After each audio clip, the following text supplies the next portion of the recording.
Welcome to something special. Welcome to TEDx.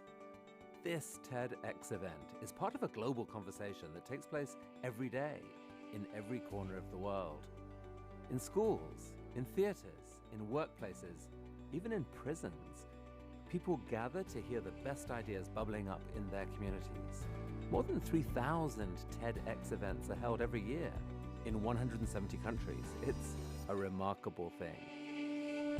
TEDx events are self-organized under a license from TED, a non-profit organization devoted to discovering and sharing powerful ideas in the form of TED Talks.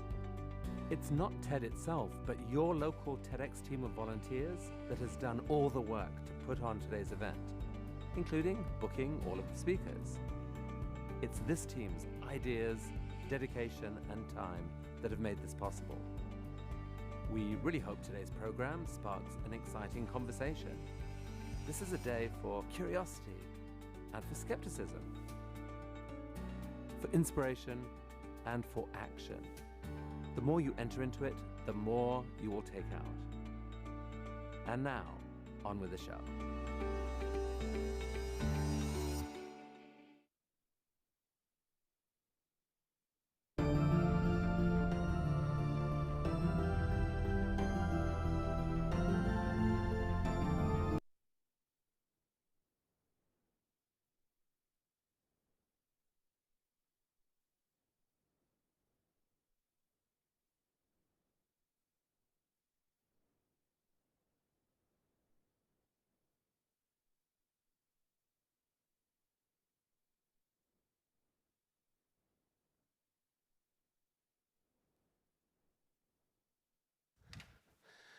Ladies and gentlemen, boys and girls, welcome to the third edition of TEDxYouth EEB3.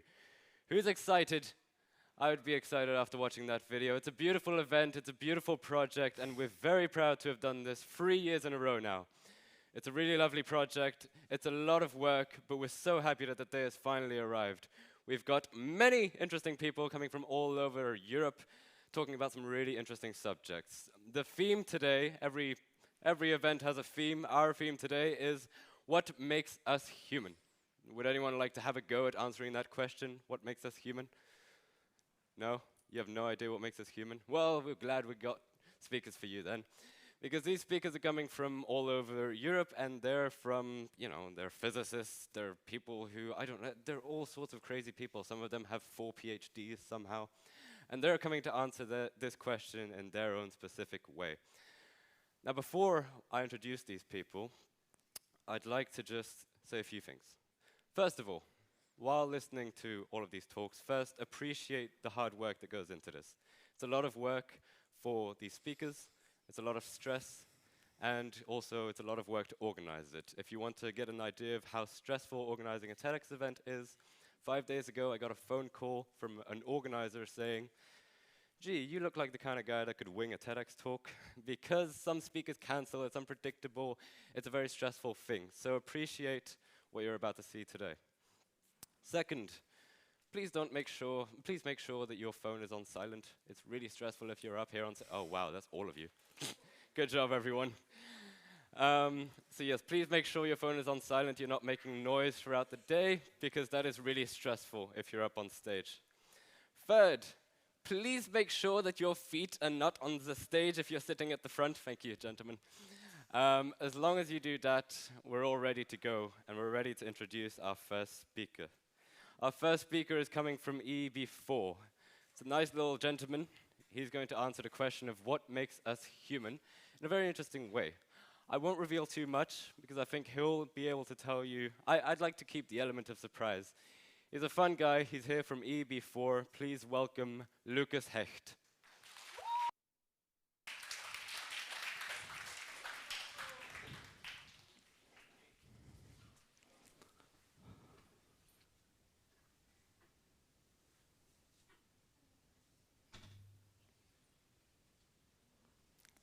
Now, that is a human being. This is a banana. We all know human beings, and we all know bananas. We have been living with each other and for each other for a long time, always thinking that we have nothing in common, right? What could a banana and a human being have in common?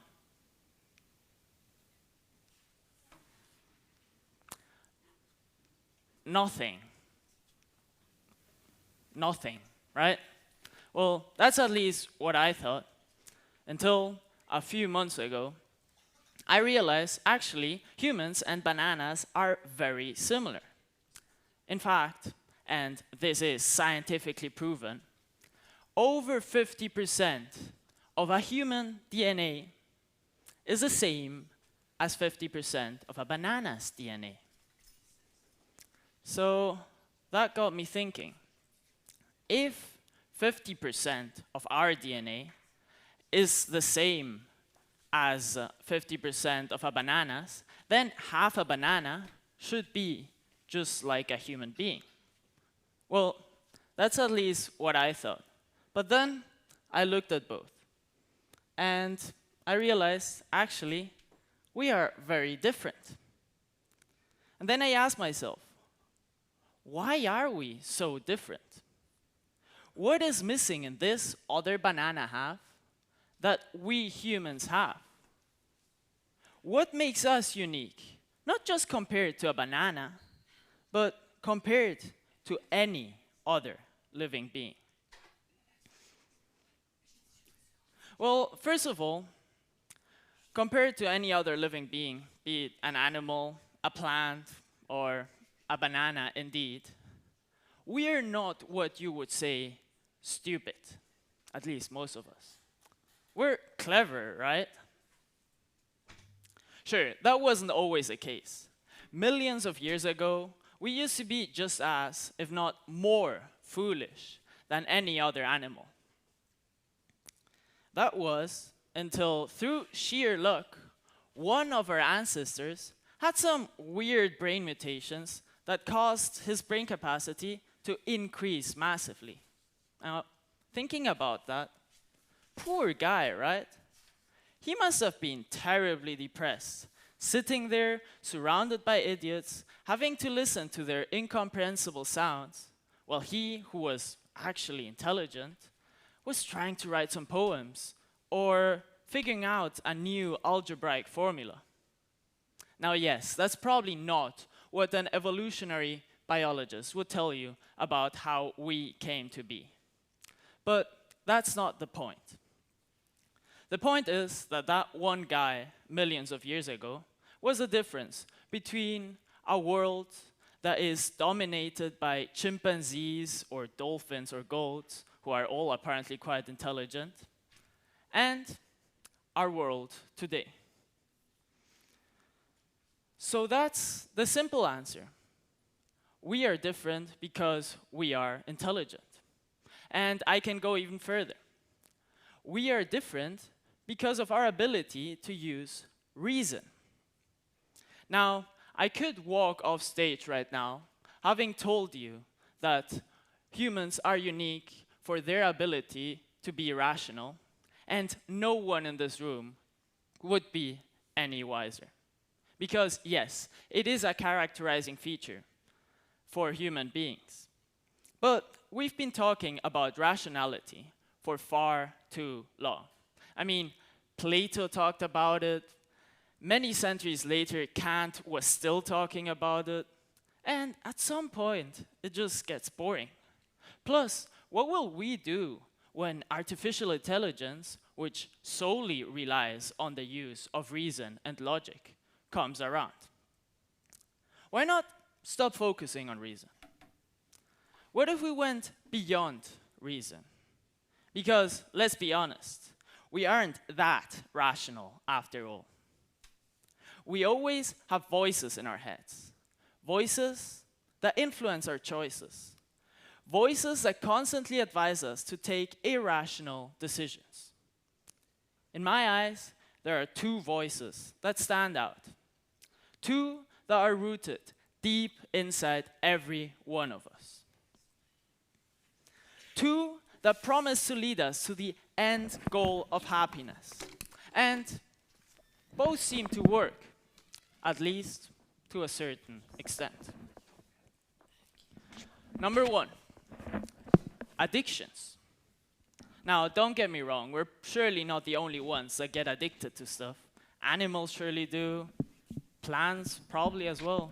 I mean, this is in no way scientifically proven, but you may give it a try to water a rose with some whiskey and see how it will react. However, differently to that rose, we have seen many people fall because of their addictions. We know the negative effects of our addictive behaviors, and yet we keep coming back to them. Why is that so? Now, I know very little about addictions, but I've had some myself, just like everyone in this room. And I've realized that they're very easy to create. Of course, there are many factors influencing how addictive an activity can be. But one seems to come up over and over again. Whatever a human is addicted to, the satisfaction generated from that activity is always greater than the effort that you have to put into it. The greater this difference is, of course, the more addictive the activity will be. Now, to contradict this, you will find marathon runners that say, "Oh, I can't stop running," or writers who claim to be addicted to writing. And yes, I've thought about these people for a while, and I've come to three conclusions. A, they're not humans, they're just some completely undiscovered species that just pretend to be human. B, they're just showing off. And C, they are indeed addicted, and they confirm that every rule has its exceptions. Now, getting back to more common addictions, though. There are the usual ones that, believe it or not, have been around forever. Drug abuse, alcohol abuse, or even overeating. These all involve the consumption of substances that lead to some change in the chemistry of our brains. But what about the addictions that are purely based on the manipulation of our emotions? What about social media and Netflix and video games? They are the most common addictions among teenagers. They seem so harmless, and yet, once we start consuming them, we can't stop. We can only think of that one series that we're watching, of that one level that we want to achieve. We stop enjoying anything that isn't involved with their consumption, and our happiness starts relying purely on our addictions. But that's exactly what all these platforms are designed for. They are designed so that we feel like we need them, like without them we would be empty. And we can't stop consuming them because we're addicted. All these big companies are exploiting this completely human behavior. They're exploiting our addictive behavior. They work in perfect alignment with the addiction formula. Very little effort and very high satisfaction. How easy is it to keep scrolling down on Instagram? How easy is it to not click away Netflix and let the autoplay do its magic? Now, I'm not telling you to remove your addictions. If you have one and you enjoy it, you feel like you're genuinely fulfilled, like you're happy, feel free, continue. What I'm getting at is that there might be an alternative way of getting happy. Remember how I told you that there were two voices in our heads? Well, here comes number 2. Creativity. Creativity is defined as the use of imagination or original ideas to create something new. And then I would add myself, a person's creativity reaches its peak once he has given a TEDx talk talking about creativity. But let's leave that aside. As we see, creativity is a very broad term. It refers to the creation of anything. Anywhere you put energy into, creating something new is a creative process. Anywhere two ideas are combined to come up with a new one is a creative process. Creativity has been essential for humans for a long time. It was key in our development. The invention of the first wheel required creativity. The building of the pyramids in Egypt required creativity. And so did the invention of paper, the building of the Colosseum in Rome, the painting of the Mona Lisa, or the composing of the Ninth Symphony.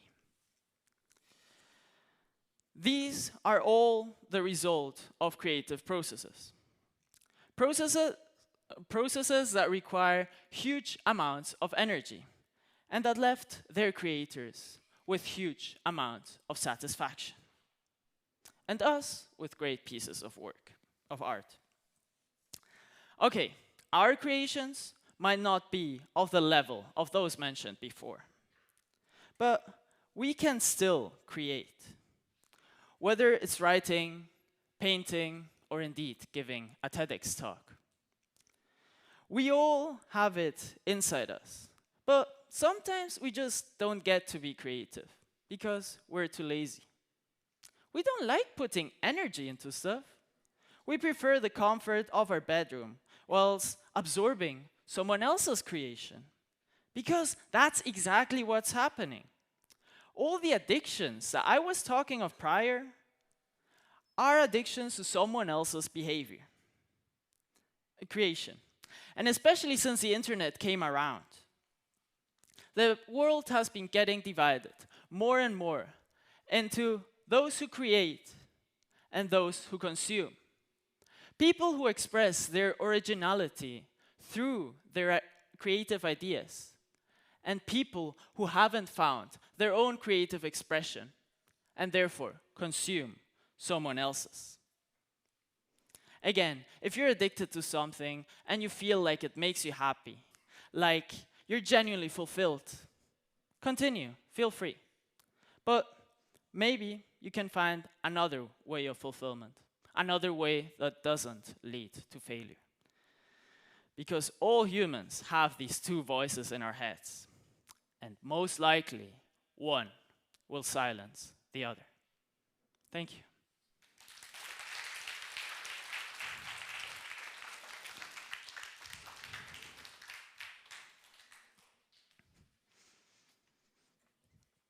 Thank you.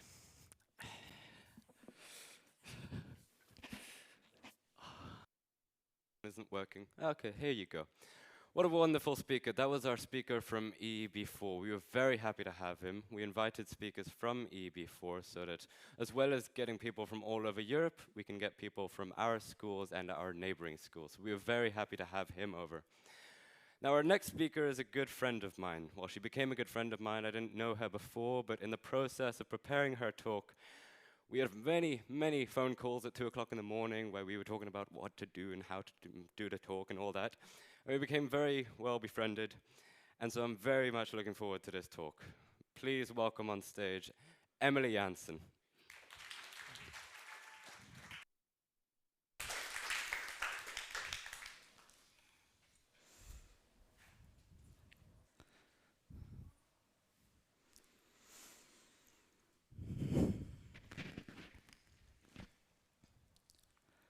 I am Emily, and I am a warrior. And on some days, I will worry. In fact, on most days, I will. I'm really good at worrying, which actually makes me a master worrier, learning to be a warrior. Who here knows how it is to worry? The struggle is real. Let me take you back when it all started. I was 9 months old and I was lying on my parents' bed. My mum was there with me and she briefly turned around. I flipped over, banged my head on the floor and was unconscious. I was rushed to hospital and ended up in a coma. The doctors had to operate and they gave me 40% chance of surviving. I am lucky to be here today.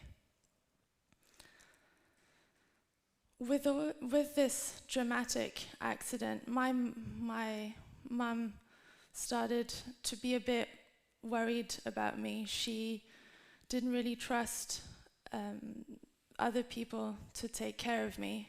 So this planted the worry seed inside of my way of being. I worried about the most tiniest things. And even if they were tiny, they were important to me. So, for instance, I used to worry when we used to drive to school that I didn't have enough petrol in the car, or that I wasn't going to be picked up from school. Or for instance, in exams, and you might relate to this, I was worried that I was going to have a mind blank, such as forgetting the capital of India, for instance. It's New Delhi, just in case you forgot.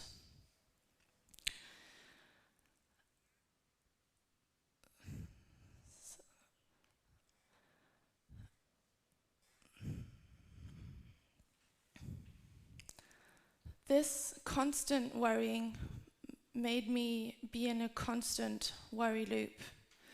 And my body coped in a way that I had developed a skin condition called eczema.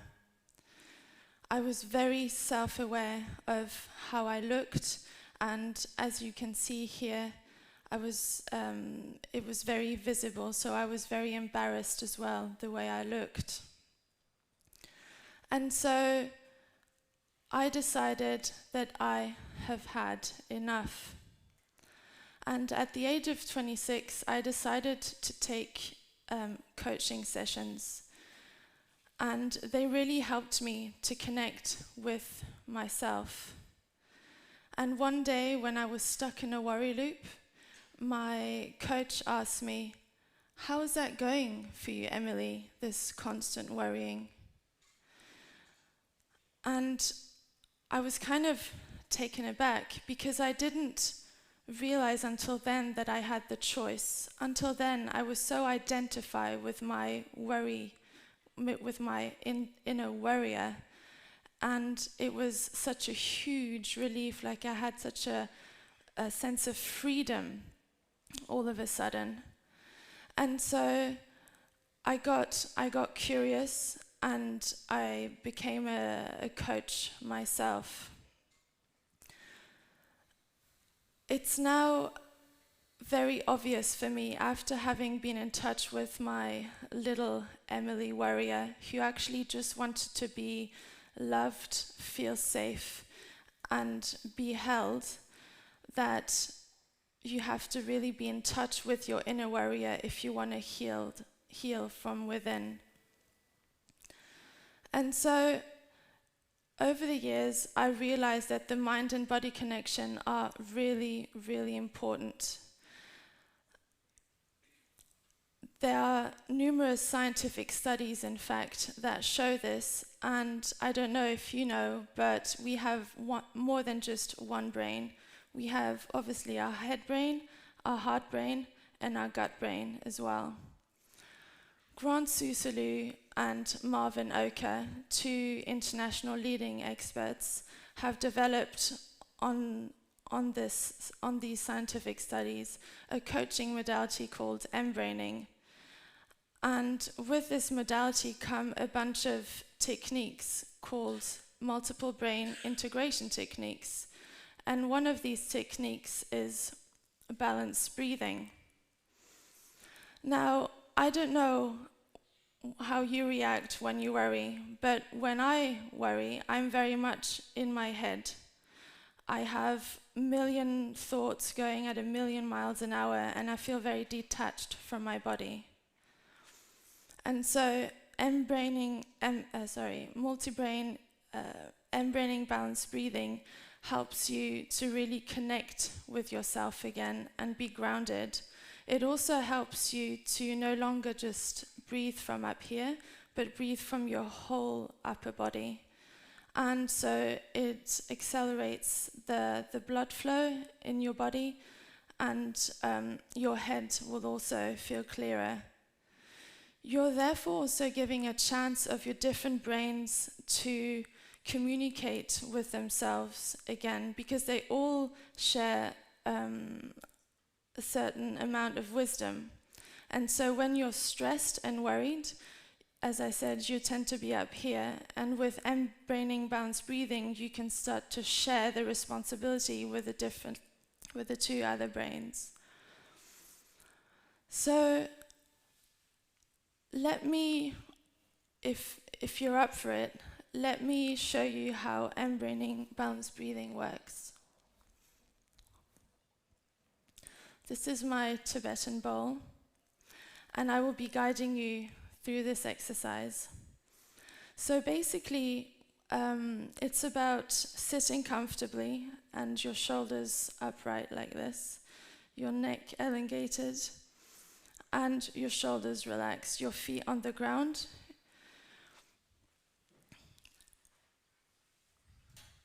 So that you can feel the circulation. And then the interesting thing is to breathe in with your tummy out and breathe out again with your tummy back in again. And ideally you do that 5 to 10 minutes every day, but we'll just do a few in-breaths here. And the interesting and very important part is that you breathe in 4 seconds and breathe out 4 seconds. So let's give this a shot.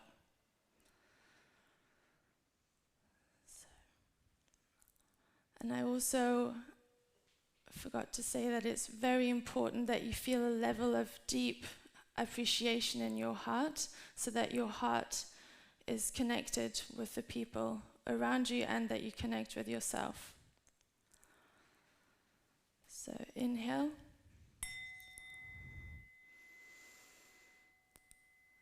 Exhale. Inhale. Exhale. Inhale. Exhale.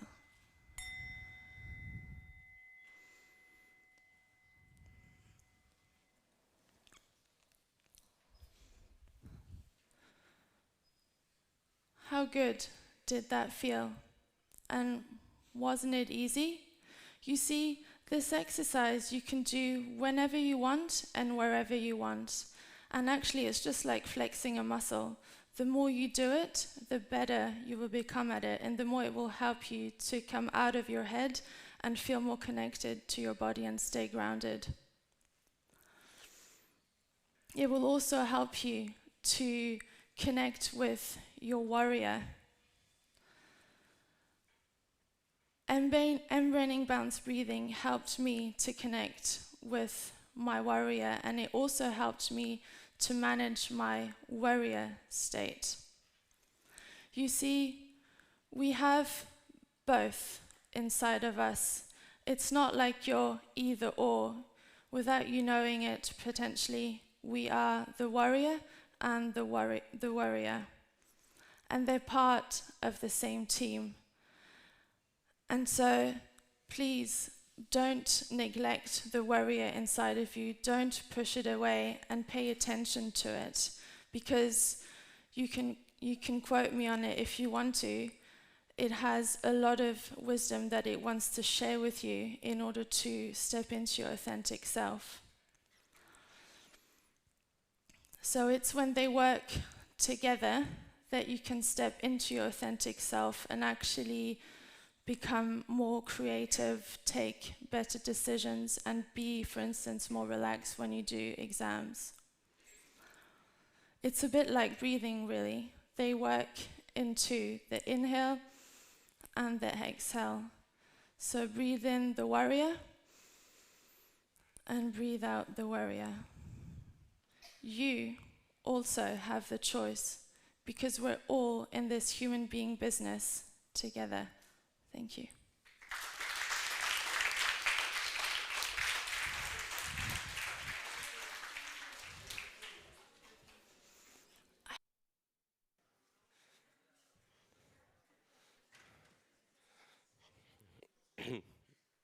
Every time I go on stage, I have to do the microphone check, so I always accidentally have to cough or something. There you go, it works. She was lovely, wasn't she? She's an angel. She is a beautiful being. I'm so happy that she did this, and I want to say a few things about TEDx first. This is one of the beautiful things about TEDx. It starts off with getting an email out of nowhere, and it's stressful. I mean, I can tell you, if you're on the other end of that email saying, hey, do you want to give a TEDx talk? You start panicking at first.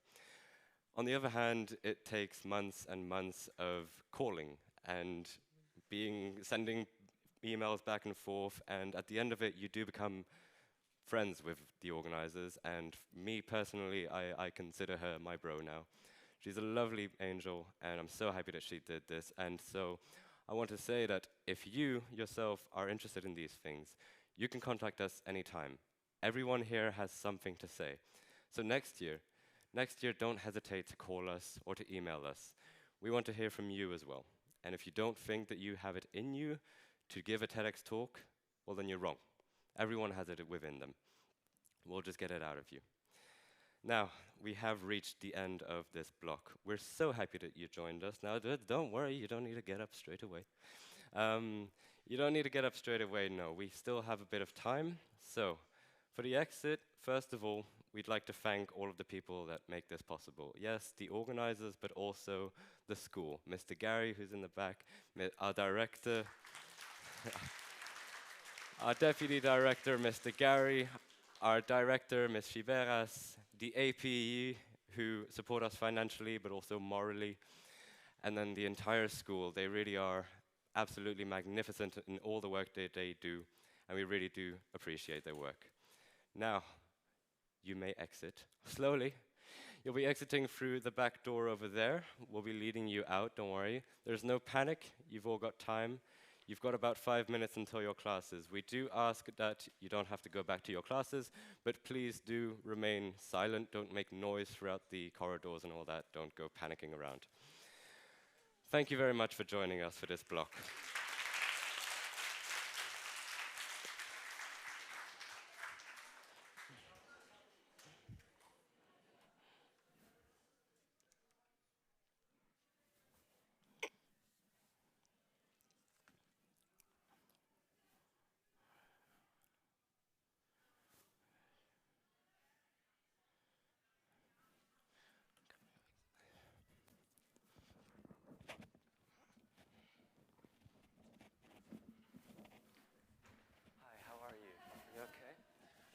Would you like to go to the speaker room? It's the room so that you can prepare before your talk, and then that way we meet with the host, and that way we've got food and we've got coffee down there so you can be nice and relaxed.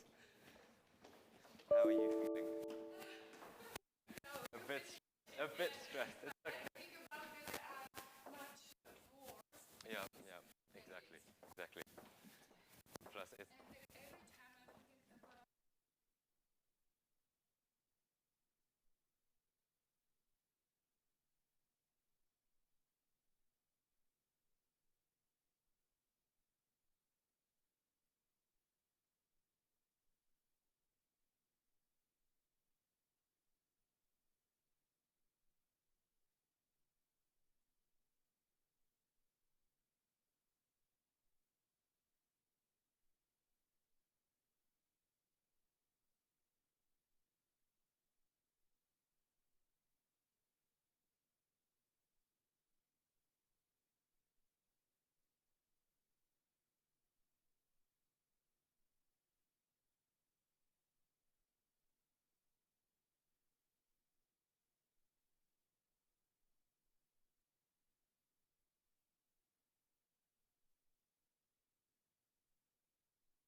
TEDx event is part of a global conversation that takes place every day in every corner of the world. In schools, in theaters, in workplaces, even in prisons, people gather to hear the best ideas bubbling up in their communities. More than 3,000 TEDx events are held every year in 170 countries. It's a remarkable thing. TEDx events are self-organized under a license from TED, a non-profit organization devoted to discovering and sharing powerful ideas in the form of TED Talks. It's not TED itself, but your local TEDx team of volunteers that has done all the work to put on today's event, including booking all of the speakers. It's this team's ideas, dedication, and time that have made this possible. We really hope today's program sparks an exciting conversation. This is a day for curiosity and for skepticism, for inspiration and for action. The more you enter into it, the more you will take out.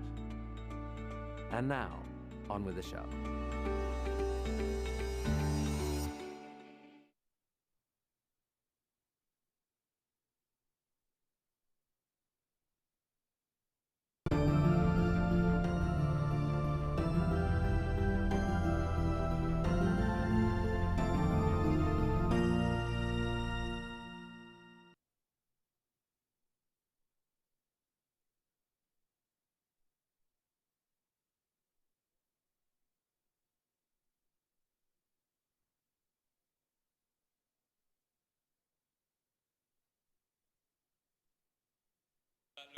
There you go. Good morning, ladies and gentlemen. Now, you all pretend like that never happened and you all act natural. Good morning, ladies and gentlemen. Welcome to the third edition of TEDxYouth EEB3. It's in our school. It happened again. It's such a wonderful project, and we're so happy that the day has finally arrived. We're happy to see you all. You look beautiful. I know some of you. The others I don't know. Look at you all go. Now, this block, what's the theme? Human interaction. Indeed, well said. Human interaction is the theme for this block. Now, we've got 3 speakers. One of them is from our school. You'll recognize her, hopefully. But before I tell you about the speakers, let me just tell you about TEDx itself. It's a big project. It's a lot of work. It's a lot of stress. But we're very happy that it's finally happening. We're hoping that you're comfortable where you are now, but Laura, tell them. Yes, we hope you're ready for our speakers and that you're sat comfortably. But in the audience, it looks all nice and comfortable. Like you can lean back and relax. But like backstage, it's completely different. There's a lot of emotions going on. And speaking of emotions, let's welcome Giulia Angelini, a student from our school who is going to talk about this.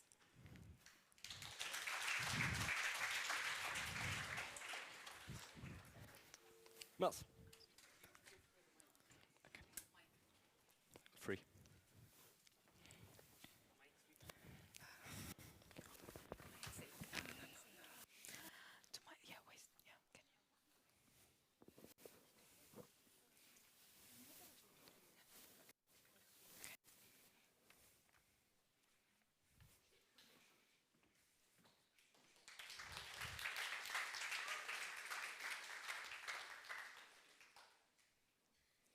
Hi. How are you? Well, you're not supposed to answer, but because it's TEDx, but fine. So thanks for answering. Did you really answer, or did you just mechanically tell me that you were fine? Because let's be honest, when people ask this question in normal day-to-day conversation, I don't know, at the coffee machine, let's say, do you really answer? I don't think so. I think this answer is very mechanical. You just shrug it off, maybe even give me a smile and hit me with this, yeah, I'm fine. We're used to such weighted questions being asked out of pure formality. We don't value them anymore. And we do this for the person, so that the person in front of us can go on with the day I'm bothered. I don't know how that feels for you, but for me, it's terrifying. I am terrified of living in a world where emotions are a burden, something to ignore, to repress, and to throw away. We neglect our emotions because we just can't be bothered. We lead busy lives. Wake up, snooze the alarm, go to the bathroom. Oh boy, that's my face. Walk your dog, pick up their shit, coffee, go to work, traffic, grocery shopping, you name it. We are always learning, always absorbing new information, and always adapting to the latest changes. Which is great, don't get me wrong, but there are times when managing everything gets overwhelming. And we need to reconnect to our core. Get back in tune with our emotions. Our emotions make us who we are. As humans, we are now made to make up, alter, and ignore our emotions. As humans, we are made to feel. I am terrified. I am terrified of living in a world where feeling has become an option. An option which, if we're honest, we're not really encouraged to choose. We all at some point, when our emotions kicked in whatever situation, had this reaction. Ugh, feelings. Haven't we? And it's totally normal. As any other species, we seek self-preservation. To protect ourselves, we shut ourselves down or close ourselves up. Hurt and disappointed, we often wonder, why should I keep faith in our society at all? A society which views people as nothing more than numbers, figures, and economic assets. A society which as sexual objects. A society which focuses more on differences than on similarities. A society in which one small detail which makes you different will be the first and sometimes the only thing which people will notice about you. It may be hard to believe, but something as insignificant, something as trivial as having my head shaved, got me into so many interactions I'd rather not have had. Is she a lesbian? Oh wait, is she trans? It's true what we say. Our society is becoming more and more interconnected, but its humans, if they still feel like such, are becoming more and more disconnected. We don't speak about what unites us. We don't show empathy. We don't truly express ourselves. We are not taught to. We are not allowed to.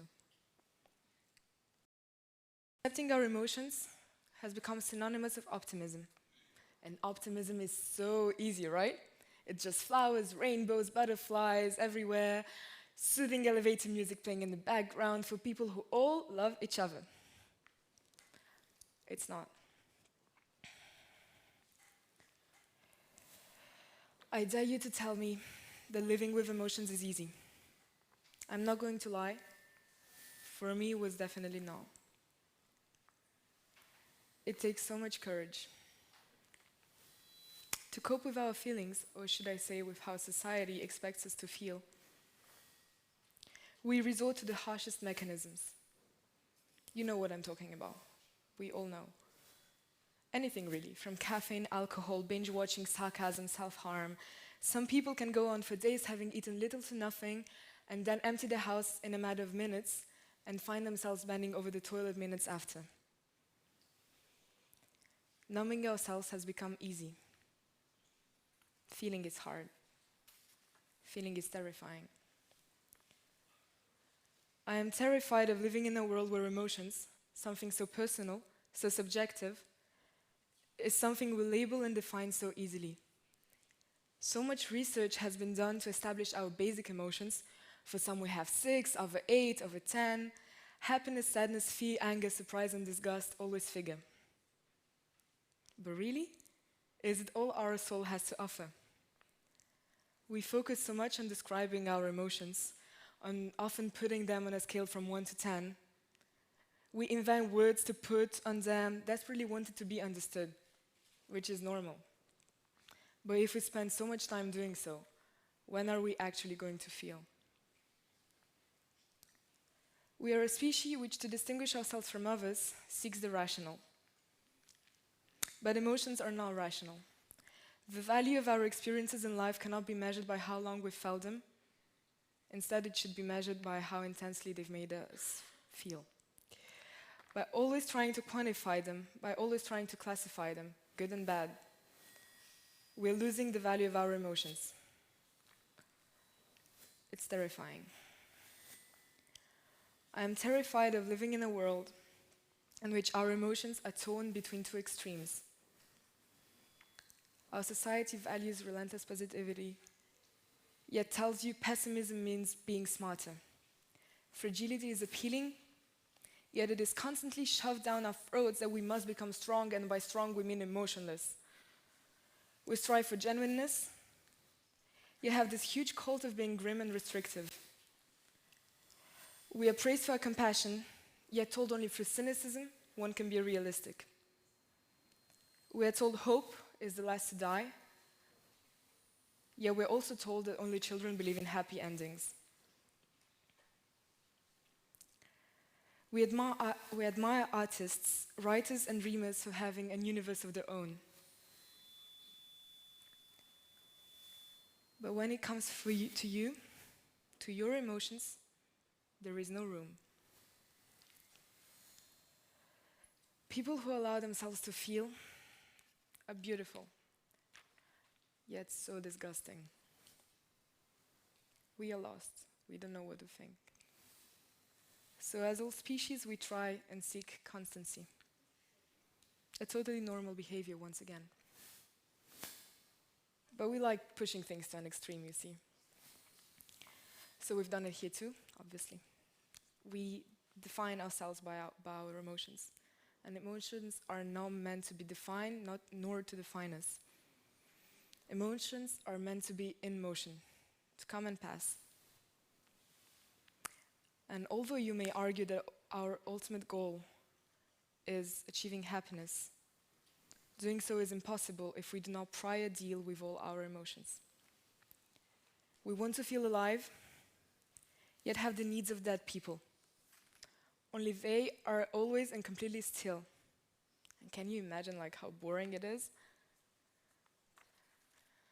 I don't know what you think about this, but to me, it's terrifying.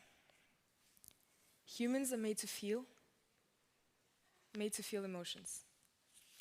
So maybe next time, instead of asking me how I am, ask it to yourself and ask it truthfully. Thank you.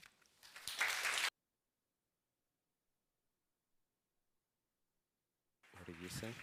What?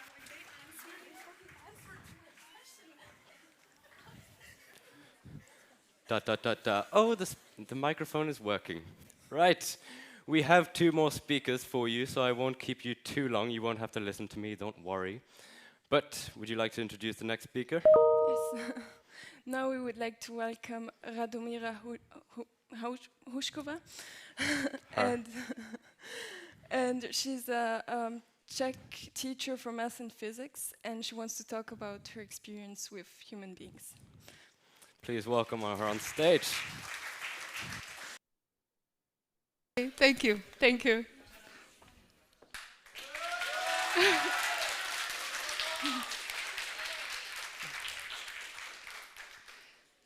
Good morning, dear students, dear colleagues, ladies and gentlemen.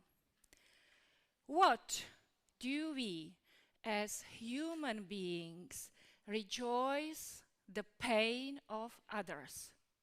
Why we knowingly cause pain to each others? Why do we secretly wish those more successful than us would fail? Speaking at an event like TEDx is a great pleasure for me. My whole life, since childhood, I have asked myself and the people around me the following: why does it make some people so happy to cause pain, whether physical or mental, to those around them? and we cause the mental pain more often and with joy. Sometimes I speak with my students about these questions. One day they asked me to talk about my own experiences with negative manifestation of our human beings at this place. What makes us human? As a child, I grew up in the totalitarian system. At that time, I saw, I felt joy of some people around us reporting their neighbors, their colleagues, and even their friends to the state police or to another communist authority. Or they were writing letters or personally went there. I didn't understand their joy from the problems, trouble of others at that time, already as a child or later as a teenager and student at the university. My own family, my parents, suffered very much from this discrimination. I would like to share my two memories from that time. The one happened in the 70s, as my father spoke to his friend in the garden. And they were very critical to the communist system. And in one moment, my father said, the communists are like the fascists. And imagine, in 1 week, he had to go to the state police, to the communist authority to explain his words. And they told him that he can lost his work, that his daughters can't study in a grammar school or even at the universities. And the second, it was in 80s. My mom, among her colleagues, said that in one day the Czech will celebrate Jan Palach. And the Czech know, but Jan Palach was a student who burned himself in 1969 as a protest against the communist system. And in that time was forbidden to speak about him. Next day, my mom had to go to the director, and somebody reported her there. And the director asked her, "Hello, what have you said there about Jan Palach? I know that your daughter is studying in a grammar school. You don't want that she study? You want to lose your work and she her school?" So in the time, I saw my mom very cry and to be very disappointed from the people around her. And later, when I was already the student at the university, I couldn't understand why some people who called you friends would report you are not the right person for the university because you are too critical to communist system, although they knew that all these reports would cause you very serious troubles. I felt their happiness, that I had to explain my attitudes to my teachers there. I have never understood their behavior. For me, it is so amazing to be a human being in this wonderful world, to rejoice with other people in the beauty of this world, to laugh, cry, keep silent, or even scream, but why knowingly cause pain to each other? Why some of us are happy, even celebrate the troubles of other people? Do other living beings, animals on this earth, which we belong to as well, do this too? I hoped after the changes in 1989 that people will change too, maybe little. But I touched again the negative aspect of humanity in my adulthood. In one period of my life, I experienced a very hard time of my personal life. Some of the people even seemed to be looking forward to seeing my pain, my troubles, and my tears. I couldn't understand them. How could that possibly make them happy, especially those considered my friends? But it was a very important time for me.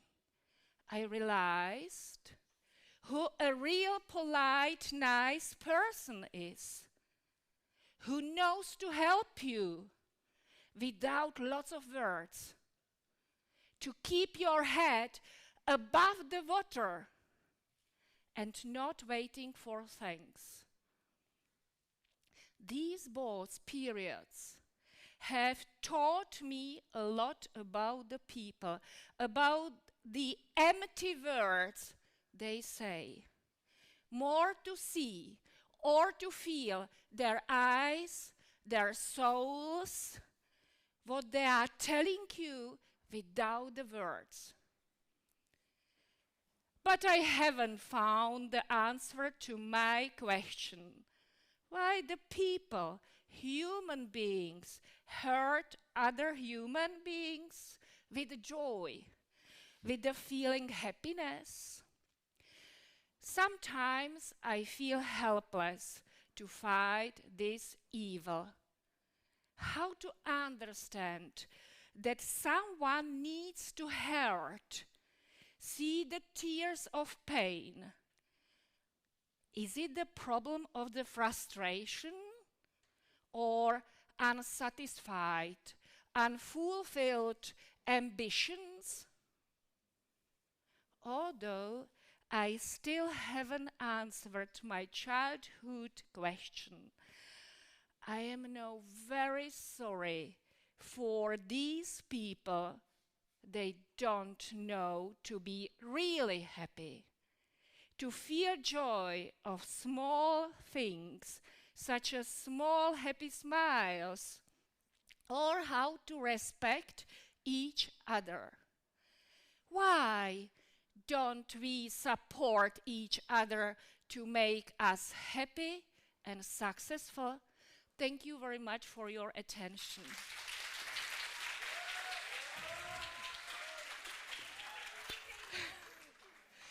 To, Ježiš, ty jsi úžasná.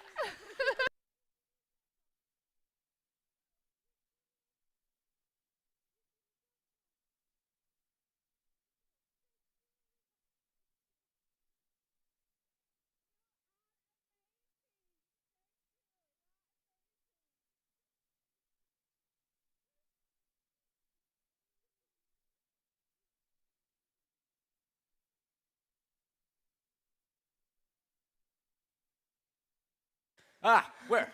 Fro. Oh, wow, so many, thank you. Oh, they're red as well and invisible. Wow, I really appreciate it. What? All right, anyway, would you like to introduce our next speaker? Préparez-vous à écouter Floriane Jacquin, une autre élève de notre école, qui va nous parler d'un phénomène assez fréquent dans notre société. Please welcome Floriane.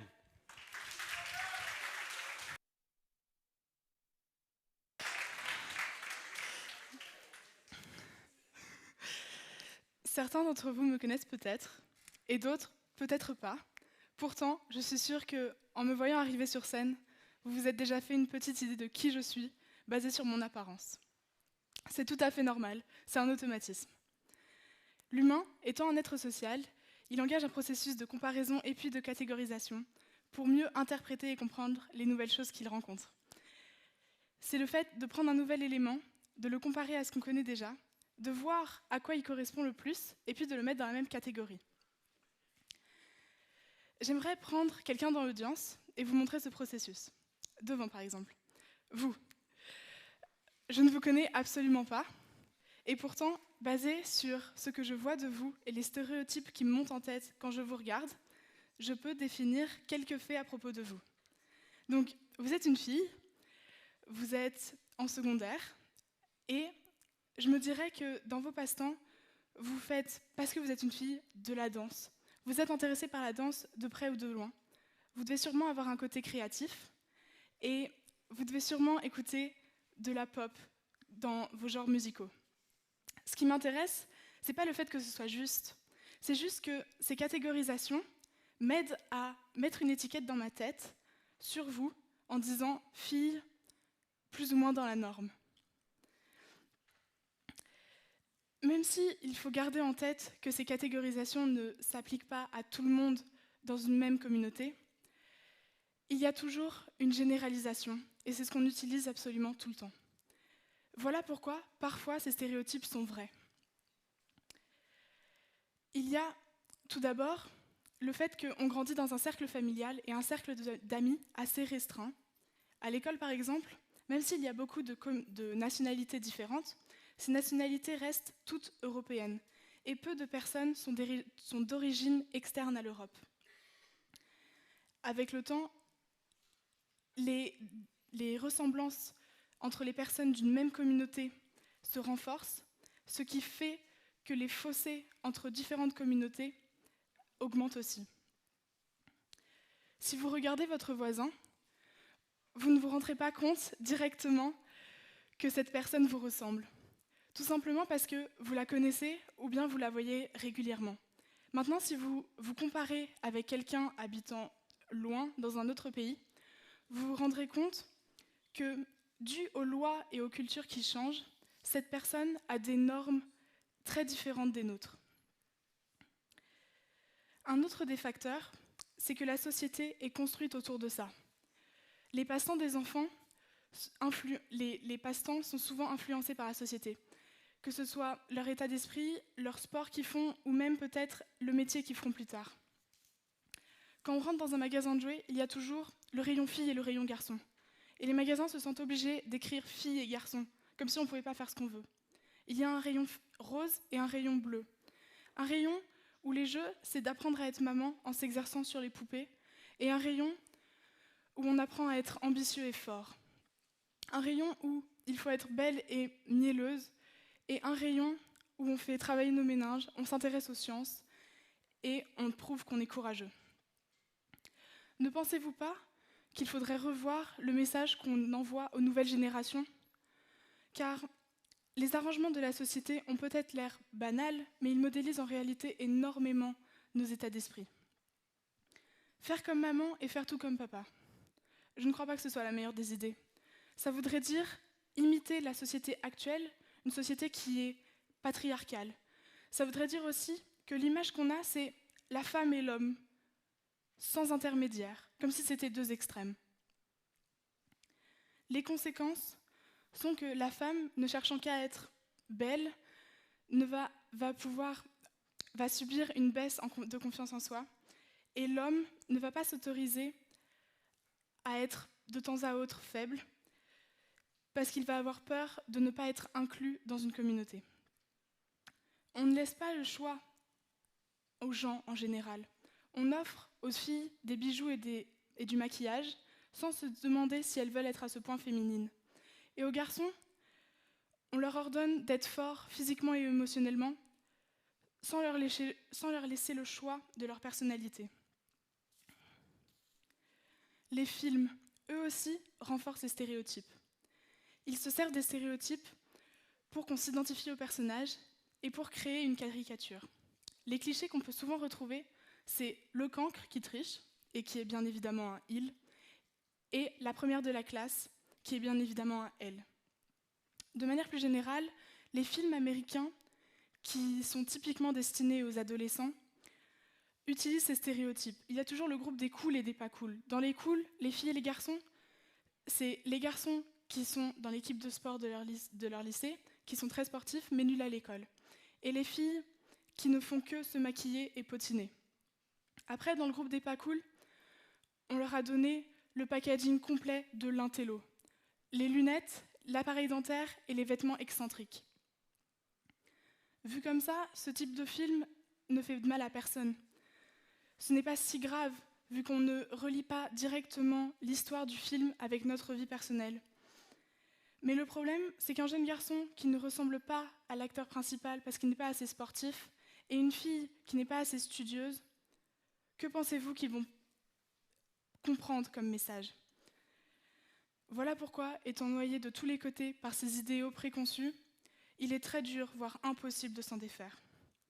C'est dommage, car en allant dans cette direction, on perd toute la richesse de la communauté, qui est la diversité. Sur une note plus joyeuse, il y a quand même des personnes qui souhaitent changer ça. Des personnes font des films qui font en sorte de bousculer les mentalités, comme le fait le film Green Book. Ce film met en avant deux personnes, un Italo-américain et un Afro-américain. Et globalement, le film traite des clichés qu'on attribue aux Noirs et aux Blancs. Alors, les clichés qu'on attribue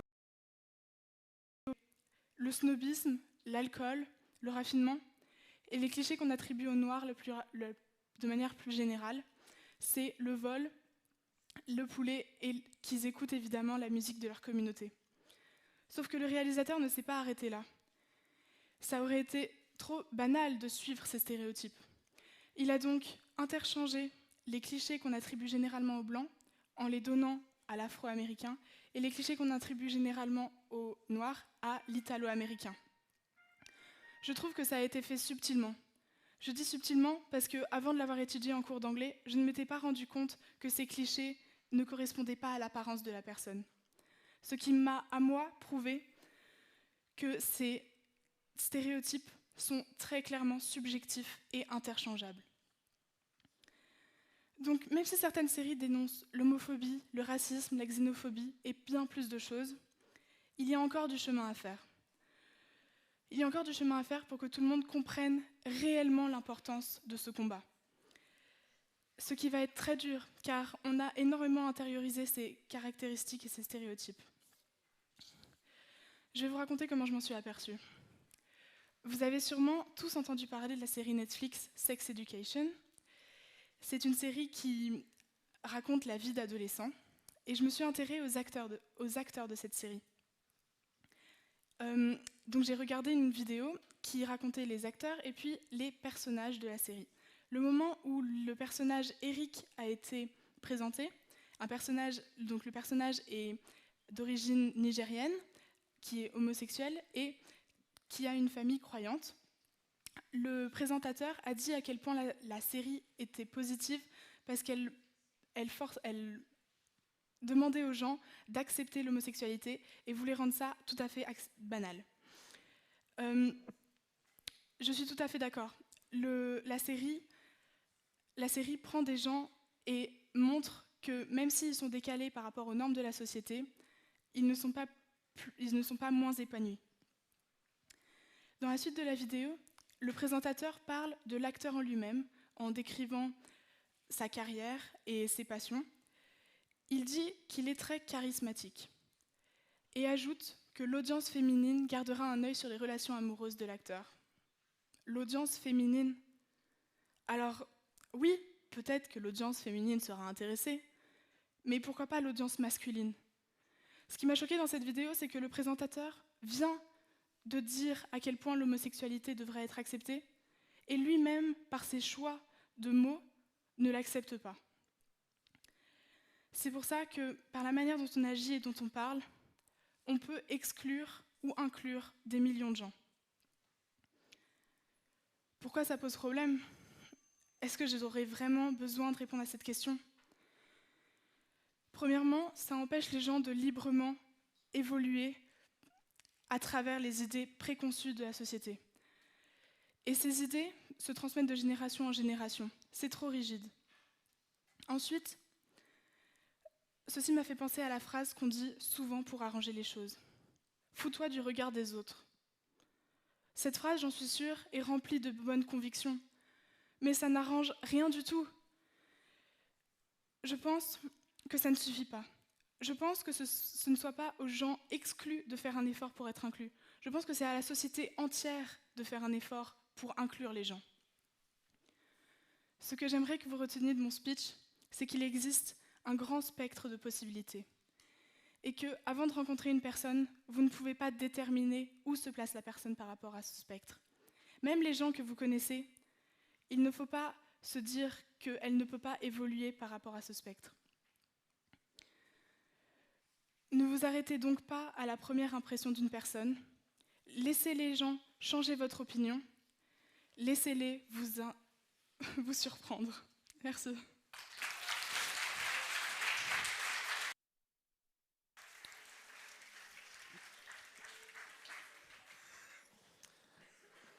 Well, I'm very disappointed. I didn't get a flower when I was backstage. I am still expecting those flowers. I'm sure you heard the bell ring. It is indeed the end of the period. We're sorry that we ran just 3 minutes too late. We'll send out a message to all your teachers just so that they know. But now you can exit through here. Thank you all very, very much for coming. And we hope to see you again.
Welcome to something special.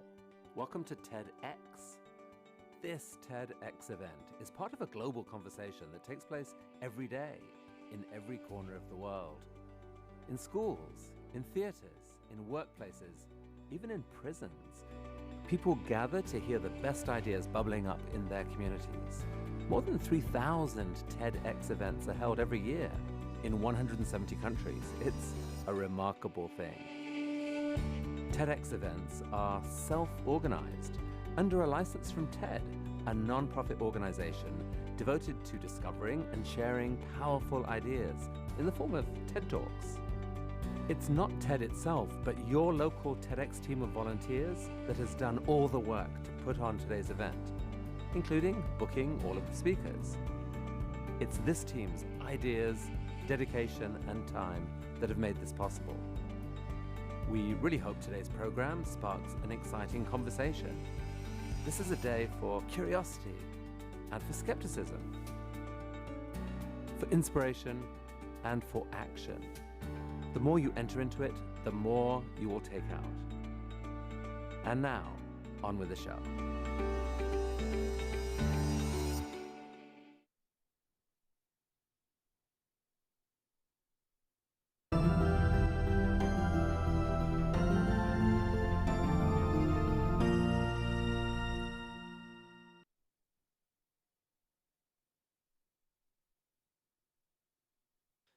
Ladies and gentlemen, welcome to TEDxYouth at EEB3, the third edition, more specifically the third block of the third edition. In this third block, we have 3 speakers lined up for you. One is a student from this school, one is a teacher, and one is a physicist from outside of this school. We're looking forward to it. The theme for this block is what's stopping us? And I think one of the first people that could answer this question is this is what you say his name. Yeah. Ioannis Theokaropoulos. Please welcome him on stage. Okay.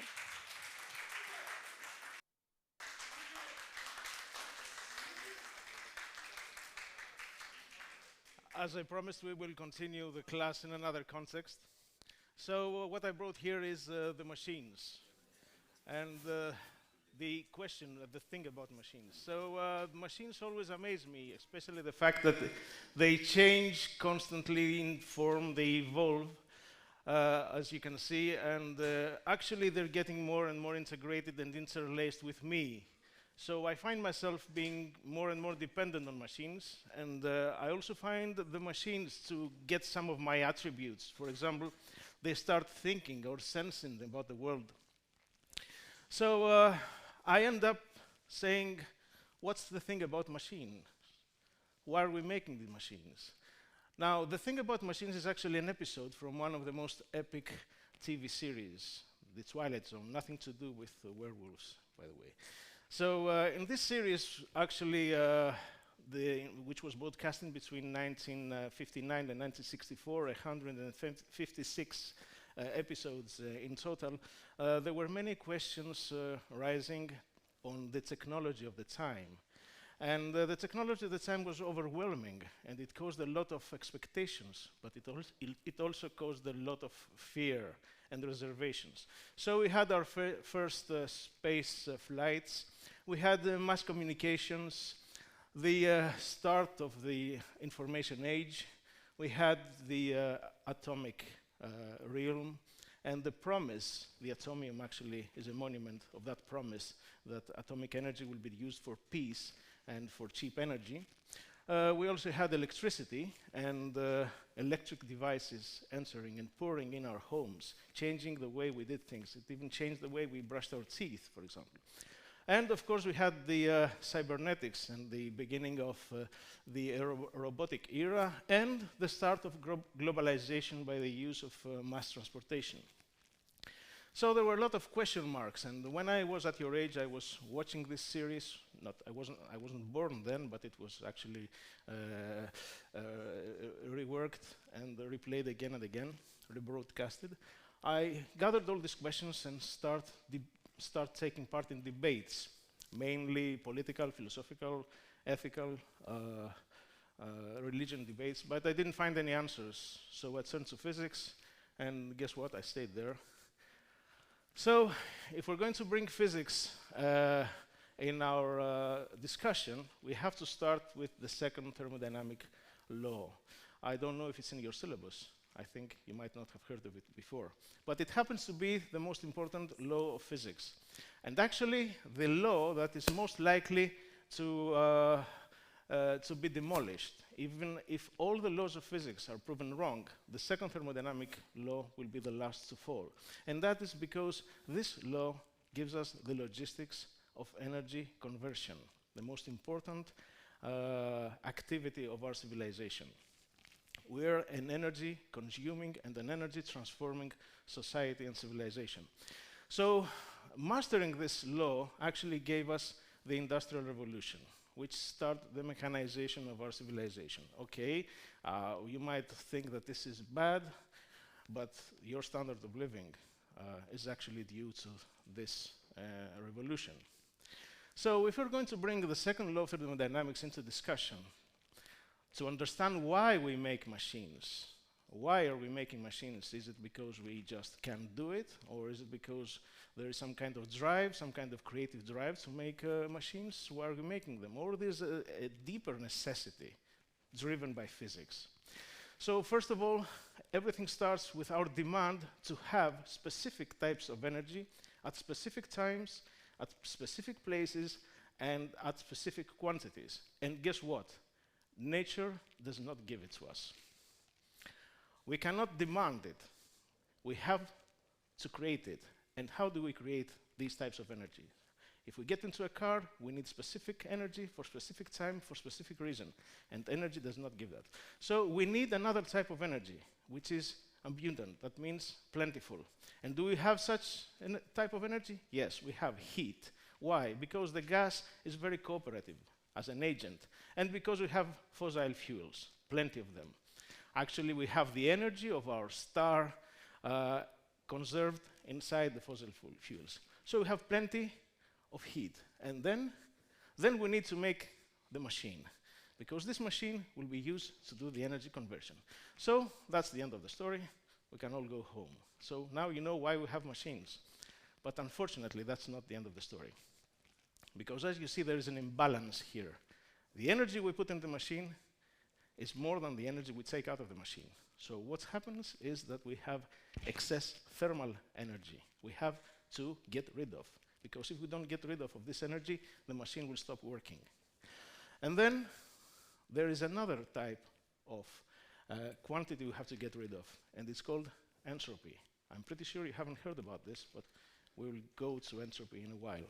You'll understand. So, if we want to have a machine to work for extended periods of time, we have to build constant flow of heat and constant flow of entropy. That is 3 machines for an energy conversion. And if we have a place to actually get rid of entropy and heat, then we have made our first open thermodynamic system. Guess what? You're all open thermodynamic systems. Because I will explain exactly, we follow the same rules in energy conversion. So,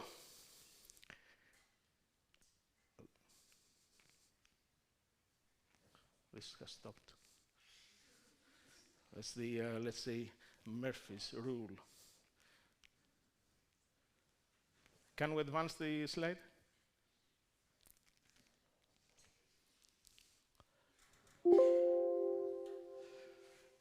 It's what they say, the devil lies in the details. Hides in the details, yes. Okay, so what you see here is machinery we have built for heat dissipation. These machines, and you know, can you recognize this? For example, here we have the cooling tower of a nuclear factory, the cooling tower of a factory, we have the cooling tower in a locomotive, we have the air conditioning system, we have the cooling system in your computer, and all of these actually dissipate the heat of your machines so that your machines can stop can continue working.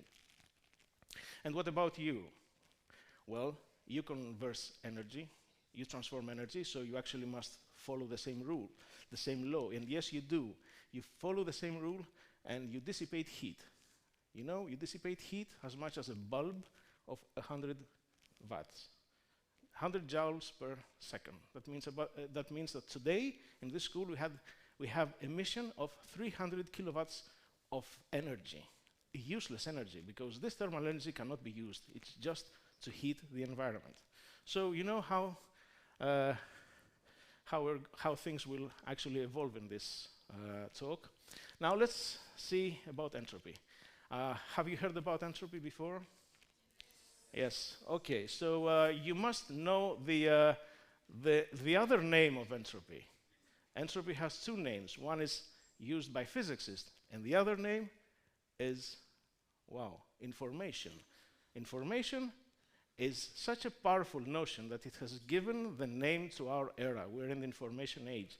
So you can understand that entropy, actually information, came off the second thermodynamic laws. So actually it's more physics than ICT. And let's explain. You have a grid here of 6 by 6 dots, circles, and as you can see, it's highly organized. So how many bits of information do we need to describe it? How many bits? 4 bits of information are enough to describe it, and we can reproduce it. So if I call someone and give him the information, he can actually create it. So this is a high degree of order, low entropy, and low demands in information. So what about this? How many bits of information do we need here? So this is randomly distributed, and we need 2 pieces of information per circle. That is 72 pieces of information. Because this has a low degree of order, high entropy, high demands in information. So entropy is actually disorder. And what the second thermodynamic law tells us, that if you use energy, if you transform energy, then you have increase of disorder. And you have to get rid of the disorder, or else the disorder is so much that the machine cannot function. So let's see. This is a bedroom. If you use the bedroom, then it transforms to this. Okay, something we all know. Okay, this is the result of entropy building without us tidying things up. How likely is that you can see this spontaneously? Impossible. It's impossible to see entropy decrease, except if someone goes inside and actually tidies up the room. But then the guy that tidies the room will use energy and will create more entropy than the entropy he has actually put back into order. Okay. So entropy increases even if it decreases at some time. So now you have an excuse for your untidy room. At least I have one. Okay, so there's a small detail, a very small detail here. And the detail has to do with the systems. Well, the systems actually evolved from low entropy to high entropy. Now, the zero entropy, the E0 level is the level of maximum entropy. If a system reaches maximum entropy, it does no longer function. It is totally dissolved. So all the systems, there is a drive by the second thermodynamic law to go from low entropy to high entropy. And this is for all the systems. Although the trajectory is not the same for all systems. For example, this system here might have lessened the entropy, but it still moves to this manner. What's the name of this trend? No one can actually escape this. It has a name, and the name is aging. Yes. The more you use energy, the more you age. And guess what? I am aging, and I see myself aging, and I know that is because I use energy, but my car is aging. Our civilization is aging, and our planet is aging. So this is not something that just happens. This is something that's been driven by one of the most powerful laws of physics. So let's sum up.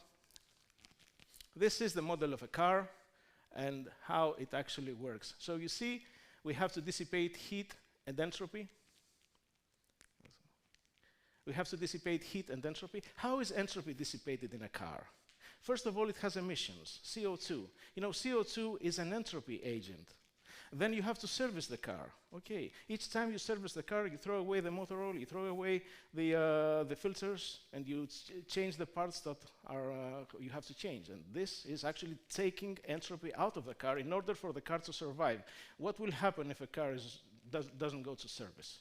Eventually, entropy will finalize and we will become maximum, and in the end, it will not be able to survive. What about the...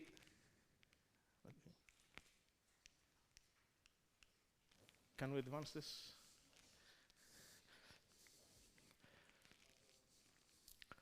Yes. And see the same model in the human being. Okay, I will tell you. Do you know how you get rid of your entropy? You have your daily waste, first of all. You exhale CO2. Do you go to the doctors? Why do you go to a doctor? What's the role of a doctor, actually? When you're ill, your entropy increases. Okay, your disorder increases. So the doctor's role is to actually... What's the medical system's role? It's actually to decrease your entropy and have you viable again. And of course, you have your immune system. When you sleep, your immune system tries to actually restore you back to your initial condition. This is not done 100%, that's why we're aging. It takes about 85 years for a human being to reach its maximum entropy. So, if we are actually dissipating heat and entropy in order to function, where does all this go? Okay, I'm pretty sure you know the answer. Here. And do we have a mechanism to continue dissipating entropy and heat to the universe? The answer is no, because Earth is a closed system.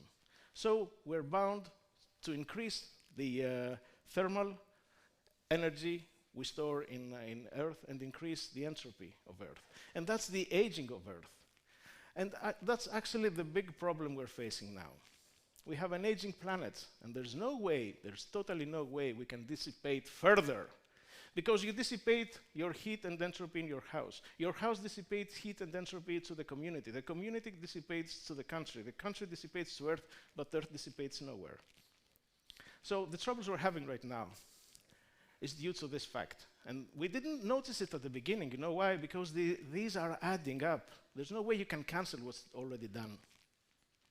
So even if you find a way to minimize, you cannot cancel entirely. So I return back to my initial question, technology, because I want to give an answer of, is technology making us human, to be on par with this talk here? So technology must solve problems that are because of the aging of the planet. New problems must be solved by technology. And I still believe that technology can solve the ultimate problem. Maybe in the immense amount of data we have gathered since the beginning of the human being, maybe a machine can find some pattern that will give us the technological insight to actually distribute our civilization to other planets. So I finalize this talk and I say I don't know if technology makes us human, but I'm pretty sure that technology is the only way we can remain human. Okay, thank you.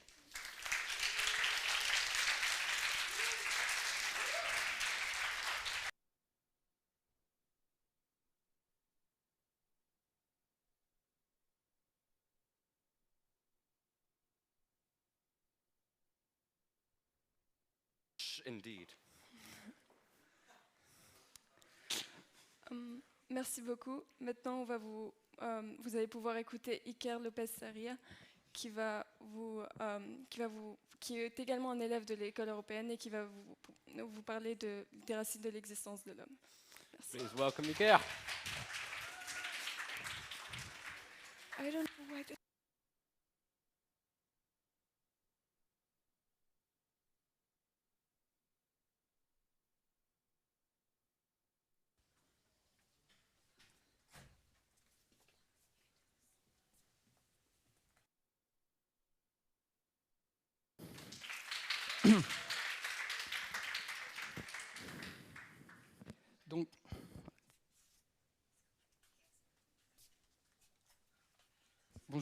Donc, bonjour, je m'appelle Iker, et là je vais vous raconter une discussion que j'ai eue avec un de mes cousins qui a 8 ans. Donc c'était le réveillon du Nouvel An, toute la famille était à table, c'était une soirée festive. Et on était séparés en 2 tables, les adultes et les enfants. Et dans le coin... Excusez-moi, on m'a pas donné de... On m'a pas donné de... Désolé. Non, mais je veux la télécommande, pas l'image.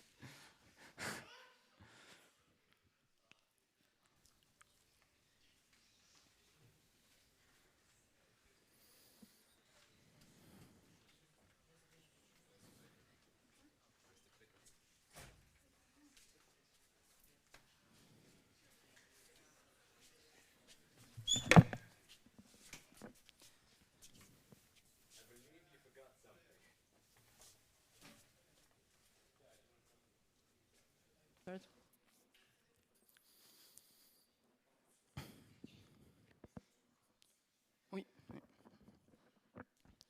Donc, comme j'ai dit avant, bonjour, je m'appelle Icar, et aujourd'hui je vais vous raconter une discussion que j'ai eue avec un de mes cousins qui a 8 ans. Donc c'était le réveillon du Nouvel An, toute la famille était à table, vous voyez, une soirée festive, et on était divisés en 2 tables, les adultes et les enfants.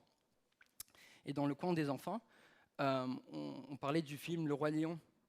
Oh, c'est pas possible. Ça a marché. Ah.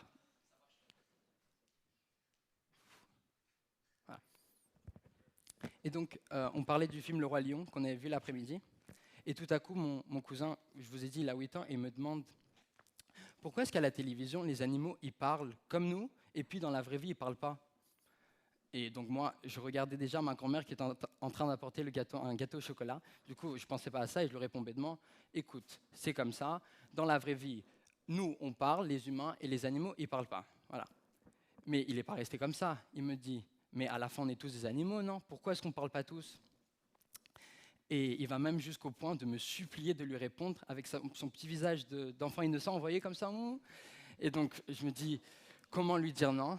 Du coup, je lui dis, après le dessert, on va dans ma chambre et je t'explique un peu si tu veux. Désolé.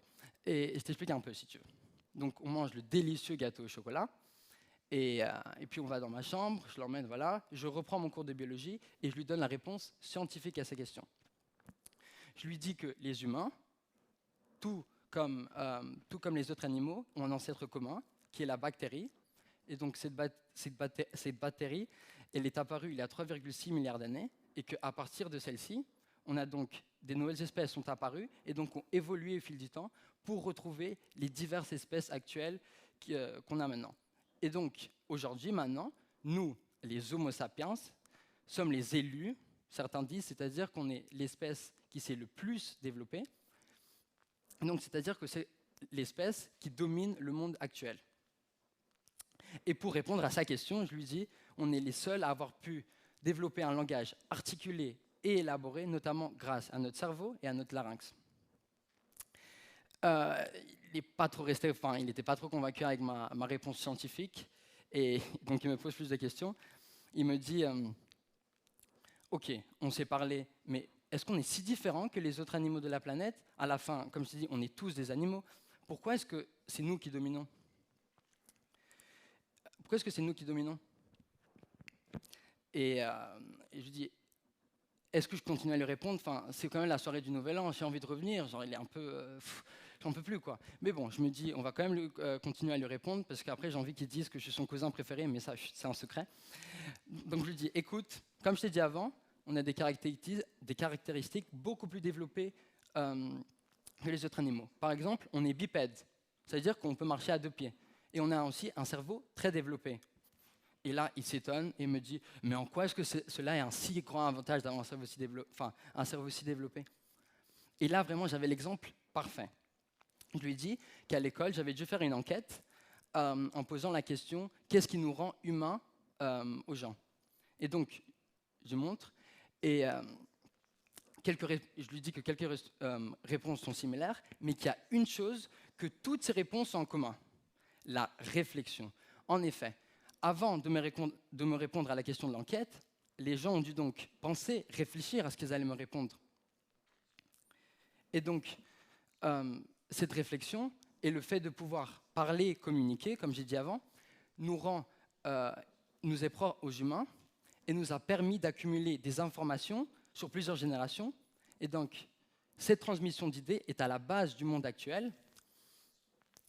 Et donc, c'est pour ça que nous dominons et pas eux, et pas les animaux. Mais j'avais quand même envie de lui... Enfin, déjà que je lui parlais, j'avais envie de lui rajouter quelques exemples. Je lui dis par exemple, on est les seuls à avoir conscience à mourir. Et là, il est encore étonné pour la deuxième fois. Il me dit, mais regarde dans Le Roi Lion, quand Moustapha il meurt, son fils, il est triste. Bah, moi, je lui réponds immédiatement, oui, certains animaux réagissent quand l'un des leurs est mort, mais ils ne sont pas conscients qu'eux-mêmes, ils aillent mourir. Et là, il me dit, mais ok, mais ça change quoi qu'on sache qu'on aille mourir? Bah, non seulement ça nous met une limite à notre vie, on est conscient qu'on a une limite, mais ça nous incite à tirer le meilleur parti de la vie qu'on a, à nous rendre utiles. C'est-à-dire que sans la connaissance de la mort, la naissance de la civilisation aurait peut-être jamais eu lieu. Mais c'est vrai que le fait qu'on sache qu'on va mourir, ça peut être aussi un peu mal parce que ça peut mener à le fait qu'on veuille profiter au maximum de notre temps limité. Ça peut mener à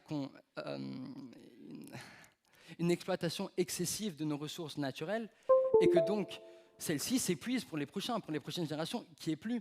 Par exemple, les gérants des grandes entreprises, les big boss, logiquement, leur goal, c'est quoi?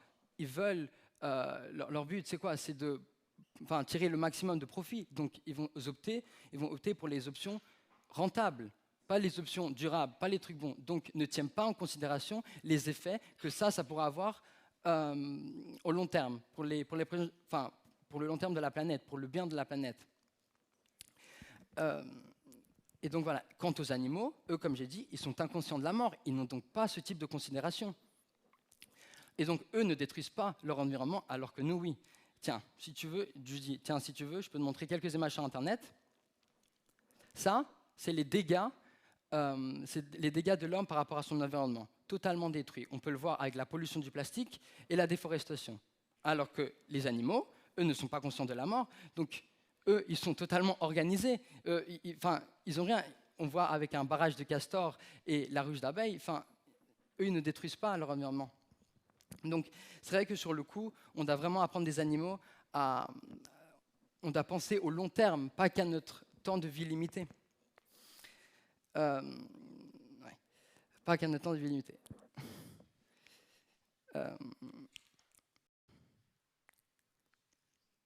Désolé. Oui. Donc, j'ai fini mon explication. Moi, j'étais assez fier de moi, et lui, il était aussi assez fier de moi. Et même, il était aussi fier qu'il m'a un peu résumé ce que j'ai dit. Il me dit, OK, nous, les humains, on est assez différents que les autres espèces, mais pour le meilleur, tout comme pour le pire, on vient de le voir, même si au début, on vient tous d'un même truc, d'un petit truc, comme j'ai dit, une petite bactérie. Et donc, voilà. Et qu'on était prêt de revenir à table avec la famille, j'étais content.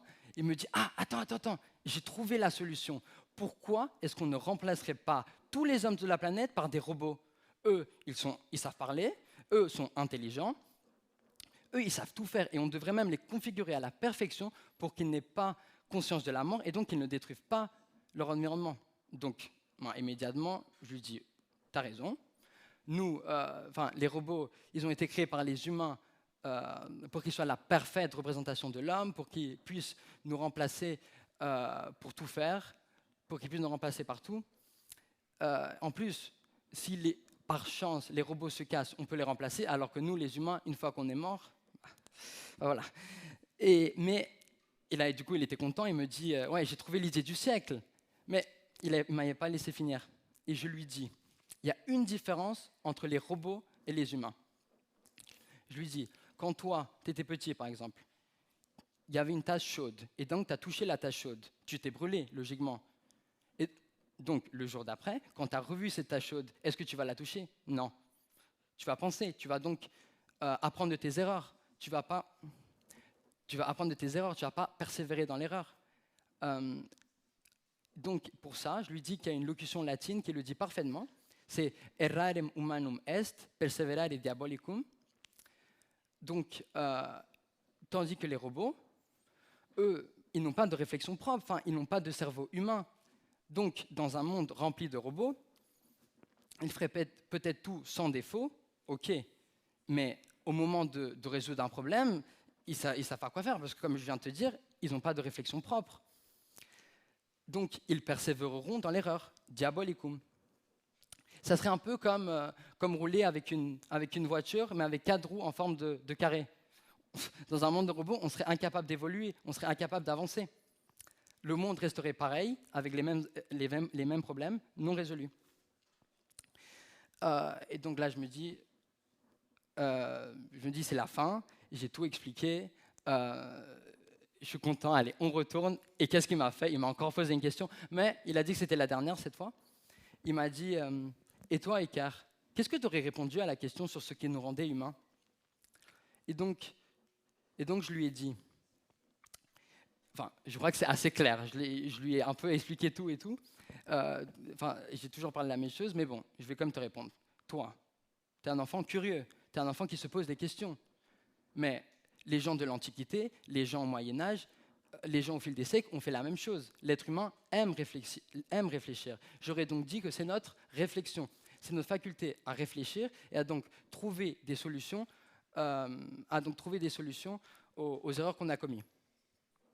Et donc c'est ça ce qui nous rend humains. Et comme on est les seuls à avoir ça, à avoir cette réflexion, on doit en faire un bon usage. Car selon des chercheurs, la fin de la civilisation pourrait avoir lieu en 2050 à cause du changement climatique causé par l'excessive exploitation des ressources naturelles par l'homme. Donc, pour cette crise, on doit réagir face à nos erreurs comme on l'a toujours fait. On doit trouver des solutions. Mais on ne doit pas être égoïste. On doit donc penser aux prochaines générations, aux prochains, pas qu'à notre temps de vie limité et au profit que l'on peut faire.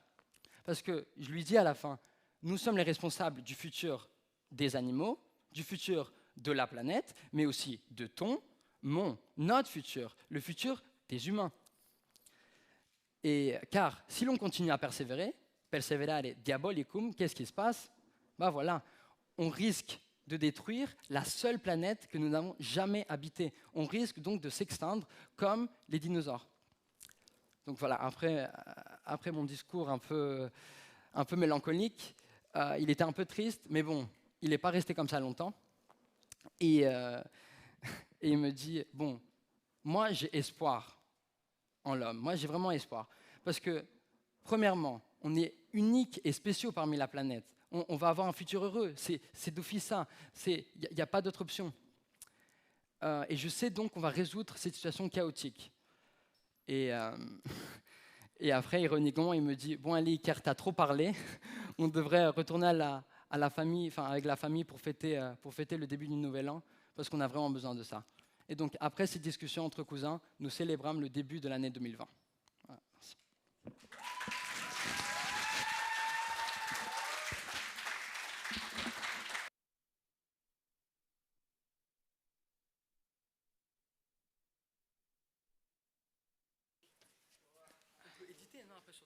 My microphone's still not wet. Now it's working. Next up, we have maybe my favorite talker, because our speaker is an astrophysicist. And this is the way I want to live my life, looking at the stars. So now she's going to share her experience looking at the stars to answer the question of what makes us human, as well as are we alone. Please welcome on stage, Katrin Kohlenberg.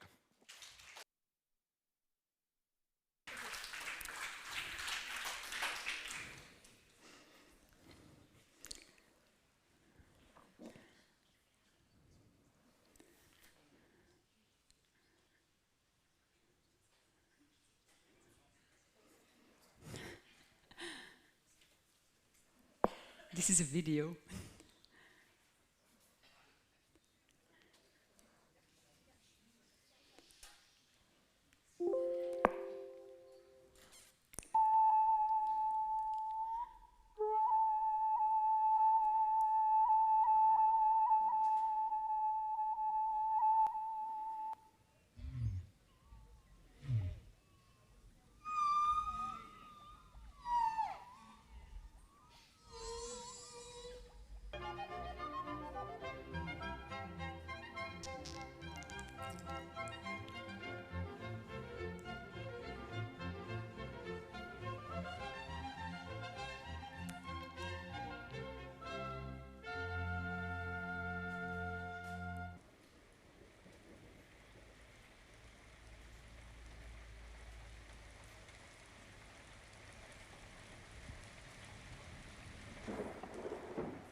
What makes us human? It is the way we perceive things. It's the way we try to make sense of it all. And it is the way in which we ask questions. What you just witnessed was 1 minute of footage of images and sounds that were assembled by a team of artists and scientists and thinkers led by Carl Sagan in the 1970s. You know Carl Sagan? He was an astronomer and he thought a lot about stuff out there, maybe alien life. And actually these images, they were burned onto a gold-plated discs and they were put on 2 spacecraft called the Voyagers. These space missions were launched in the 1970s, 77, on their way to the outer solar system to see the giant planets. And they were never going to return. They were going to continue into the vast empty space. Now, maybe one day an alien or a group of aliens will find this spacecraft the size of a small car, and if they manage to decipher the manual, then they will see these images, if they have eyes, and they will be able to hear greetings in 55 human languages. This is Dutch. So there's 55 languages on there saying hello, aliens. Now, this brings us to the question that we humans ask, are we alone in the universe? And in order to answer this question, as an astrophysicist, I'm going to give you a small crash course in astronomy. Are you ready? Okay, so what is a star? A star is a giant sphere of gas that is so hot and dense in its interior that it can convert simpler elements into more complex elements. And we call this process nuclear fusion. And this is what helps the stars to keep on shining. Now, stars are the light beacons of our cosmos, and all the light that we see at night, except for our own artificial light, comes directly or indirectly from the stars. Stars are very hot on their surface, so we don't expect to find life there. But we could find life on a planet. A planet is a spherical object that orbits around a star. We live on planet Earth. We know of several planets in our solar system, but so far we only found life on Earth. On a planet, we can expect to find life if the conditions are met. Planets are orbited by moons. We have one moon, the moon, but some other planets have tens of moons, like Jupiter and Saturn. And actually, if conditions are met on a moon, you could also expect maybe to find life there. Now, we only found life on our own planet, so we take ourselves a bit as the measuring stick for life elsewhere. Maybe this is a very short-sighted thing to do. Maybe it's pretentious to do that for us as humans, that we think that life might be connected in a way or developed similarly as we did, but that's what we are going to do. Now, there could be planets circling other stars. We call these planets exoplanets or extrasolar planets. And all these stars and their planets and their moons and everything that orbits them, they flock together in giant islands of stars, which we call galaxies. A typical galaxy contains 100 billion stars. So that's a number that's hard to imagine. In our galaxy, which might look like this one, we are actually living in the outskirts. And maybe that's a good thing, because at the center of the galaxy, we think there is a giant black hole. So conditions are not so good there. Now, if we look far out in the visible universe, this is a picture taken with the Hubble Space Telescope, we see many, many galaxies. Actually, in the visible universe, we have hundreds of billions of galaxies. And each of them contains hundreds of billions of stars. So you can do a little calculation on the back of an envelope, and you can conclude that, in fact, in the visible universe, there are more stars than there are grains of salt on all the beaches and in all the deserts of Earth altogether. So that's a lot of potential stars to have planets, right? Now, as an astrophysicist, this night sky is my playground, But I have one big problem, and that is that everything is very far away. But light is traveling very fast. It's the fastest thing that we know, actually. The light of the sun left the sun 8 minutes ago before it reaches us. The light of the next star, the neighboring star to the sun, left that star 4 years ago, then traveled all the way to reach the Earth. So actually we see that star as it was 4 years ago. So when we look up at night, in fact we are looking into history. Everything we see comes from the past, because light takes time to travel here. Now using that light, we can come to a new distance scale.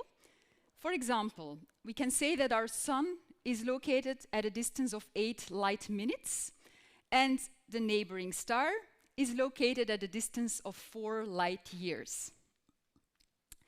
Now, for all these stars very far out, might there be planets or moons circling around them that host life? But then the next question is, what is life? What do you consider something alive? Something that's breathing, something that's exchanging information or energy with its environment, something that's procreating, something that's communicating. In fact, in all the different scientific disciplines, there's a lot of discussion about what it means to be something alive.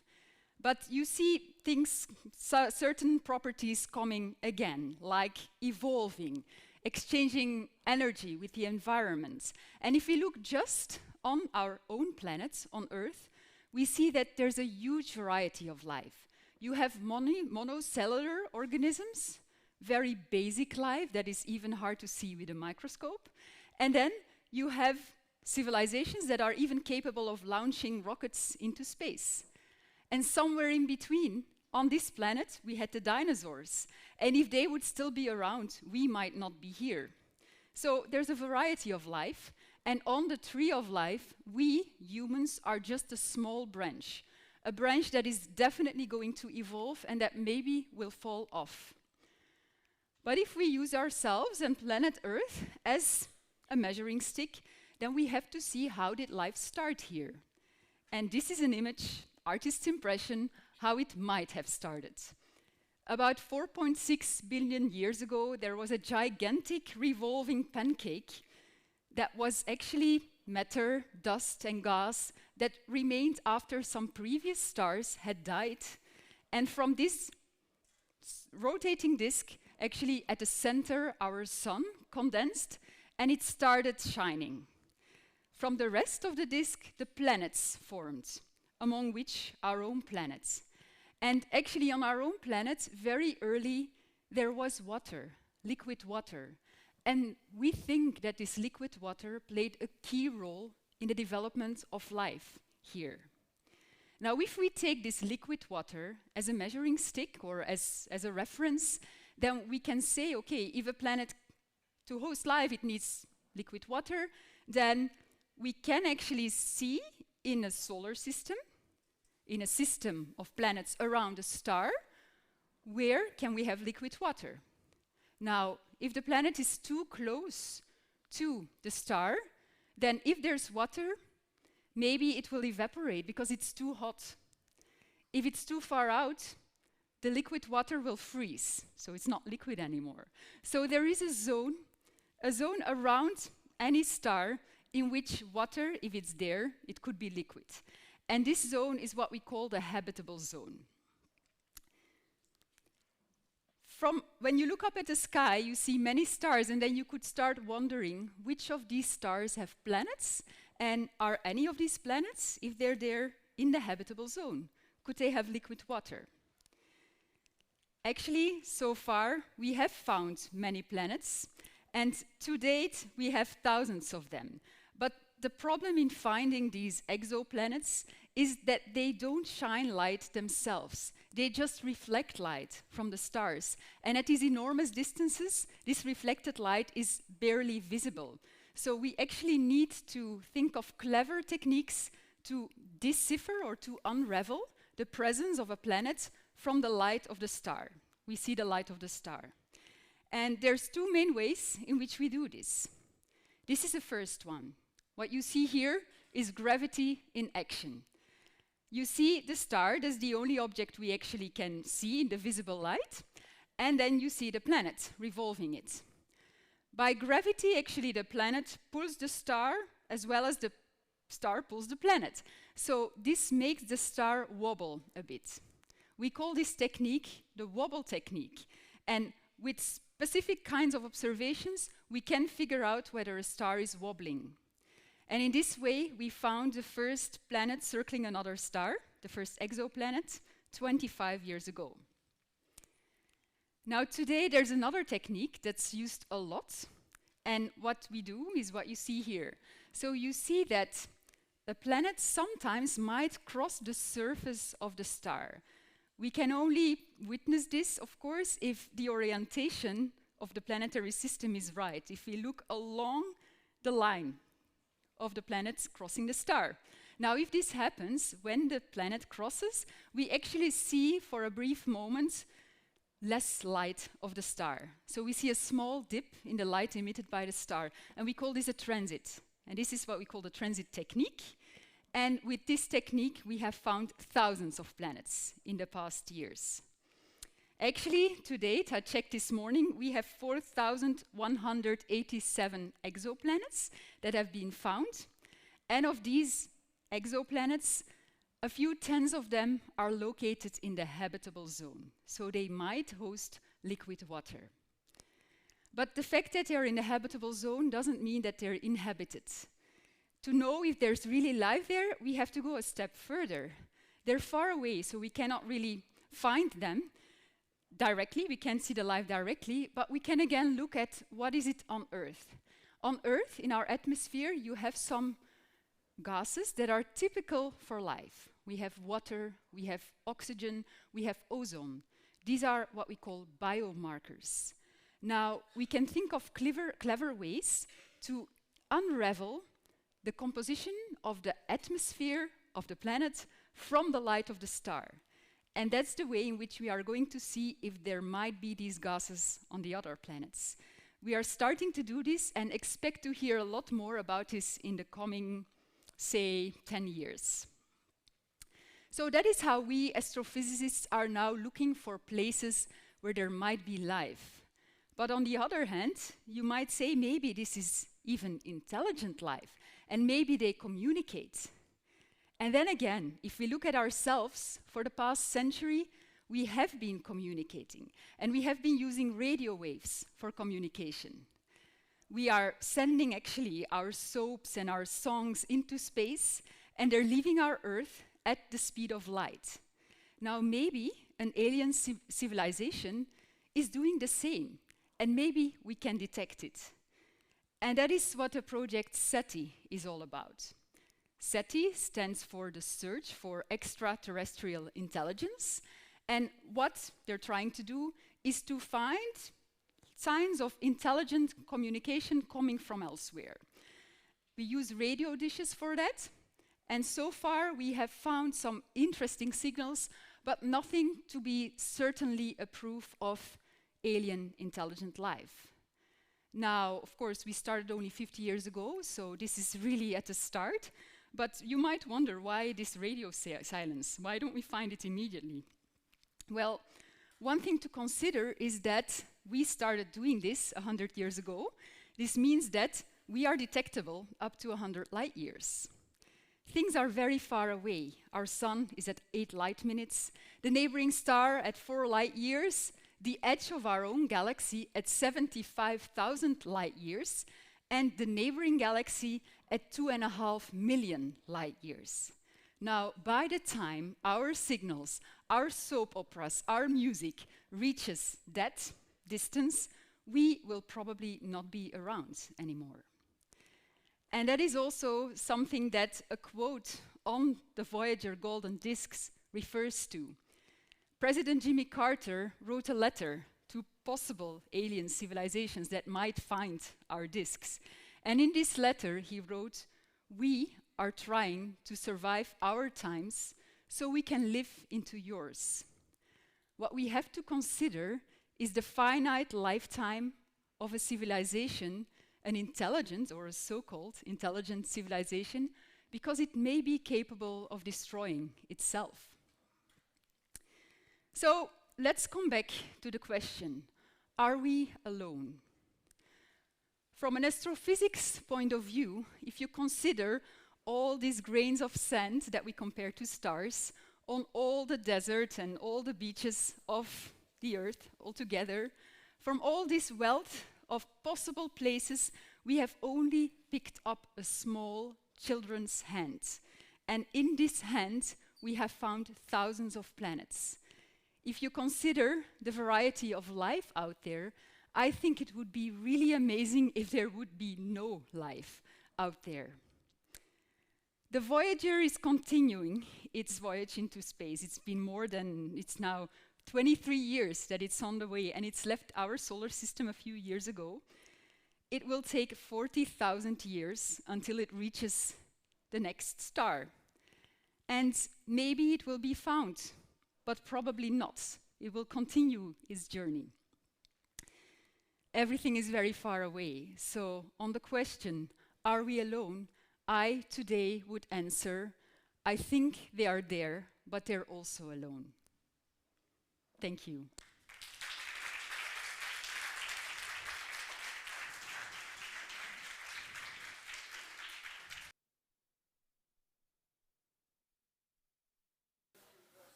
Hello. Don't worry, you don't have to get up yet. You're not in a hurry. You still have about 10 minutes until your lesson. We want to thank you very much for coming. We want to thank all of the people that make this possible. Yes, the co-organizers and all that, but also the school, Mr. Gary, our director, Ms. Shiberas, etc. The APE for their financial and moral support. We'd like to thank you as well for coming. We'd like to wish you a happy day as well. Please exit through the back doors. You have all the time in the world. Thank you.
Welcome to something special. Welcome to TEDx. This TEDx event is part of a global conversation that takes place every day in every corner of the world. In schools, in theaters, in workplaces, even in prisons, people gather to hear the best ideas bubbling up in their communities. More than 3,000 TEDx events are held every year in 170 countries. It's a remarkable thing. TEDx events are self-organized under a license from TED, a non-profit organization devoted to discovering and sharing powerful ideas in the form of TED Talks. It's not TED itself, but your local TEDx team of volunteers that has done all the work to put on today's event, including booking all of the speakers. It's this team's ideas, dedication, and time that have made this possible. We really hope today's program sparks an exciting conversation. This is a day for curiosity and for skepticism, for inspiration and for action. The more you enter into it, the more you will take out. And now, on with the show.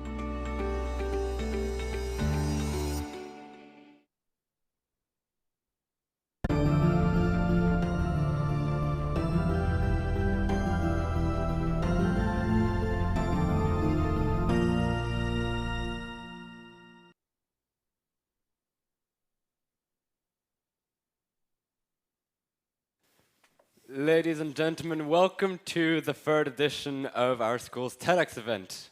Welcome to. Oh, thank you. What a great crowd. Not all of them do that. Now, this is our fourth block. We've got two speakers coming to you. They're going to be asking, well, our question to them was, what makes us human? So they're going to be offering their perspective on this. Before we introduce the speakers, we like to just make sure that everyone's phone is on silent. Yep, I'll give you a minute. Yes, once you have that, I'll also ask the first row to make sure that you don't put your feet up on the stage while you're here, because that might distract the speakers. And apart from that, are you ready to hear about our lineup? Laura, would you like to tell them? Yes. First, we'll welcome Paola Tama, an Italian journalist working at Politico. Please welcome her.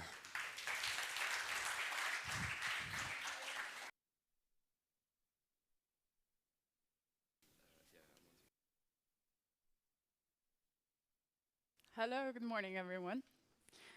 Yes, I'm a journalist. I'm not going to talk about journalism today. I'm going to talk about this. So, what makes us human? I thought about this, and for me, it's finding meaning in life. And put it more practically, how do we make something meaningful with our life? How to pick a career? So, right now, you're at an age, or you're getting to an age where everybody's asking you, what are you going to do next? What's your next thing? Which career you're going to do? And you're young, you're well-educated, you're healthy. You basically have a sea of opportunities. You can swim in any direction, including downwards. It's great, but it's also terrifying. And if you have already picked your career path, please tune me out for the next 10 minutes. But if you haven't, or if you still have some doubts, I'm going to try to share with you my quest for meaning and how did I pick a career, including how I made some big fat mistakes and how those helped me to adjust my course. And I hope that some of this will resonate with you. And I'm going to borrow from some much better writers than myself along the way to share some wisdom along the way.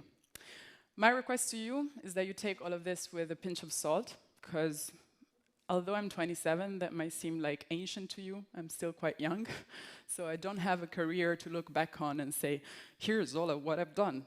Actually, I'm just starting. So I'm sharing with you really my quest for meaning, as not long ago I was looking for my career.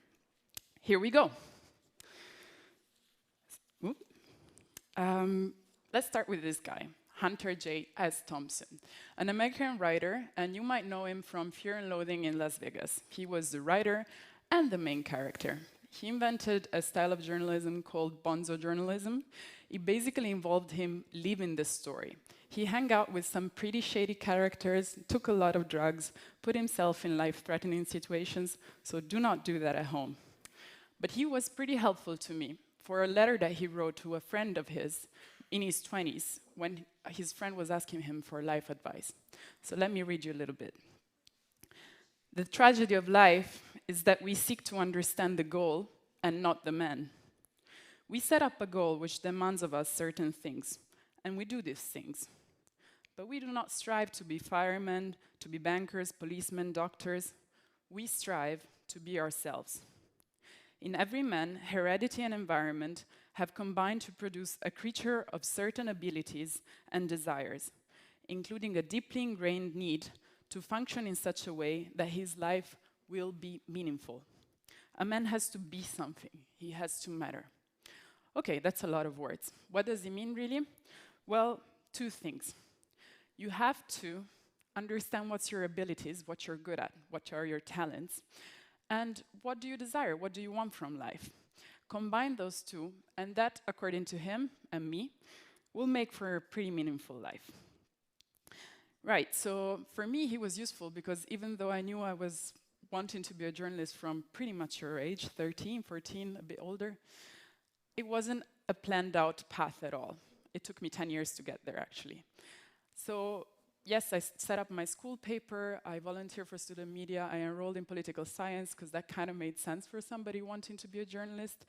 But when I was at uni, I actually picked a different range of subjects, thought about changing my major a bunch of times, and at the end of my course, when I graduated, I didn't know that that was what I wanted anymore. And I felt lost. I felt like I had a very vague skill set, and I'm actually back to square one. So for a little while, I didn't swim in any direction, I just floated. I fell in love, I moved to Rome. I did a number of different jobs. I worked for the UN for a little while. I was doing some research on places where I'd never been to, writing policy briefs. And I felt very far removed from that. It didn't give me any meaning, so I quit. For a little while, I also worked for a political movement because I'm attracted to politics. I think it's interesting. And once I was there, I thought, okay, this is crazy, and it's also very morally dubious. I'd rather be an observer than an active participant in it. Then for a year, I worked in a startup, which was trying to connect farmers and consumers to shorten the supply chain and get a better price for the producers and better food for the consumer. It was a lot of fun. I learned a lot of skills because I was a very small team, so I had to do a lot of different things. I also learned to make cheese, which was pretty fun.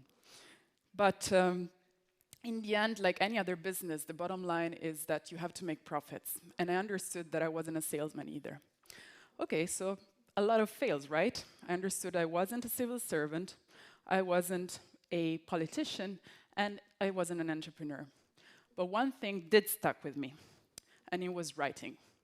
As part of my skills and my duties in my job, I had to write farmers' profiles, listen to their stories, put them into my own words, and up on our website to kind of promote our idea.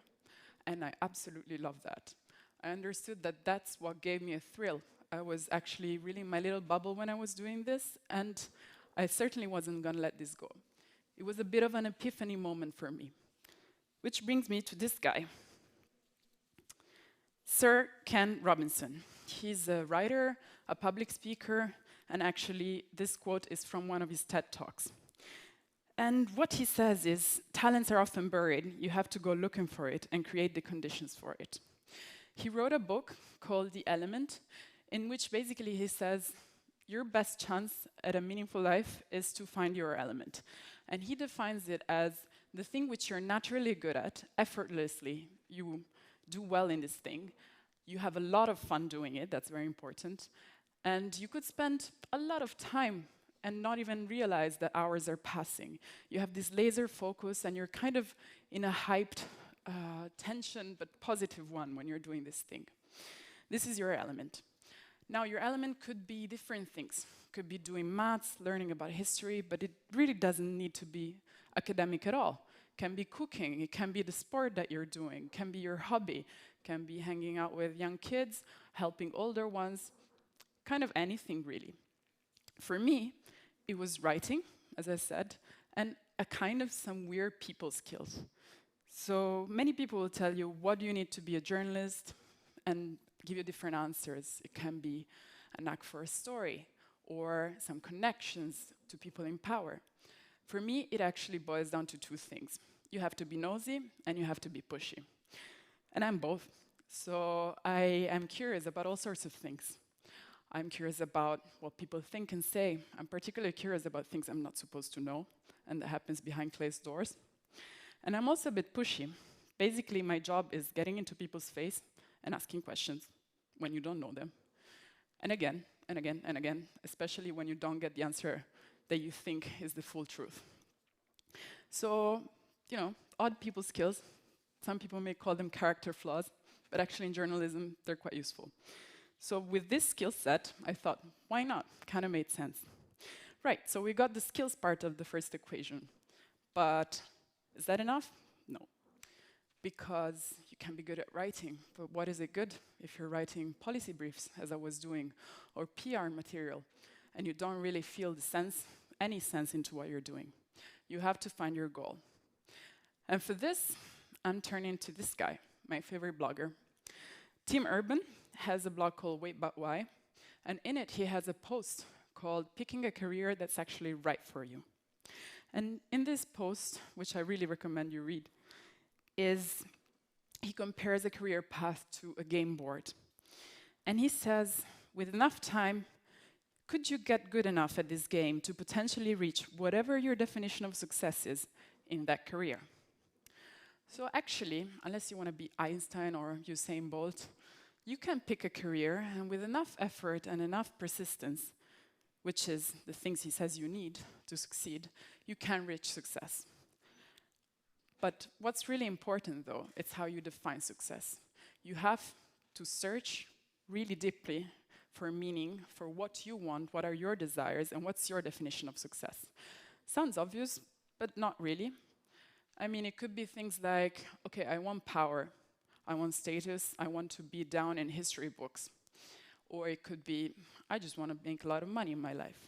It could be, I want to help others. Could be, I want to be famous. Could be anything, really. It could be also, perhaps, I just want a really chill lifestyle, and that's my life goal. All are fine, to be honest. But you will find that you will need to pick some and prioritize them and let go of others as you go along your path. For me, after all this trial and error, I had a good think about this, and I realized money for me is not super important. Okay, I want a full fridge and a warm house and to travel whenever I can, but I'm not a big fan of chunky cars and fancy clothes, so that's okay. And also, I wasn't going for a 9-to-5 that would just pay the bills, because if you think about it, that's 8 hours, but over your working life, that's 100,000 hours. That's nearly half of your waking life. So are you ready to give up half of your waking life to something you don't really care for? I wasn't. Also, as I said, I am a people's person, but in a bit of an odd way. You know, those skills wouldn't really make for a good doctor or carer. So I turned my personality into an asset. And also, I mentioned, I'm fascinated by politics and by power, but not because I want to have it, but rather I want to observe it. I want to see what people do with it. How does it travel from one group to another? How does it influence people? So I combine all of these things together, and I found that journalism was a pretty good answer. Don't make a lot of money in it, but you're never bored. It's not a 9-to-5 job, and you know, you can observe power from a position of privilege. So that was my way to find a career, which I hope somehow makes sense. But I want to leave you with some practical tips after all of this lofty talk. The first one is, if you don't have any clue what you want to do, it's fine. Get some perspective. You can take some time. You're super young. So just take a gap year. Save some money, go traveling. Or get a little job on the side and try out different things. Volunteer somewhere. Or try out an internship. Actually, in journalism, if that's a field that interests you, there is a lot of newsrooms offering internships for people straight out of high school. The BBC is one, the New York Times is another one. So, yeah, get some perspective, step out of your comfort zone, and wait and see what tickles you. The second tip is to find mentors. That's also very important, because these people, at the end of their career or in the middle of it, can give you some perspective on what's it like. And maybe, you know, their experience will tell you that Your idea of being a doctor is not really well founded. So go talk to your parents' friends, to your friends' parents. Ask them to shout at them for a day. Just ask them what's their job like, and what do they like best, and what do they like worst. So if you don't have anyone in your circle, an extended circle, just go on social media.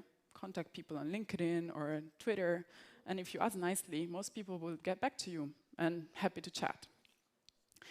The third one is important. That's a quote from one of my favorite movies. Basically, if you invest all of your energy and time only into work and pursuing a career, you'll probably end up unhappy and unhealthy. So my advice to you is also have some fun. Take care of your relationships with your family, your friends, your partners, and also just do things because they're fun, because you enjoy doing them, not because they're advancing you in some career path. It's important. I'm not saying it's not. I just spent the past 10 minutes talking about it, but definitely not the only thing in life. Right. And one very last thought, which is U-turns are permitted. I know that you feel like your future is the most important thing, and it certainly is, but the decisions that you'll make now and your next few years are not set in stone. They are reversible. Look at me. I mean, I am now a professional journalist. It took me a lot of effort and time to get here, and I'm very happy I did. I'm also happy about my mistakes, because I'm the product of those mistakes. But you know, I might want to be a chef or have a travel agency one day, who knows? So what I want to say, as I did in the beginning, is that you should, as you change, as you progress as an individual, your goals might change too, your priorities might change, and it's fine to adapt your career path to your new goals, because the important thing is to find purpose and use your talents. Pick a way to go life and not a goal. Thank you.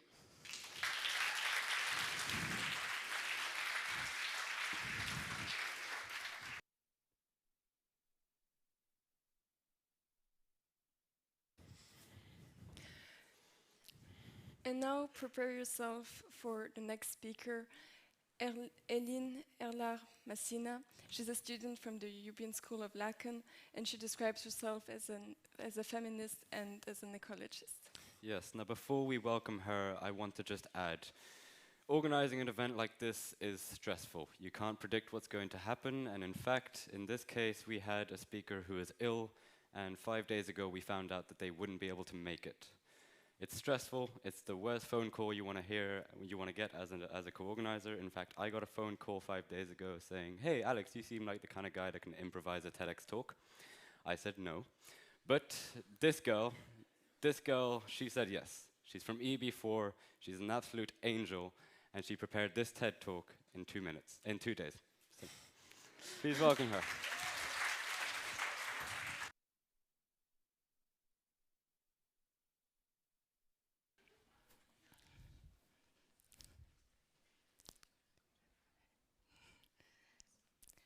Australian bushfires, the plastic crisis, species going extinct, dying coral reefs. All of this is shocking news about the current ecological crisis you've probably already heard. This is why, 2.5 years ago, I decided to ban meat from my life. Now, you may think, what has meat to do with climate change, or why are you telling us about this?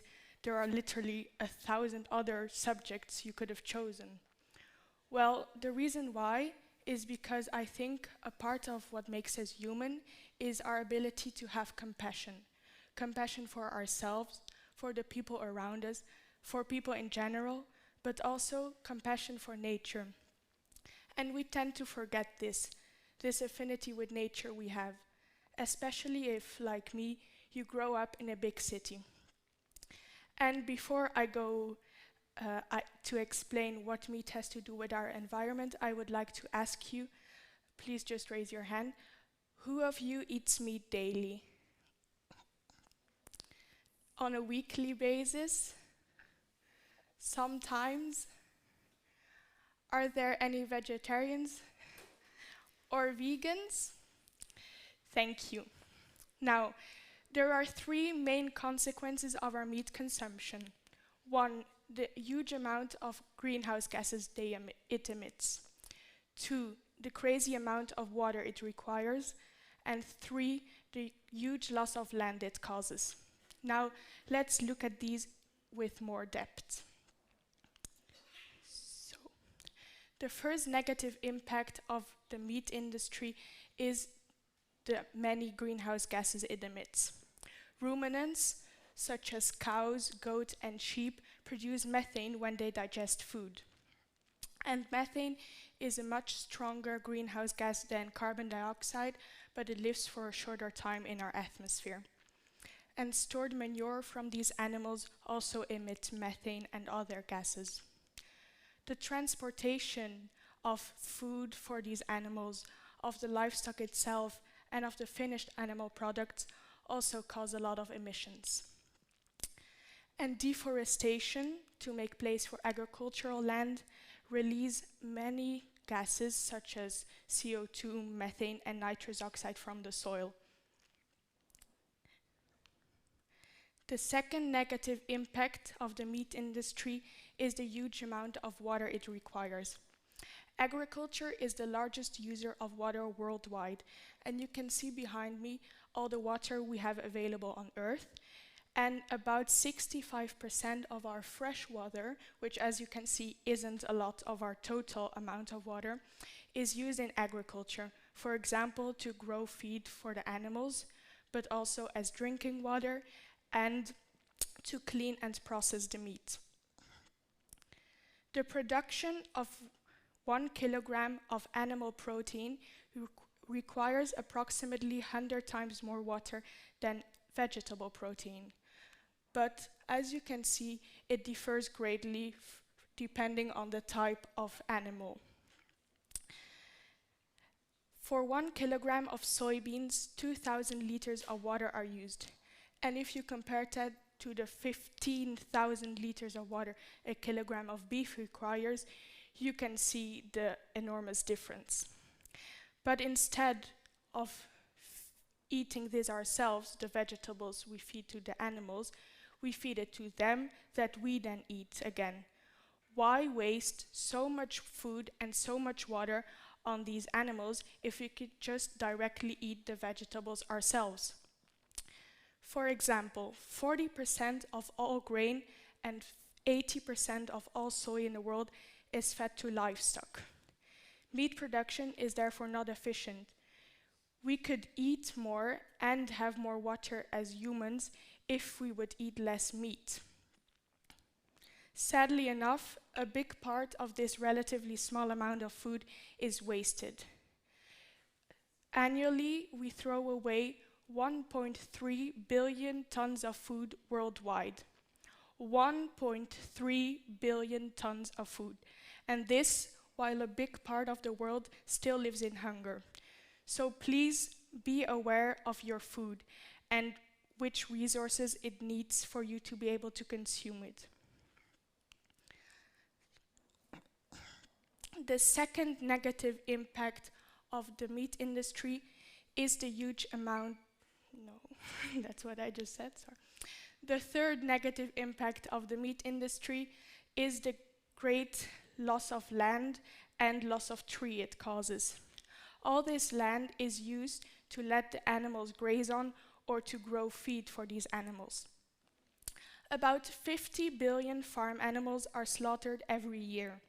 50 billion farm animals. Just try to imagine all the space, all the food, and all the water they need. And keep in mind that we, as humans, are only slowly approaching the 8 billion, compared to the 50 billion animals we slaughter annually.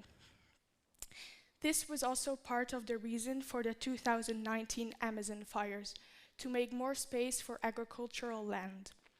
It is estimated that 9,000 square kilometers of forest has been lost through last year's fires.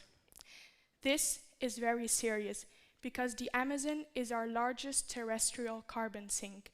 This means that it absorbs carbon from the air and stores it. And as you know, trees can convert this CO2 into oxygen that we use to breathe and do all our bodily functions with.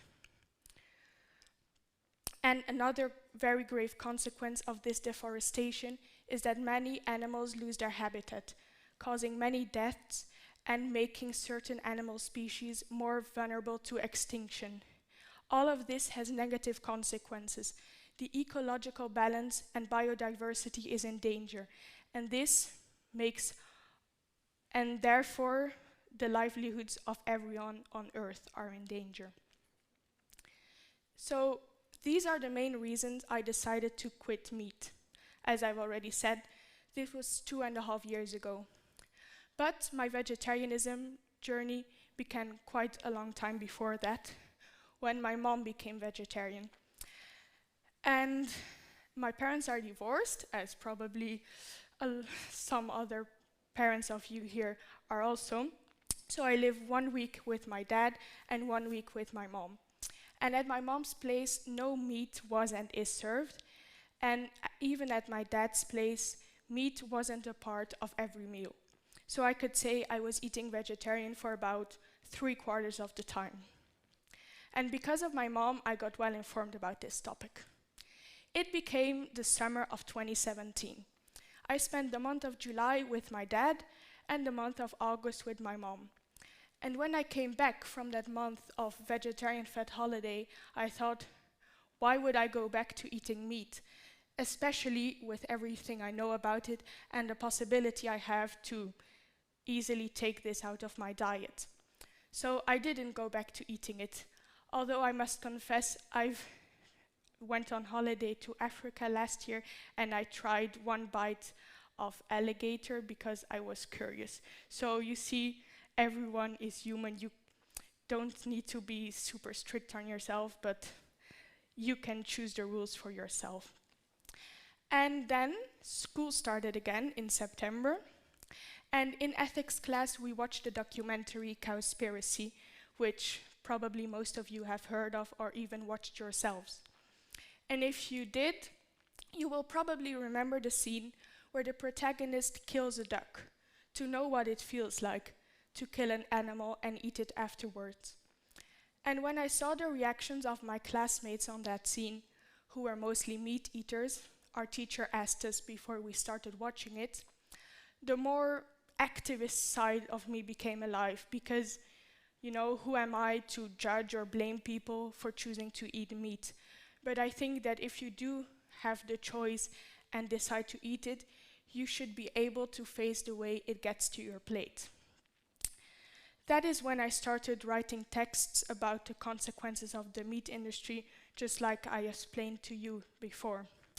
And I started giving a more developed answer on the question, why don't you eat meat? It's so good. I could never give it up. And that's when I started to notice a change. Friends around me started calling themselves flexitarians. Parents of friends and teachers came up to me to ask for advice on how to substitute meat in their meals and started using corn. And my dad started making chili sin carne for everyone and not just for me. And just recently, a very good friend of mine who said she could never give up meat because it's the only thing she likes, told me it's been 2 months since she last ate meat, and now she is cooking almost every night and makes vegetarian dishes for her whole family. So these are all very positive changes, of course, and we must encourage each other to make these changes. But of course, I don't expect you to just all turn vegan now, especially since I'm not one either. But I do think we should all start by becoming more aware of our food consumption. Look at it and thinking, where does it come from? Which resources are needed for us to be able to consume this? Start making small, gradual changes in your day-to-day life. For example, by challenging yourself to ban meat from your diet for 1 week. And if that goes well, try 2 weeks, 1 month, and so onwards. If I, a pretty insignificant 16-year-old, can spark this amount of change around me, everyone can. And I know that if we do this together, we can have a big impact. And remember, imperfect action is better than perfect inaction. Thank you.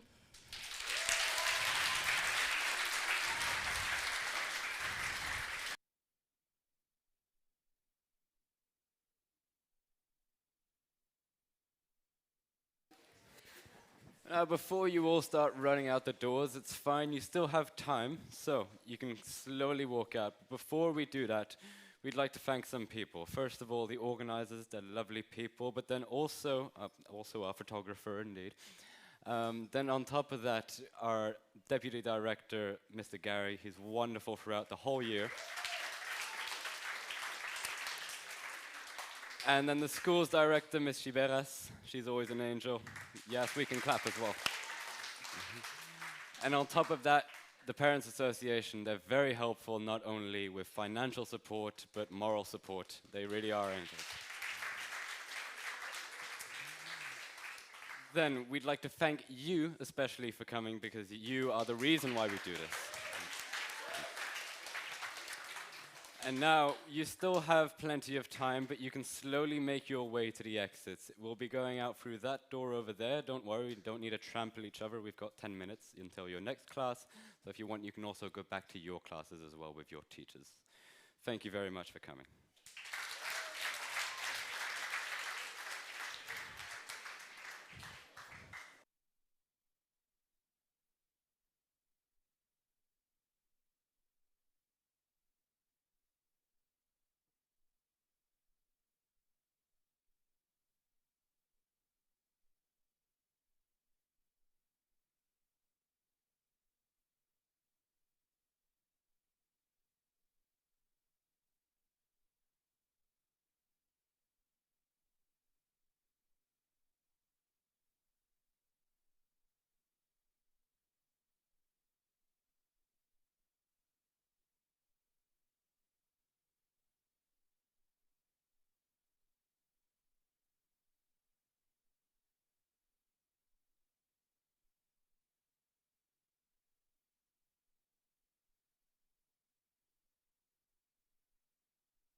Welcome to something special. Welcome to TEDx. This TEDx event is part of a global conversation that takes place every day in every corner of the world. In schools, in theaters, in workplaces, even in prisons, people gather to hear the best ideas bubbling up in their communities. More than 3,000 TEDx events are held every year in 170 countries. It's a remarkable thing. TEDx events are self-organized under a license from TED, a non-profit organization devoted to discovering and sharing powerful ideas in the form of TED Talks. It's not TED itself, but your local TEDx team of volunteers that has done all the work to put on today's event, including booking all of the speakers. It's this team's ideas, dedication, and time that have made this possible. We really hope today's program sparks an exciting conversation. This is a day for curiosity and for skepticism, for inspiration and for action. The more you enter into it, the more you will take out. And now, on with the show.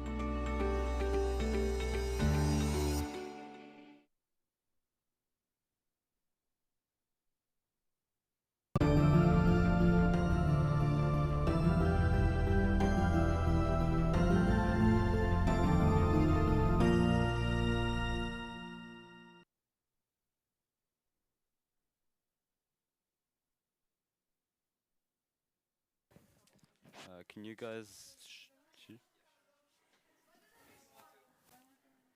Guys, can you...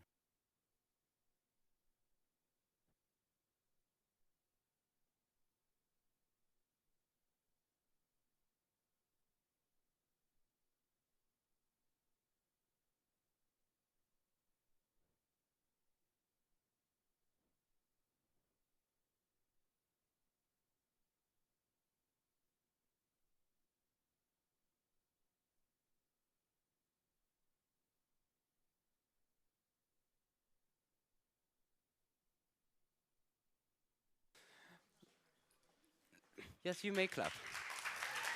Thank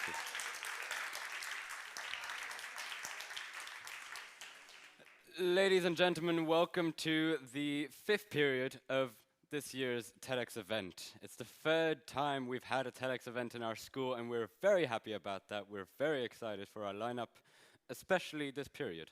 You guys booked the right tickets. Good job. I'm assuming you'll tell them about the speakers first. First, I'll just tell you about TEDx. TEDx has been happening for about 3 years in this school. It's a wonderful project. We invite people from all over Europe to talk about, well, whatever they want to. We ask them a question. It's usually quite simple but complicated if you think about it for more than 2 minutes. In this case, it was, what makes us human? What makes us human? Do you guys want to have a go at answering it? Yes, sure. Yeah, sure. That's not an answer, really. Okay. And who else has an idea? What makes us human? Wow, you guys are some philosophers here. We have good job, people. All right, well, don't worry about it because we have some speakers coming over to answer this question for you. Would you like to tell them about the speakers?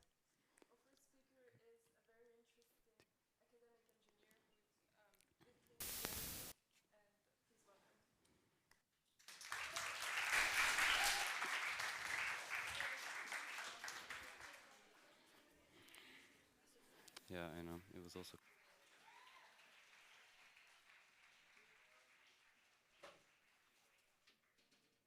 Like Laura said, my name is Detlef. I'm an academic engineer working at the University of Stuttgart. I have quite a story to tell you all. Although I do currently research in energy storage with X-Flow batteries all over Europe with an European program, but I had to promise the TED organization not to speak too scientific. So let's talk about something totally different. One of my strongest points, resolve. Resolve, the meaning of it. It's a firm determination to do something, to choose for something, to even believe something. That is what resolve is. It's not just solving something. It's really to firmly determine to go for something because you believe in it or you want to achieve it. It's according to what you want. I grew up as a child with these kind of heroes from the comics, Belgian comics. Jommeke, Kuifje, Suske en Wiske. En français, c'est Bob et Bobette et Tintin. I always wanted, as a child, I always wanted to be like, and having adventures, be like the little hero like they were. But I was actually more interested about their friends, the professors. So my goal in life, I really want to become a professor someday. Like these ones. Especially the middle one. That was a quite special one. Professor Gobelin. Professor Gobelin, he's professor in everything.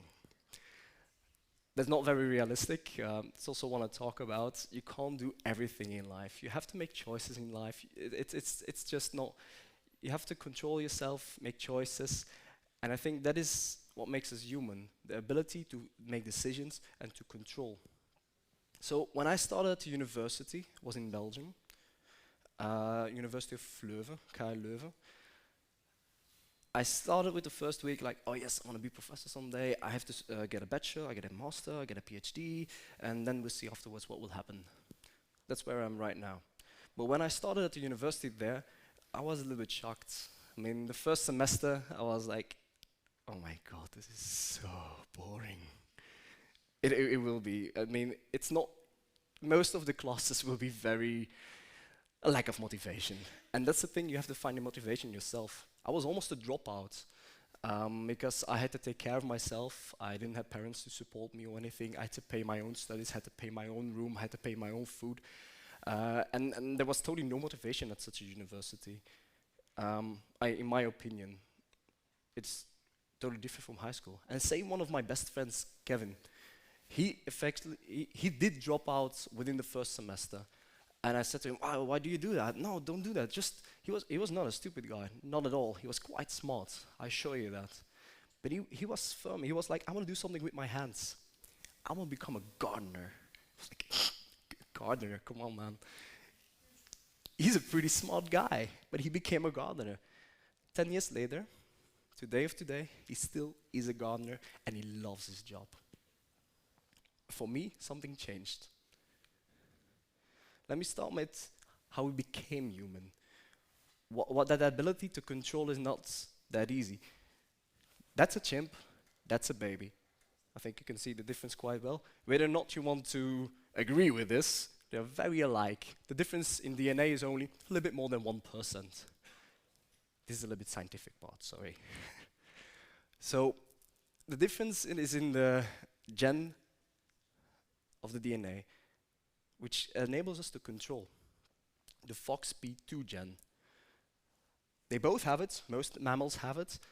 Difference with humans is it's differently evolved. It's a difference of 2 amino acids. And this is what helps us to evolve and to have the ability to evolve intellectually, to develop speech. That is the potential behind us as humans. One of the things, of course. But you have to see it as a spectrum. There are chimps who can understand language, sign language, for example. Those are like the very smart ones, but they also thought to do that. Whoosh. Oh well. Then you have the humans, and it's also in a spectrum. There are humans, and you can say they are disabled. It's because there is something maybe wrong in the gen there. But that doesn't make him more stupid at all. It just makes that their potential is different.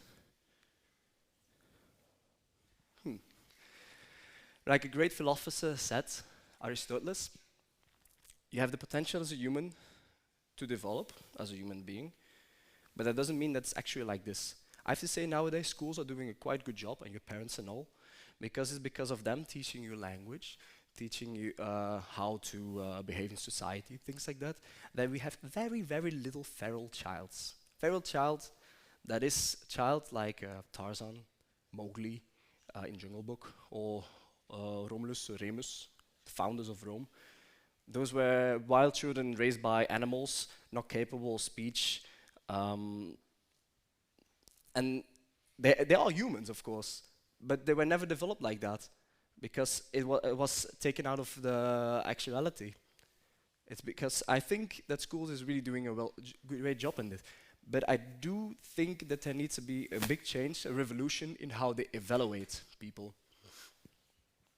But that's not about that.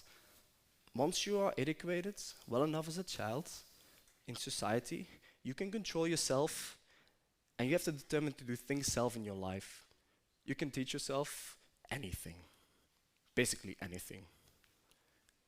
But there are 3 things that I want you to remember. It's like hobbies. I would say it's more like a job. You need something to keep yourself in shape.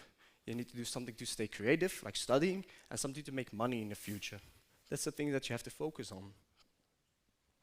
I mean, I focus mostly on studying, and I'm lucky enough to make money out of that by doing research all over Europe. I'm currently at the University of Stuttgart. But I don't neglect that I'm a physical being. I mean, you saw the monkey and the baby are quite alike. I mean, we are physical beings. You need to keep your body healthy. Sport, you really need to sport. 4 times, 5 times a day. You need to study, keep your mind creative, keep going. And of course, you're living in a society, you need to make money. And that could be quite a lot sometimes. Some people choose for one or the other, but these are the basic things I think, in my opinion, you really have to focus on. And stay social, have friends, have family, things like that. And that tends maybe to be quite a lot. You only have 24 hours in a day. 24 hours minus the time you have to sleep, let's say 8 hours. You can push that to 6 hours. I mean, resolve to make more time for other things. But you only have 24 hours in a day. That's for everybody like that. So, it's a matter not of time management. It's a matter of balance, finding balances in your life. And how you can control and push that. Get out of your comfort zone. That's okay, do that. Get out of your comfort zone, do things that you normally don't do because you want to learn something new or you want to do something new, you want to achieve your goals. Get out of your comfort zone. And I assure you, these boundaries will change. It's boundary management. The things that you were able to do, for example, now, are not the things you were able to do 10 years ago. Obviously. And I want to break it down. This is the thing that you have to control in yourself. It's a matter of ability, willingness, and environment. Let me start with ability. You have the ability, once you've developed enough, to learn something. Basically anything. You can learn a new language, you take your books, you study, but you have to do it. Ability and skills are things that are acquired by working for them. But it's also, life is not really fair. That's just an ugly truth. For example, if you remember the lovely guy, Stephen Hawking, in his wheelchair, don't ask him to run a marathon. I mean, that would be quite harsh. But brilliant minds, but there are limitations maybe to your abilities. So realize themselves, what do you want to do? Can I do it? Is it possible? If it's hard, okay, work towards it. Make goals, make points in life, how you can get to something. Besides that, I think this is the most important one, willingness, motivation. So, how far do you want to go to do something? What is your determination to achieve something in life? I mean, this is one of my personal strongest abilities. And my supervisors at the university sometimes hate it. When I put my mind on something, it's really hard to change it. But this also collaborates with other people. If you want to get anything done from anybody, you have to get to their motivation, their willingness. For example, you have a boss and he says, do this job for me. You will probably do it because you have to do it. It's your job. And you get money in return. But if you're not really motivated to do your job, are you going to be doing a good job? Yes, no. Whatever you want from other people, see that you get to their motivation, willingness, collaborate. That is the strongest part. For me personally, I still want to become a professor someday, and my motivation is like is in here, in this little box.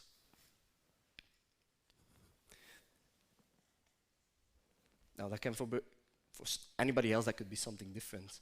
But find that one thing that is very strong, very firm, that makes you motivated to move from one day to the other day for a long-term period. And the last thing, if you want to work on yourself, your environment.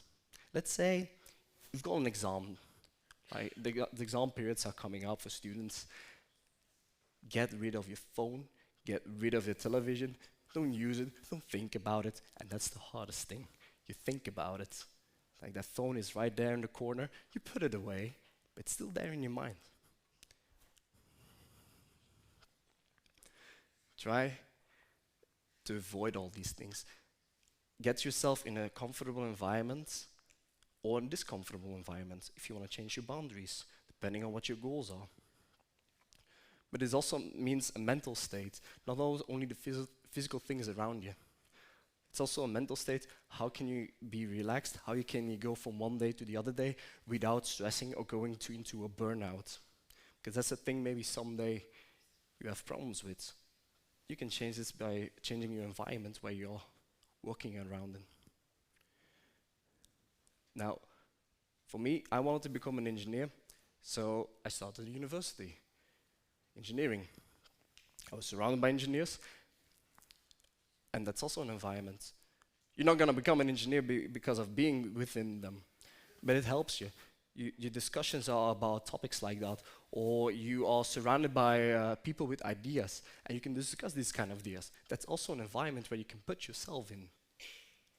Now, like Martin Luther King said, whatever you do, if you can't fly, then run. If you can't run, then walk. If you can't walk, then crawl. But by all means, keep moving. I agree with this and I disagree with this one. Because it's a matter of what you are willing to do. I mean, how far do you want to go? I mean, for example, you only have 24 hours in a day. Are you willing to sacrifice, for example, 2 hours of sleep to get something done, or work whole nights to pass for that exam? Normally, if you plan well enough, that should not be an issue. But you have to make choices in life sometimes. You want to learn so many things, you want to do so many things there. You have to make choices. And that's the difference between me and my best friend. He became a gardener. He has currently a house, a wife, a child. A second child is coming up.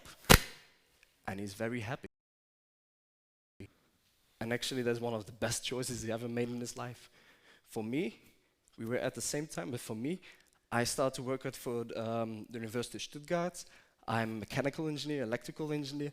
I got my degree in business management. I know 5 languages. I have 4.5. We're still working on the 5th one. But I don't have a house. I don't have a wife currently yet.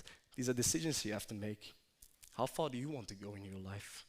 What is your resolve? Thank you.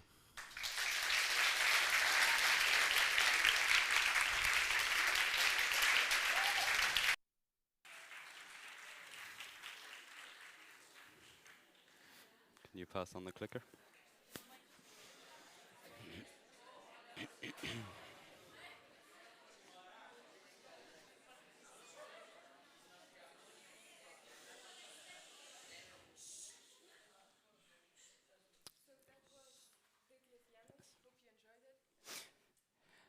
I need you to understand that this is my favorite part of the day. Organizing a TEDx event is a lot of being very serious and very official, you shake hands and all that. But today, right now,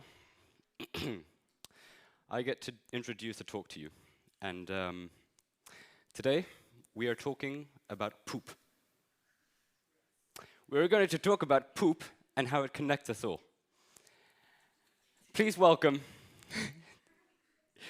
Anastasia Papengelou.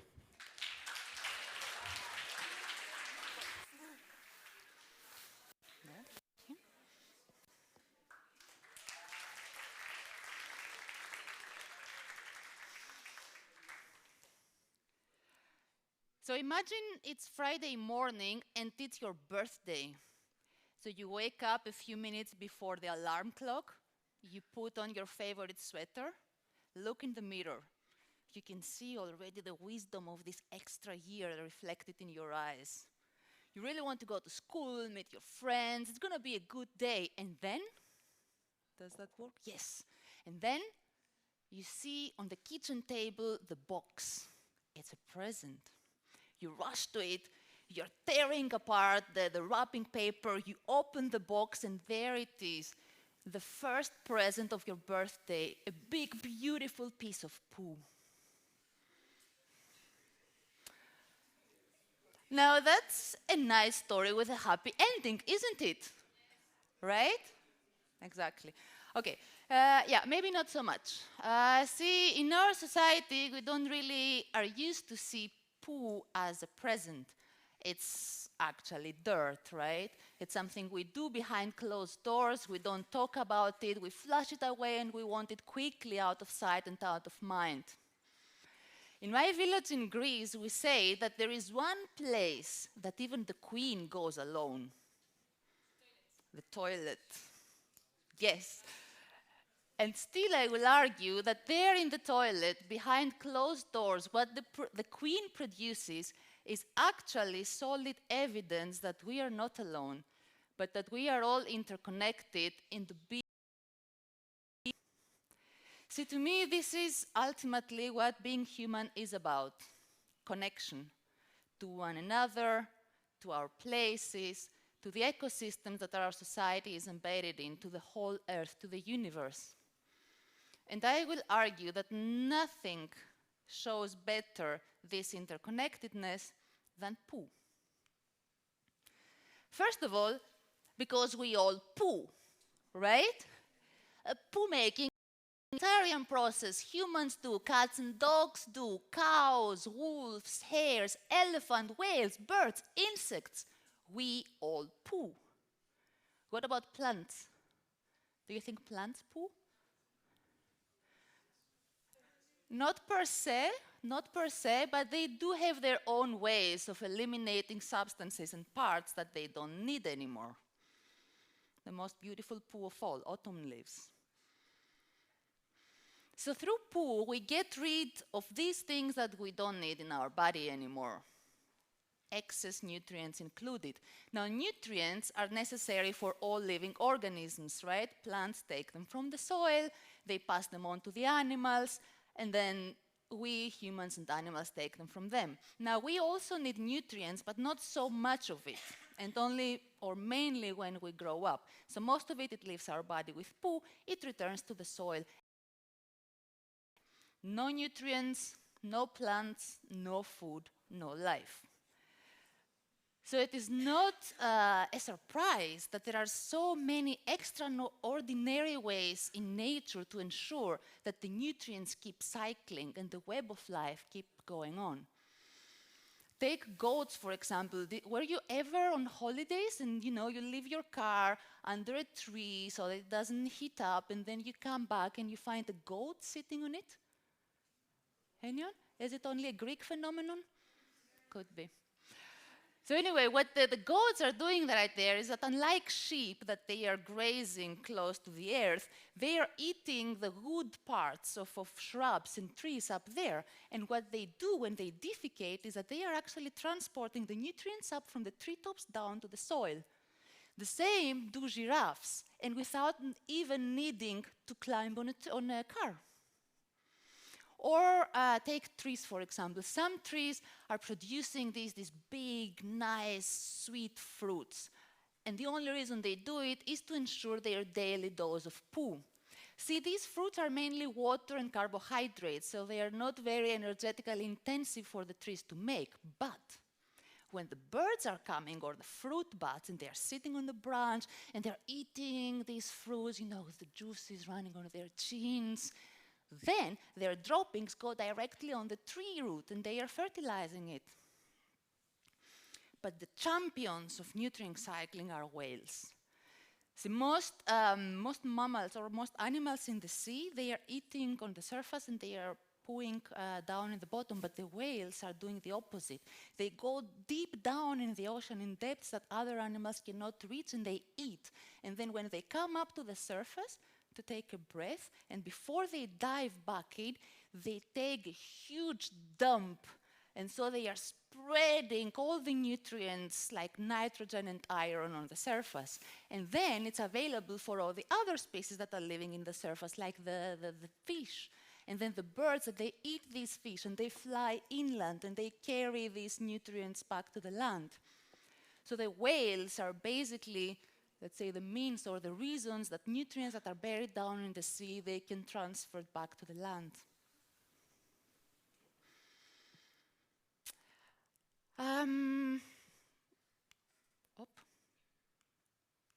Okay, I'm a bit confused, but I will.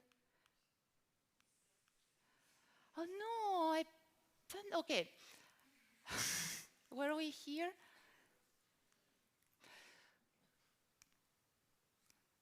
This is a very confusing pointer. Where am I? Okay, I'm really sorry for that. I'll try to I don't know. Okay, we were here, right? And then I press right and go to the front. Okay, it's difficult. Okay, so let's get back to where we were. We talked about whales. We said about all the things that, the ways that nutrient cycles through the earth. Exactly. So let's summarize.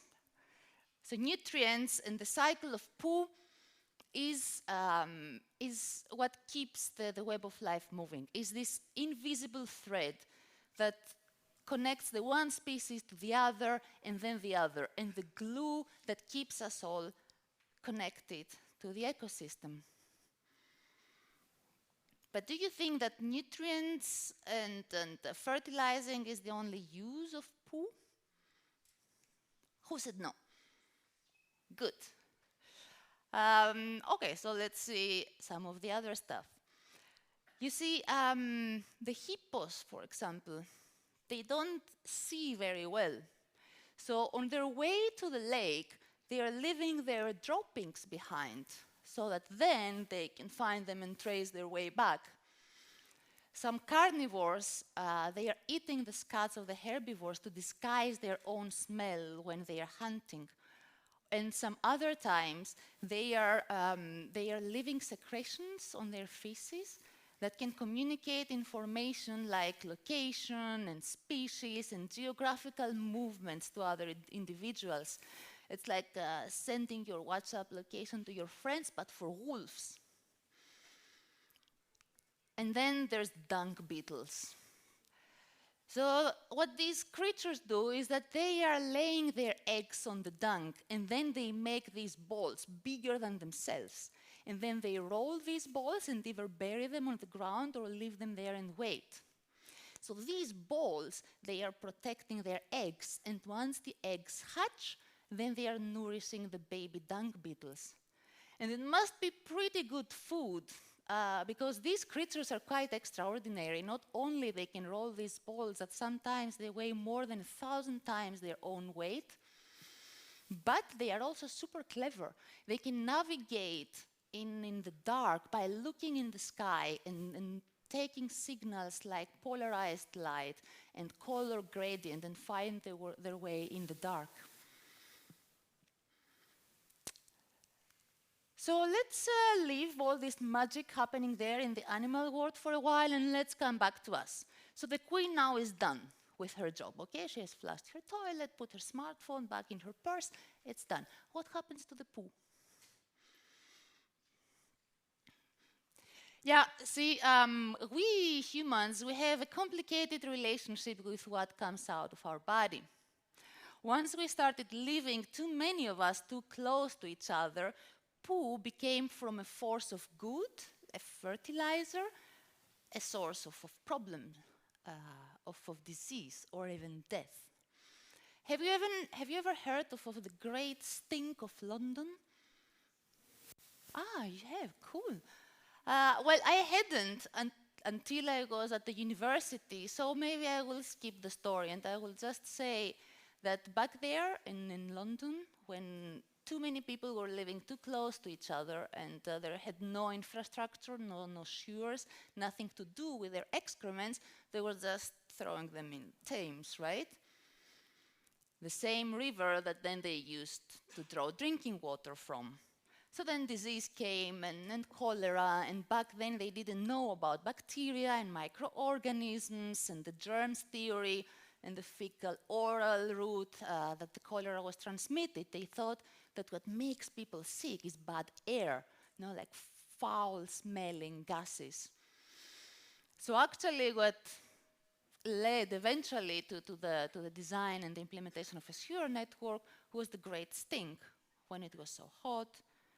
And you don't help me, you said you know. When it was so hot, and everything started rotting in Thames, and this blanket of stench just sat on top of London, right? And no one could even walk on the streets or stand by the window, let alone the politicians with the noble noses that had just moved in their new premises just on the bank of the Thames River. And that was the beginning of the sewers. An unprecedented achievement for public health, saved us from cholera, from waterborne diseases. At the same time, it's also a curse. See, what basically is happening in sewers is that they mix our feces, these packages of nutrients, with big amounts of clean drinking water. So these things separately each are a resource, but once we mix them together, we create huge amounts of wastewater. And then we need to clean this water in order to be able to return it in the rivers and the sea and the solid residue that has the impurities, but also all the nutrients in there. We incinerate it, we landfill it. Basically, we lose the nutrients forever. And in this case, poo is very telling of another aspect of human nature, I think. Being ingenious and inventive and a problem solver on the one hand, but a bit short-sighted and selfish on the other. Well, we start doing things differently. There are compost toilets, that they are creating compost out of our poo right in place. There are source separation toilets that keep most of the water with the nutrients separate, so it's easier to recover. So we are doing things better. There is a brilliant book that I used a lot as an inspiration for my talk today. And there the writer says at some point that poo making is a process of gift giving with the earth. When we eat, we are receiving the gifts of the earth. When we poo, we are giving these gifts back. So it is this quality of poo making as gift giving that I think we humans should restore. Maybe not giving poo as birthday presents, that was a joke, but not forgetting that receiving and giving back is how the web of life is woven. Not forgetting that poo is this invisible thread that connects one species to the other, us with the other, with the ecosystem, with Earth, and with the universe. And then maybe we'll stop to treat shit like shit. Thank you very much.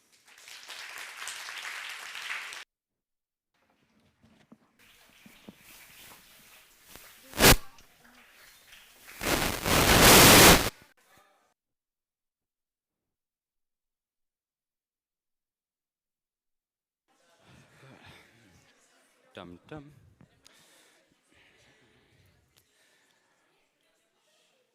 Well, I hope you know more about poop now.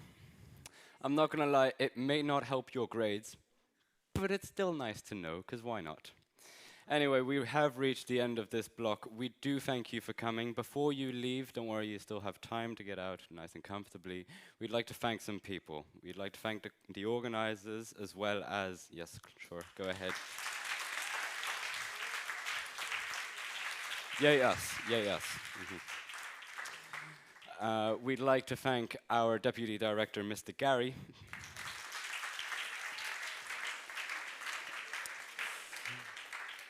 And then our director, of course, Ms. Gibaras.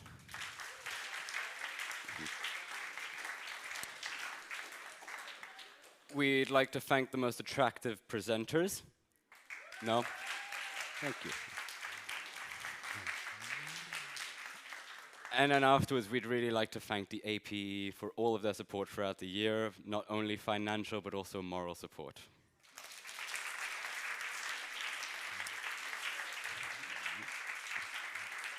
And now you can feel free to slowly get up and make your way to the back exit through there. We thank you all for coming. Thank you very much.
It doesn't work. Oh, yes, yes, no, it works.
TEDx.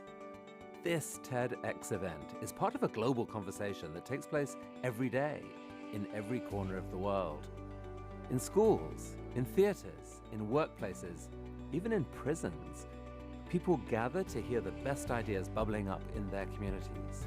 More than 3,000 TEDx events are held every year in 170 countries. It's a remarkable thing.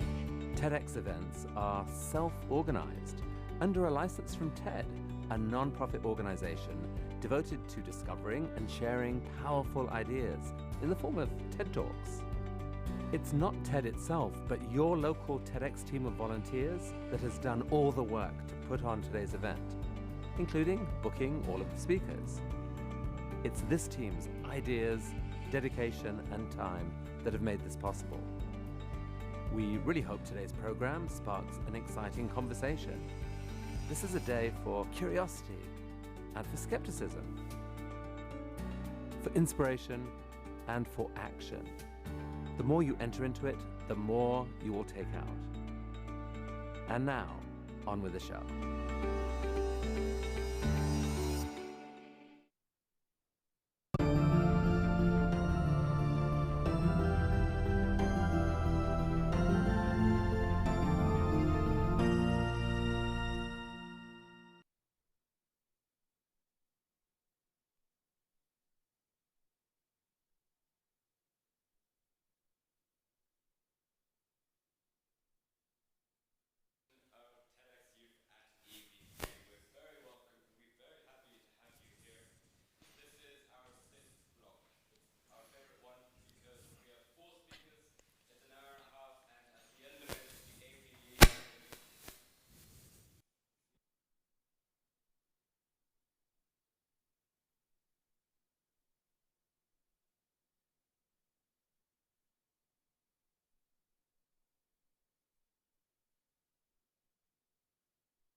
It's good that you gave me the microphone when I'm about to give it away anyway, but here you go. Get ready to listen to Jorge Corral Acero. He's a cardiac researcher. Please welcome him.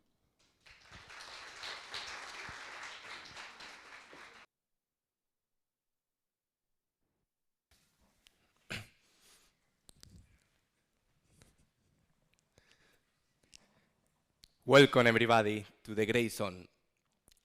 Since I was a teenager, I've been always dreaming medically being research at Oxford University.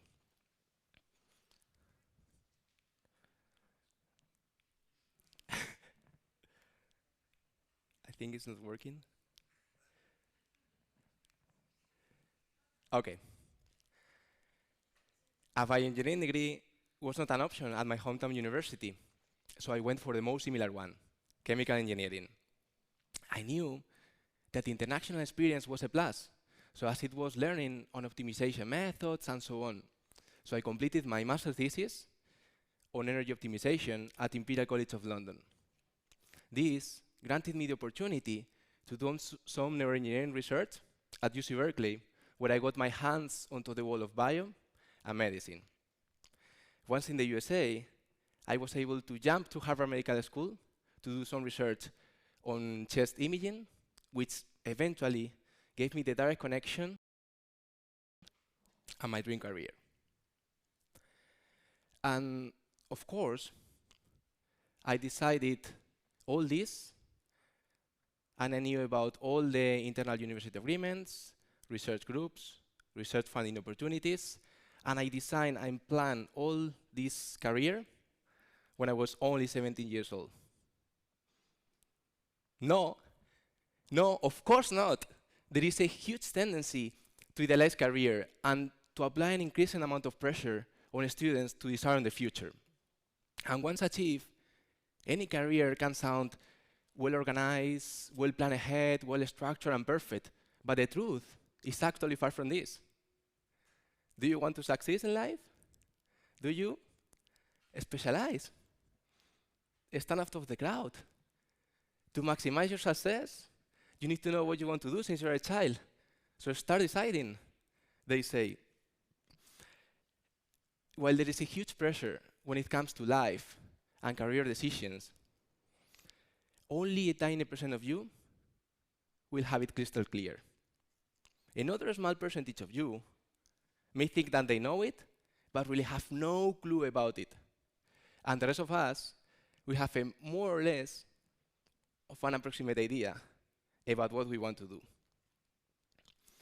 In my case, I have ended up developing artificial intelligence to predict whether a person is going to die or not based on the shape of the heart. How far from the chemical engineering lessons, right? What I have learned is that when all the biomarkers point you to a same certain direction, survive or die, it's easy to diagnose. The problem comes when there's no agreement. In clinical jargon, this is called the gray zone. And it's what people like me who are working in the field are trying to tackle. Well, life works in a similar way. As we are progressing, we need to make decisions. What should I study? Shall I go abroad or stay here? What jobs should I apply for? Academia? Industry? In many of these decisions, we will see ourselves drawing in a sea of doubts. And this gray zone will be more or less extensive for some of us, but we will all experience it in our personal, professional lives at some point or another. Interestingly, the more transcendental the decision is, the more variables and parameters that you cannot control there are, and the more gray it becomes. However, these decisions that may dramatically impact your future, you have to choose. But at the same time, it's impossible to know what the right choice is. This overwhelming fear of hesitation, of being lost, this fear of making decisions is natural and is what makes us human. Look, when I came back from the USA to Spain, my home country, I was struggling for 6 months to figure out what to do next. Despite what appeared to be a sweet early career with wide and diverse international experience, with many different internships in several companies, and so on, I was lost. So far, it has been easy.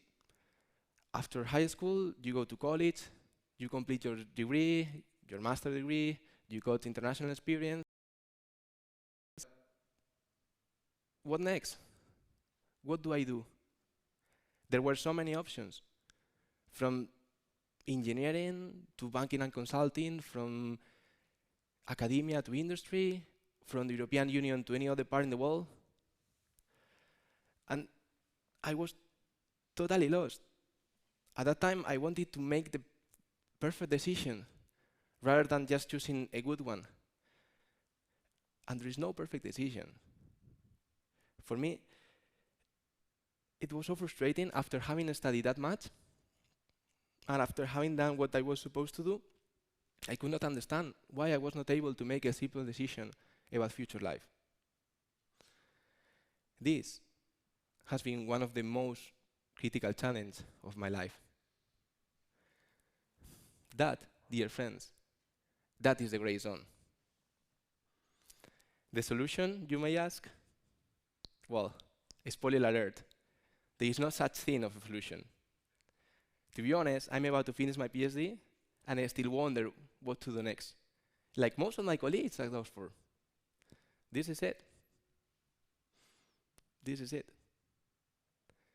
There is, however, a lesson learned. It's true that not easy to operate in this gray zone and to make important decisions whose outcomes and consequences cannot be predicted, as it's not easy for clinicians to draw conclusions. Let's think about it this way. In 20 years' time, most of you, or at least quite a lot of you, will be doing jobs that do not currently exist. When I decided to go for chemical engineering, already 10 years ago, artificial intelligence did not exist in the way that is known today. How could I have guessed that it was going to be something that I would really enjoy working on? In this context, I find it very funny that we keep on asking children what they want to do. But in any case, we still need to be ready to deal with the decisions, to face uncertainty. And unfortunately, this is something that is not taught at the school, but something that you need to learn by yourselves. It's an ongoing learning process. And there is no that perfect solution. Most of the times, you won't know whether the path that you are following is the correct one. So rather than it's more taking one step at a time. Sorry, just 1 second.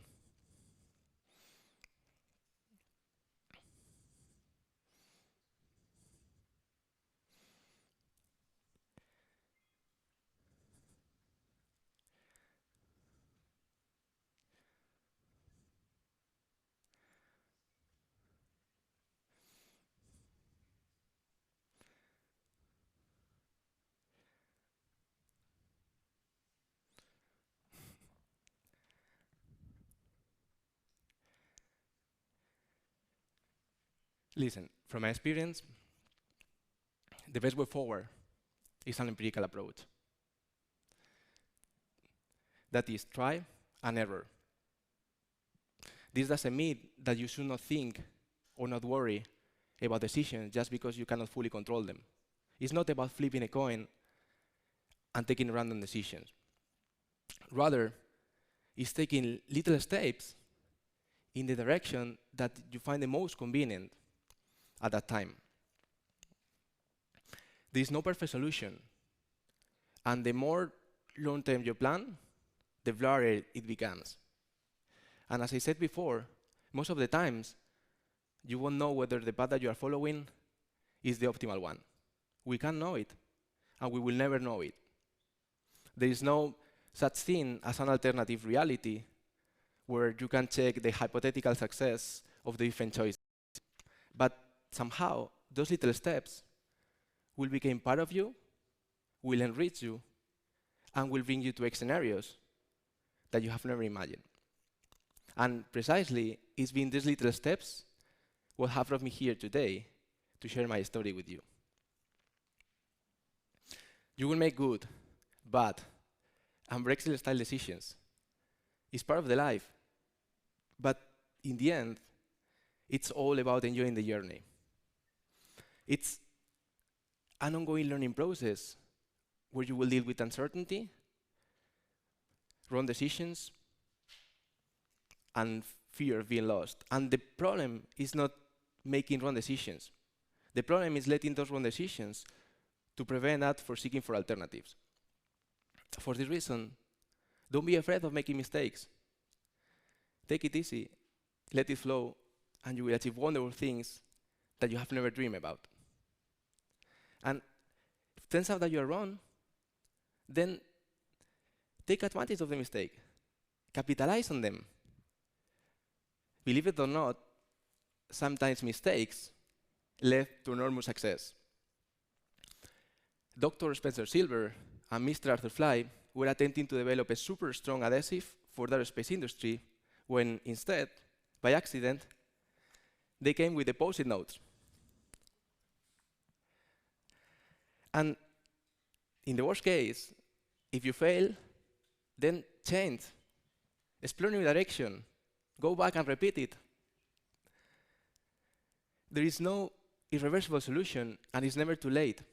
By the time you turn 4 years old, you will still have more than half of your professional career left ahead of you to keep on making mistakes. To sum up, feeling lost and having doubts is very human. We are all in the same boat at some point or another of our lives. When it comes to grades on decisions, don't despair. Just make them. The future is so open and unpredictable that no matter what your choice is, no matter what your decision is, you will have the time and the chance to amend your way and find your place in the world. Quoting Christopher Morley, the only one success is to be able to spend your life in your own way. Just make sure you enjoy the journey.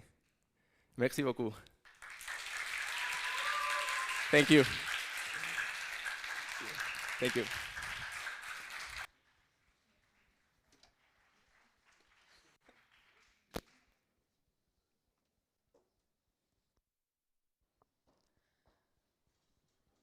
Hope you enjoyed his talk. Now we'll listen to an amazing philosophy teacher in our school, and she will share her philosophical perspective of what makes us human. Please welcome her.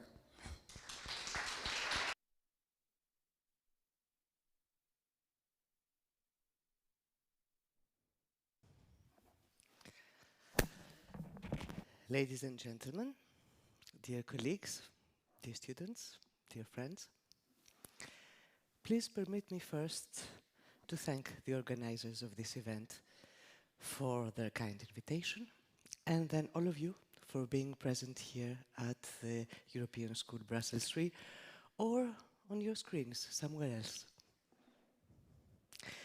What makes us human?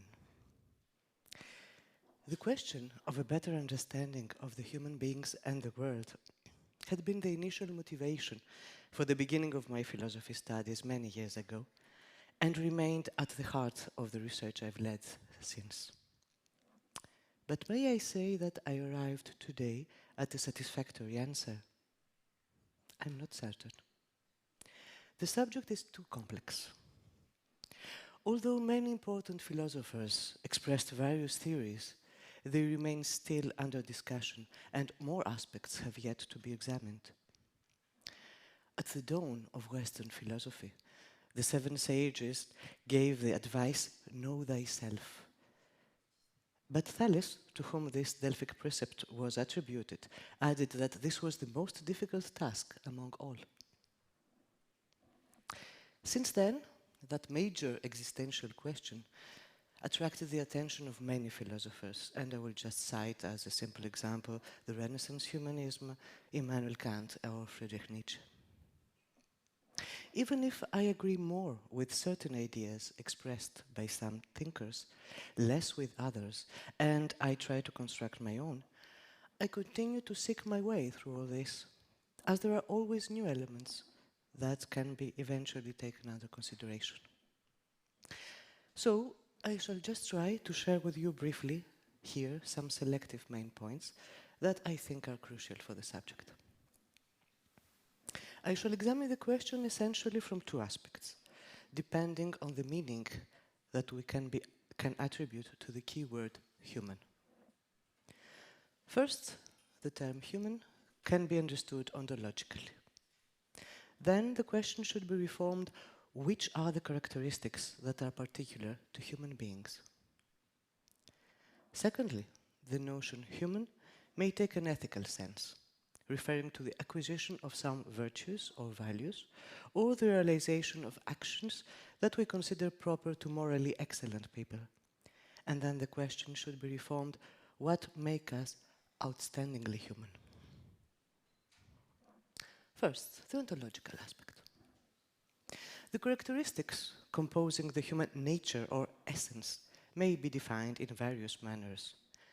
And not only our personal philosophical options, but also our cultural background may have a decisive influence on this, as was already pointed out during the Davos disputation between Ernst Cassirer and Martin Heidegger. Human beings constitute the species Homo sapiens. Perhaps that's why, for the representatives of Western philosophy up to now, the most current answer to the question, what makes us human, was our intellect. As, for example, René Descartes' famous citation, I think, therefore I am, cogito ergo sum. However, on one hand, recent research proved that different animals, like primates, dolphins, elephants, may also possess intelligence at important levels. On the other hand, man created intelligent machines, which even surpass the rapidity and the precision of human reasoning and advance every day towards a greater independence in their function. In consequence, it becomes necessary to rethink and redefine our human identity. It is essential then, in my opinion, to take under consideration the following points. I think that it isn't just our intelligence, but more the way to use it that characterizes us. Man wishes always to learn more about everything, as Aristotle already pointed out.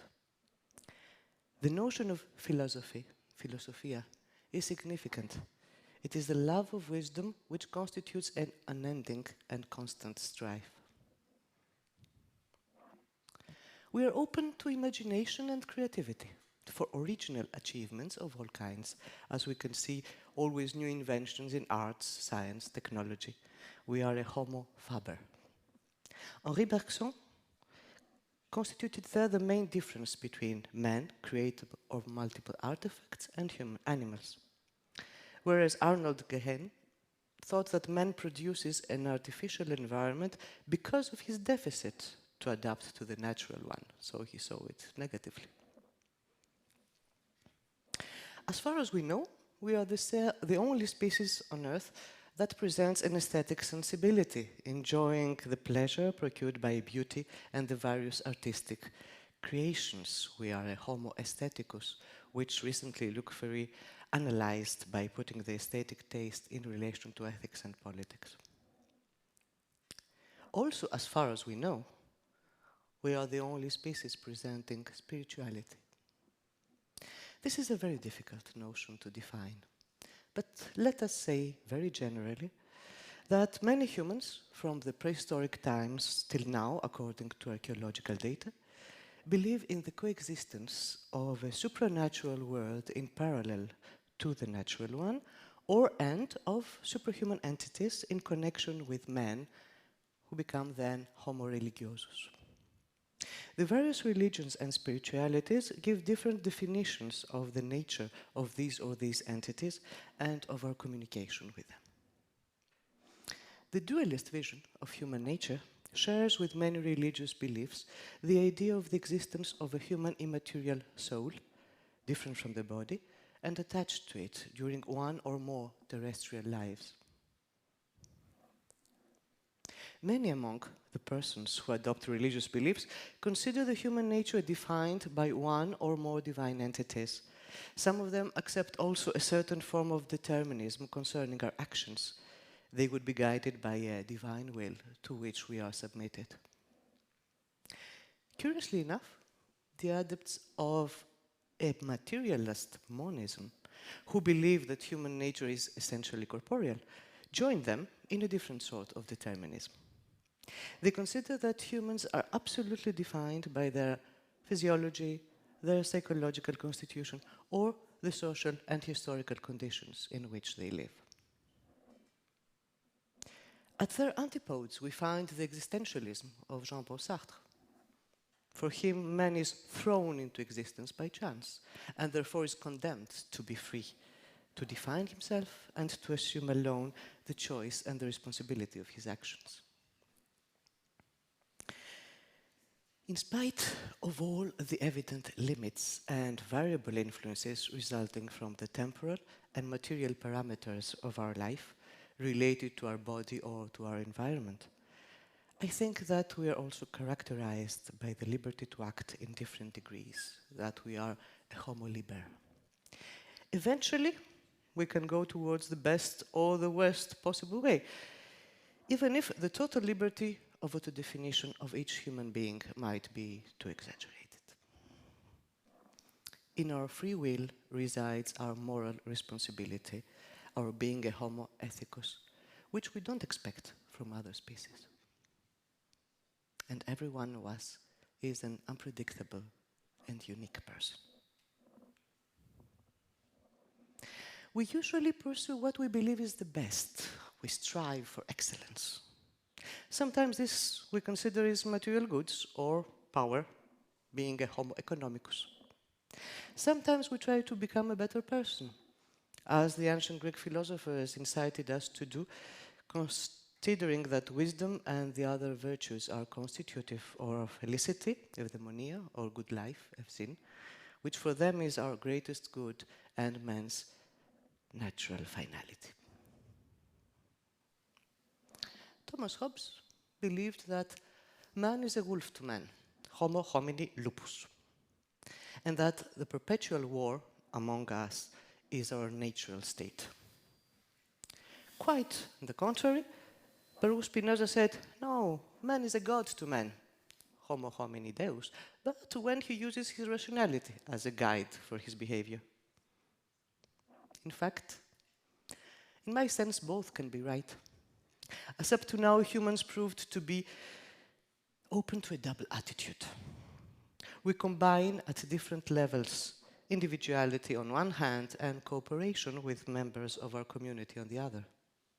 This gives as a result a vast range of attitudes, from absolute egoism to extreme altruism.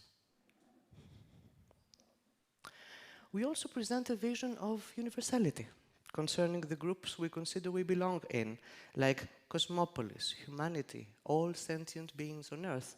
We are a homo universalis, and the Stoics and Immanuel Kant insisted on our cosmopolitanism. And I pass to the second aspect, the ethical one, being human. One might expect that to earn the ethical qualification of human, one should develop all the above-mentioned characteristics to an excellent degree. Nevertheless, we usually attribute this term to persons who show a high level of empathy, benevolence, solidarity, and support towards the others. On the contrary, we call someone who lacks compassion inhuman. We may say then that a person is qualified by humanity when he adopts philanthropia. That means who loves humans and expresses it in concrete and stable ways. You can ask me, how can one arrive at becoming human in this sense? Because we're, as we said, constantly divided between egoism and altruism, individualism and collectivism, the instinct of preserving ourselves, and the necessity to belong to a group, as a political animal, which Aristotle already pointed out. Perhaps the key to affront is the achievement of an equilibrium, a harmonious composition of these opposite forces, which could satisfy both needs at the same time. Perhaps we could go back to the ancient sages to seek help and advice for the realization of this harmony. There are two other important Delphic precepts, well known. Measure is the best thing, metron ariston, and nothing in excess, miden agan.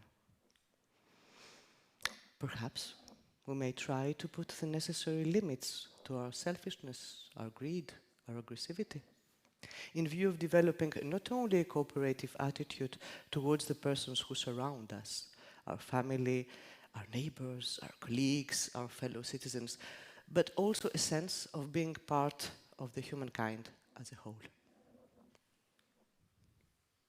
This is also the spirit of the Universal Declaration of Human Rights, aiming at peace and mutual respect among all people, a text signed officially by the majority of states, but unfortunately not yet applied enough.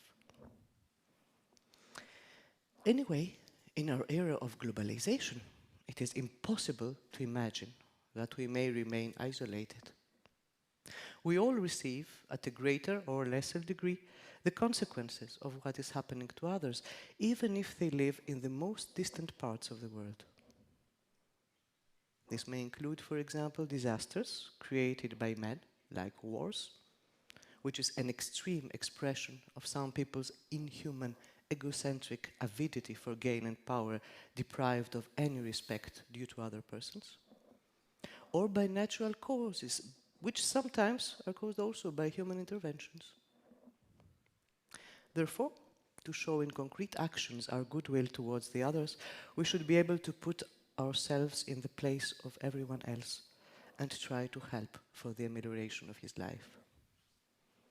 In practice, this would mean to give a hand to the elderly person next door, to support the work of NGOs, to try to influence our governments to avoid armed conflicts, and if they occur, to provide help to the people who may be touched by them, or to promote political coalitions among states like the European Union or the United Nations. And I'm sure you can add an infinite number of examples to the list. Now, if I had given this lecture 50 years ago, perhaps I would have concluded here, because probably the transcendence of the barriers of the self, in view of developing a feeling of unity among all humans, could suffice to lead us to become ethically human. But in the 20th century, we began to see the enormous threats of our technological developments in ways that we didn't imagine before. Already at that time, Hans Jonas proposed to revise Immanuel Kant's categorical imperative in this way: act in such a way that the results of your action can be compatible with the permanence of an authentically human life on Earth. Unfortunately, his voice wasn't heard as it should. We become actually more and more conscious of the disastrous effects on nature because of man's inconsiderate use of resources and interventions to the environment. In his relations not only with other humans, but also with the other species and nature, man adopted too often an egocentric, dominating, covetous, and disrespectful attitude. However, we cannot close our eyes anymore to the undeniable huge negative results of our own actions on us too. If one wishes then to be ethically human, caring for the continuation of a decent life for humankind in the near future and for the generations to come, the situation demands now a second transcendence over the limits of the human space. It is extremely important, I think, to consider ourselves also as a constitutive part of the Earth's ecosystems. We have to find a harmonious coexistence with the other living beings and to contribute to the best possible long-term function of the planet that is our common home. Perhaps we can remember that the first Western thinkers were called natural philosophers. They wished to explore prioritarily the world, which they called cosmos. That means an ornament of perfect beauty. Not just to justify their intellectual curiosity, but also to achieve a better understanding of the place and the role of humankind within this harmonious structure. The contemporary philosophers propose various ways to assume this attitude, and I will just cite briefly ecological humanism or the distinction between shallow and deep ecology realized already by Arne-Naes in 1973. Some may justly remark, man has committed up to now many fatal errors in his behavior towards the environment as well as towards his fellow humans, bringing up terrible catastrophes, a number of which irreversible. I admit that this is true. But here comes another characteristic proper to humans: making mistakes. Errare humanum est, as says the proverb. And this weakness may be counterbalanced by the intelligent use of our qualities. The most important is first to become conscious of our erroneous beliefs, thoughts, actions, by applying the self-knowledge we were talking about. And if we need to arrive at the best possible condition, we may use our natural aptitude to invent solutions to affront the situation and bring an amelioration to our actual problems.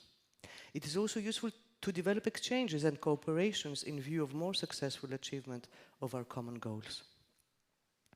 Of course, even if we manage at a certain future date to realize approximately the desired harmony among ourselves, the other people, all living beings and the whole nature, this could not be a state established once and for all, but a constant, everyday effort to be applied by each person in the way and the degree he freely wishes and can contribute to it. And this implies an appropriate lifelong education and practice.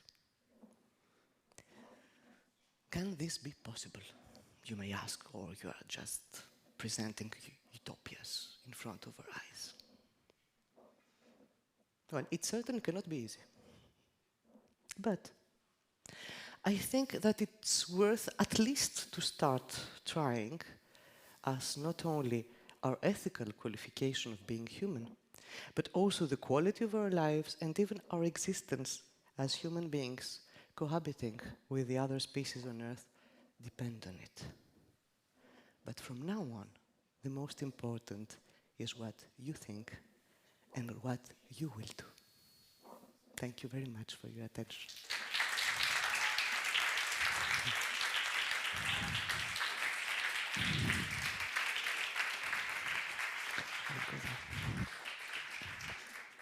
Okay.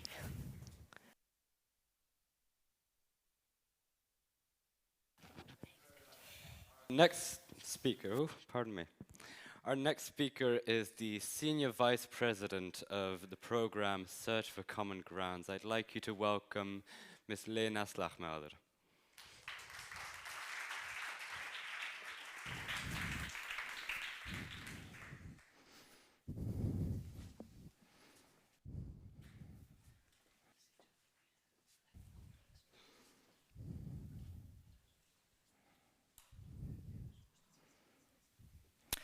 What if I told you that we have a vaccine that can save lives, but we're just not using it?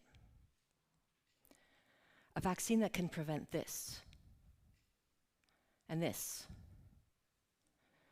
These refugees, they wouldn't need to flee. This mother, she wouldn't be crying. And these homes, we wouldn't need to rebuild them. Now, it may sound impossible, but think of all the progress we've made as a human race. We live longer than ever before. In just 30 years, we've reduced poverty by 75%. Just 50 years ago, the majority of the world was illiterate. Now, 90% of people under 25 can read and write. But where on earth don't we see this progress? In places affected by war. I've seen violence start and stop. I've seen violence prevented and lives saved. Over the last 20 years, across dozens of countries, I've seen a vaccine to end war. I got a glimpse of this 30 years ago when I learned about apartheid in South Africa, the legalization of that ideology which put whites superior to blacks. There was nothing more I wanted to do with my life than to help bring it down. So I became an activist while I was at Stanford University, and a few weeks after graduating, I was on a plane to volunteer at an anti-apartheid newspaper in South Africa. Now, at first I lived with whites, and during the day with the journalists, I'd go into the township, into the black townships, but back to the white area at night. And it felt wrong. I mean, how could I be complying with the very apartheid rules that I was there to fight? So I decided to live in the township. This was unheard of, and both blacks and whites told me it was a crazy idea, stupid, I would be raped and killed. But the minute I moved, everything changed. When I would wake up and leave my house in the morning, people would leave their homes, they would call their neighbors. I caused major traffic jams, and by the time I actually got onto the train, it was like a town hall meeting with all kinds of people asking who I was and what I was doing there. But soon they came to know me as their sister, who would come closer on their terms. I learned Zulu. I took the Zulu name Nomfundo, which means one who is learning. And I even built my own shack. It was a human act, but a political statement. And yes, there were risks, but the closer I got, the safer I felt. And during the day, I would be covering the apartheid hit squads and human rights abuses as a journalist, but I often felt that those train rides, that's where change was really happening. We were poking a hole in the present and getting a glimpse of a future that otherwise seemed unimaginable. In those years leading up to the 1994 election of Nelson Mandela, I mean, they were scary. There was a lot of violence, and many people predicted that the country would spiral into a bloodbath. But skilled negotiators like Cyril Ramaphosa and Rolf Mayer, they made people able to see beyond just winning and losing at the ballot box to a future for all.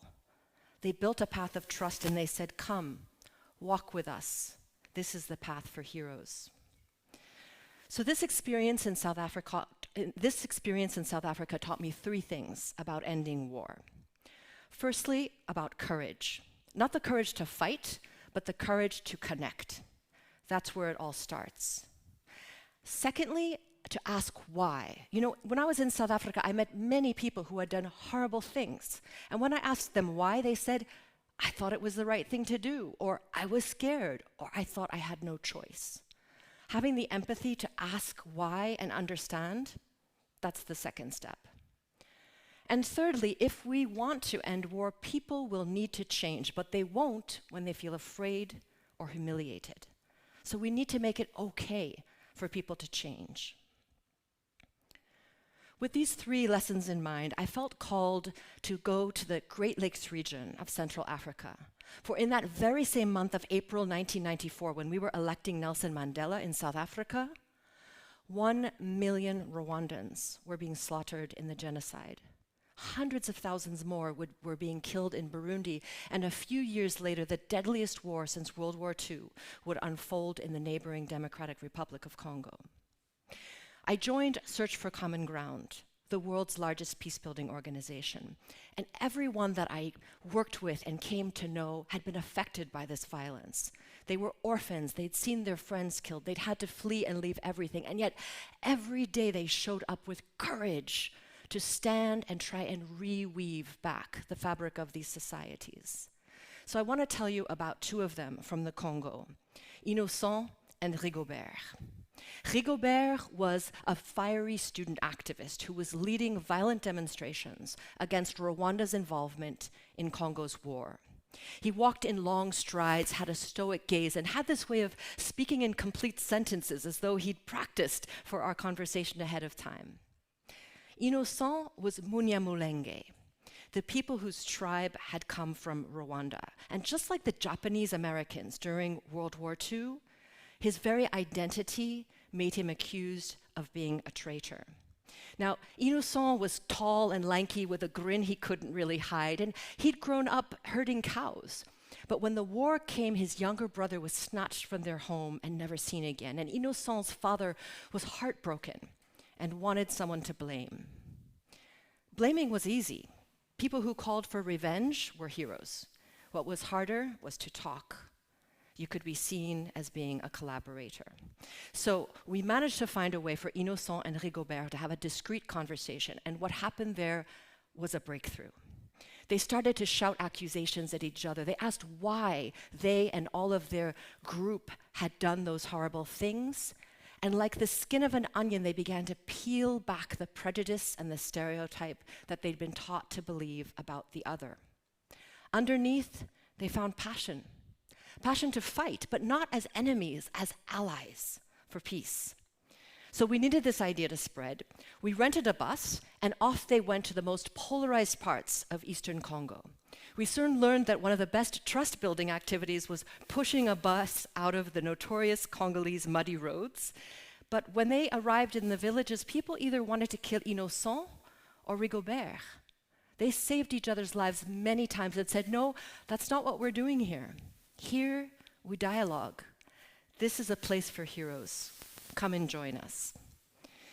And what started there grew into peace agreements, into programs to help refugees return, into community radio stations. People who had been on a pathway to violence changed course.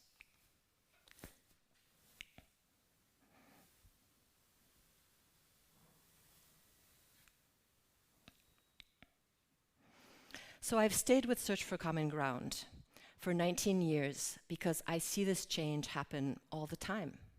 From Congo to Nigeria, from Tunisia to Yemen, from Pakistan to Indonesia. Not just with civil society activists, but with heads of radio and television stations, army generals, and even elected leaders. In fact, I began to see a pattern. What we were calling peace building wasn't just a set of ad hoc activities, but a science, a proven method to make violence no longer an option, a vaccine to end war. Now, when you go to the doctor, you get your temperature taken, you get your blood pressure, so that your doctor can know how healthy you are, right? Well, we peace builders, we do the same thing, but we look at different symptoms. We look at relationships, inclusion, trust, justice, and dignity. And by we, I don't mean a bunch of Westerners parachuting in, no, I mean peace builders from those very communities affected by conflict. We notice things like, how come the media is only in one language? Or how come that community doesn't access land? Or, gosh, crimes aren't being solved. Why? Because the young people don't trust the police. Or look at that narrative that's being handed down from generations that demonizes one group, robbing them of their dignity. And once we do that diagnosis, we know what to do. Have the courage to connect, the empathy to ask why, and make it okay for people to change. And once we start, we also know how to measure that things are changing, because we see trust levels rise. We see collaboration being replicated, and people are tackling problems not as enemies, but as allies. And in that space, violence is no longer an option. In Kenya, the Al-Shabaab insurgency used the coastline of Lamu Island to carry out attacks in Kenya. Now, the Kenyan government was very afraid. They felt they couldn't keep those waters safe. So they banned night fishing. And this destroyed the livelihood of thousands of fishermen, many of whom said, maybe I should join Al-Shabaab. Maybe violence is a good idea. So we organized dialogue and roundtables with the fishermen, the security forces, the government, community organizations. And they came up with an ID for a biometric ID card that would enable everybody to have visibility about who was on land and who was at sea. The night fishing ban was lifted, trust was restored, and violence was no longer an option. The vaccine worked. In Tunisia, after the Arab Spring brought down their leader Ben Ali in 2011, we diagnosed a risk. If adversarial street demonstrations were the only way that young people could continue to participate in change, there was a risk of violence. So for years, we strengthened the capacity of those young people. We helped them to build local associations that collaborated with local authorities. And last year, we popularized this idea with a reality TV show called I Am the President, where young people ran for president, but winning meant collaborating, not advocating violence. The vaccine is working. In Indonesia, the government very successfully arrested and convicted hundreds of people that had been involved and participated in violent extremism. But did that mean that they wouldn't again choose violence? So we worked with the prison officers at these maximum security prisons to help them to learn how to manage conflict without violence and engage with these inmates differently so that they could really be rehabilitated. And when they step out of prison today, on parole, they meet community organizations working with local government to welcome them back with connection and compassion. They're not choosing violence. The vaccine is working. And it does work on violent extremism. This is Arno Michaelis, who founded what would become the largest white power skinhead organization in the world. He told me that he changed when the people he claimed to hate courageously reached out to him. He told me they used their weapon of compassion to make me see that my fear was unfounded. Because when that fear went away, so did the hatred which justified the violence. The vaccine worked. So I'm doing this TEDx today because I want this vaccine to spread. But I know that over hundreds of years, people have resisted vaccines. In fact, in 1796, the inventor of the smallpox vaccine used pus from cowpox, from cows, to invent the vaccine. Even though it was scientifically proven, his efforts were mocked. People were afraid. 300 million more people would die before the smallpox vaccine was mainstreamed and the disease was only eradicated 200 years later. So are we going to wait for another 300 million people to die before we adopt this vaccine to end war? Are we going to continue with our bullets and band-aids approach to dealing with conflict, spending more and more money every single year training and equipping people to fight wars instead of prevent them while the numbers of refugees skyrocket? It feels like an experiment that we keep repeating, expecting that we're going to get to a different outcome. 2 years ago, I became the stepmother of 4 children. Before coming here, I asked Amina, who's now 12, what do you say when people ask you what I do? You stop people from fighting, she said. But am I? Are we? I mean, what's really stopping us? Is it that we don't have enough money? Well, let's take a look at where we spend our money.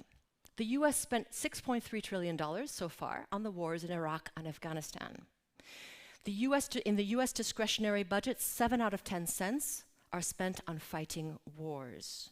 One drone strike costs $1.4 million, and one day in 2017, when 59 drone strikes were launched in Syria, it cost $62 million. That's more than the annual budget of my organization. In fact, the annual budget of the United States Department of Defense could keep alive the kind of work that I've been sharing with you today from my teams and other peace builders around the world for 15,000 years.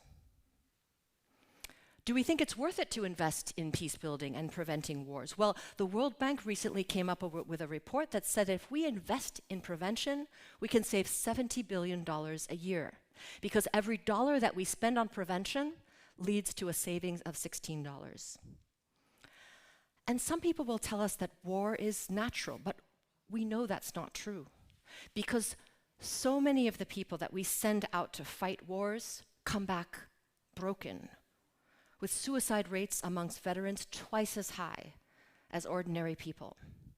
In fact, since 2001, 45,000 veterans and active servicemen and women have taken their own lives, 5 times more than those who've died on the battlefield.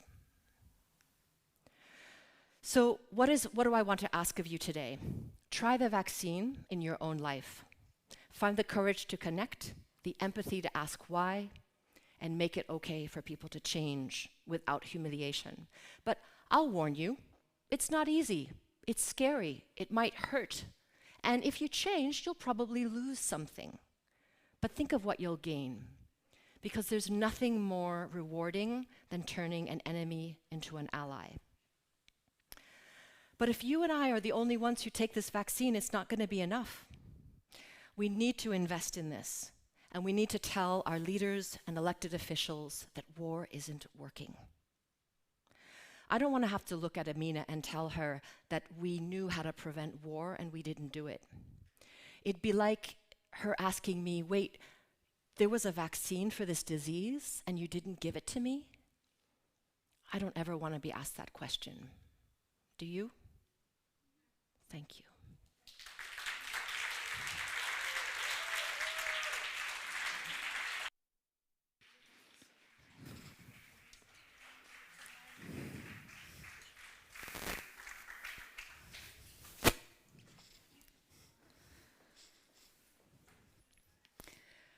Clearly, it was a very empowering talk.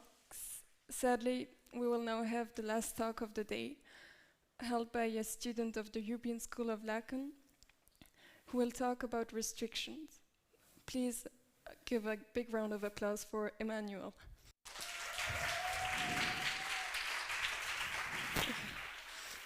Yep.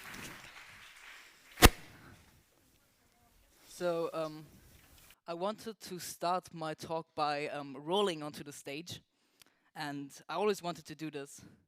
Sadly, I couldn't. Maybe the organizers of this event thought that rolling onto a stage is totally unacceptable.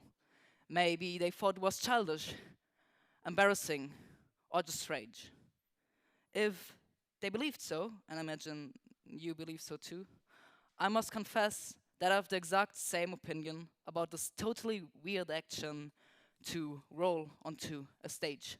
As civilized human beings, we believe that this action is totally unacceptable. I think every human would certainly not encourage such a behavior, including mine. Yet, I wasn't directly hindered to roll onto the stage because of the organizers, because of you, or because of myself.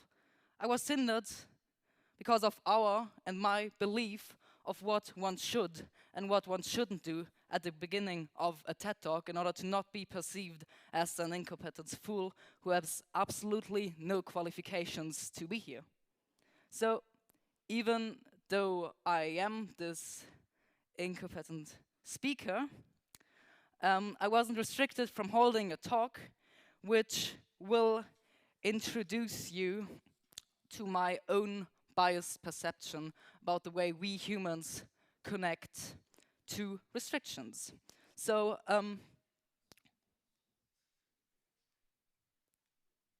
is this working? I don't know. Yeah, so before beginning, I wanted to mention that this question is totally biased. See, if you want to know what makes us special, then we need to know how it is to be another animal. It's like if you would ask, like if I would ask myself, Emu, why do you think that you are the greatest thing alive? Of course, I could have some sort of thesis, but I can't really prove that I'm the greatest because I have never been another thing. So to start answering this question, what makes us human, we should first observe ourselves from the perspective of another thing which isn't human. And I want to do this now. So imagine that you are something which isn't human. It might be a cricket, a tree, a stone, anything. And you shall observe the human that you were 10 seconds ago from the perspective of the thing that you have been your whole life, and to see what differs you, what makes you really human. So I have done this a lot of times, and always when I did this, I was shocked. So not shocked in a bad or in a good way, I was shocked because I could exactly predict how you, the audience, would behave in this game. See, when I asked you to imagine that you are something which isn't human, I'm not sure if you really managed to do so. I'm even pretty sure that nobody really managed to imagine or like to behave as an animal. But I'm really, really sure that you have followed the rules of the game. And this is exceptional. Human beings just do this, following rules. These rules don't need to be anchored in the ways humans lived for centuries. They can just be invented right now by one of your fellow humans in there. And if you believe that she or he is trustworthy, then you will mind it. So this reflection made me think about the ways we humans connect to these rules, to these restrictions that we build ourselves. Because to present myself correctly, I have always been restricted by things. I've always been ruled upon by the state, by the society that I lived in, by my cultural environment and my parents and other people that I thought of as trustworthy. I've always been immersed in particular circumstances that were all too often limiting. When my parents said that I should be a hard-working student, then I most of the time did it. When talking to people or meeting people, I'm all too often reserved and shy as I fear to say something which is kind of wrong to say. And some years ago, I developed an eating disorder because I just found that my diet was completely unhealthy, so I restricted myself in all ways possible. And 1 year ago, I decided to be a vegan. And it restricted me again. I think this is a good restriction, in order to not restrict the life of future generations. Today, I was restricted by my belief of rolling onto the stage. I was restricted by this text, which is here, because I need to follow it. And I was restricted by my really strong German accent, so sorry for this. Anyways, even though you haven't been restricted by the same things as I was, I'm pretty sure that you have been restricted, and you have always been restricted. So let's just begin. So this, it's actually exactly the same. I just use restrictions because I somehow like the word, and yeah. So let's start with a definition of what a restriction is. So a restriction is neither black or white. A restriction is just something that limits you. And this is a common misbelief that many people have, because we all too often see restrictions as the chains that hinders us from being really free. But seriously, restrictions are not chains, they are guideposts. See, when confronted with a choice, you have endless paths you could take. The restriction is the guidepost that limits all the paths to one single path. And basically, everything that we know is and will always be restricted by themselves and by their surroundings. A stone will always be restricted by gravity. It can't just not decide to take another path which isn't saying force equals mass times acceleration. Water will always be restricted by temperature to take the path of liquid, solid, or gas. A sloth will always be restricted from sleeping. Sloth can't just decide not to sleep, and so are we humans, even though we sometimes forget this. Well, listening to me, you too were restricted by numerous things. The chair that you're all sitting on restricted you from taking the path of falling onto the floor. The wall restricted you from going through the wall. This floor restricted you from falling.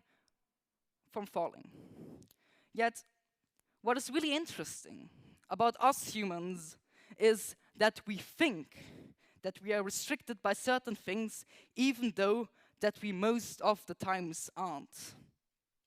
I will call these restrictions fictional restrictions. So fictional restrictions are sort of guideposts that you make up in your mind every single day of your existence.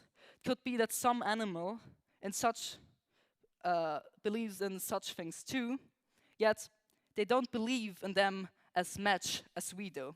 So imagine that you are a chimp and you observe this event in order to see what makes these humans really human.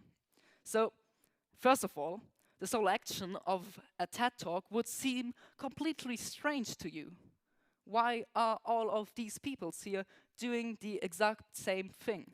Seriously, why did you choose to take the path of remaining silent and not the one of chatting?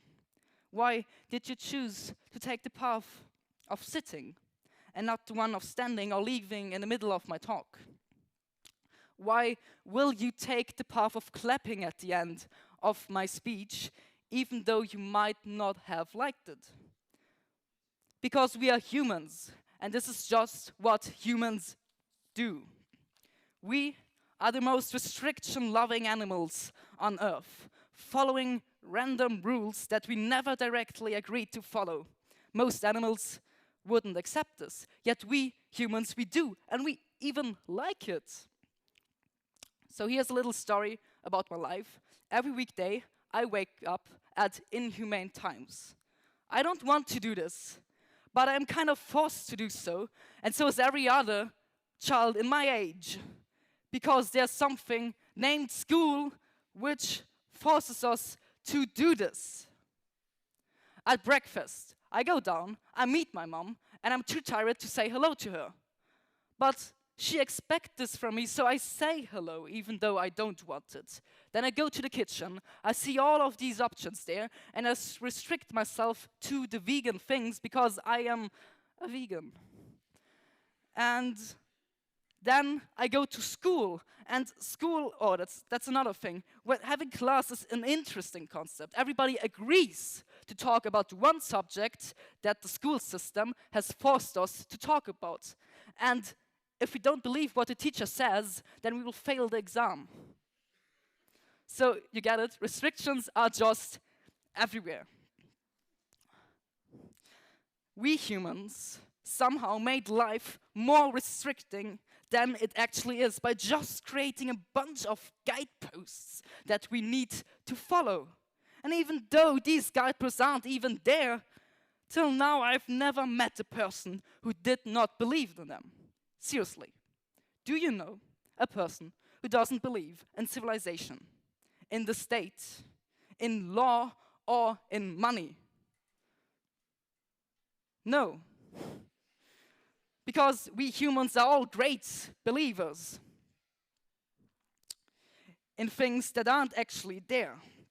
What makes law, religion, or civilization, or money so special?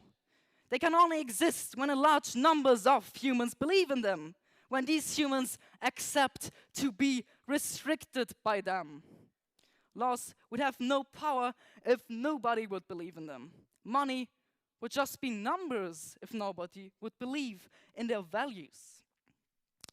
Imagine how your life would look like without restrictions.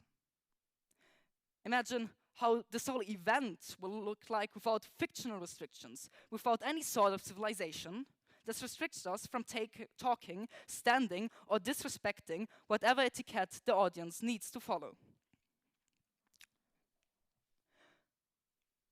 So, this is a quote by an American philosopher named Henry David Thoreau. And I don't know if he wanted it, but he gave the best definition of what being human means. So, don't feel offended by the full part of the quote, but it is an essential thing which makes us us. At a small scale, this isn't apparent, that we are fools. I mean, even though you might agree that some of you are fools, others are just the exact opposite. But when answering the question, what makes us human? You try to find something which defines almost 7.8 billion people. So you can't look at the small scale, and you need to look at the global scale, at a collective scale. And at this collective scale, I want you to assume that we are, to a certain extent, all fools. We are all part of a great collective foolishness which believes in the concepts of civilization, the state, law, or money. And everybody just blindly follows the belief of this collective foolishness. Literally, the whole functioning of the world that we humans have created is based on this principle of fooling humans so that they think that they are restricted. And this isn't bad or good, not black and white. It's just the way we humans have created this world that we live in.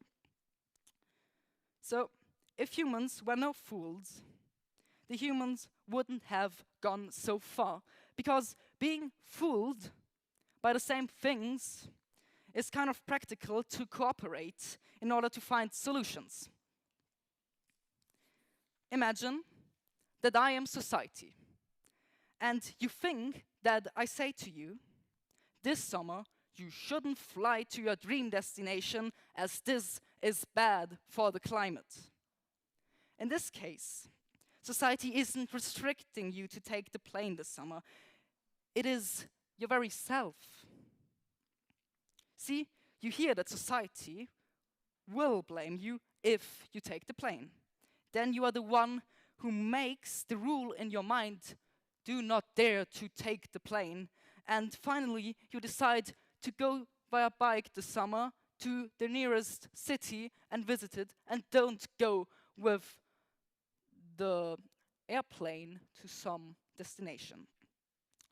And in the end, all of this might result in a social pressure phenomenon named flight shame, which could drastically decrease the consumption of flights in the affected part of society and thereby help fighting climate change and save the humanity.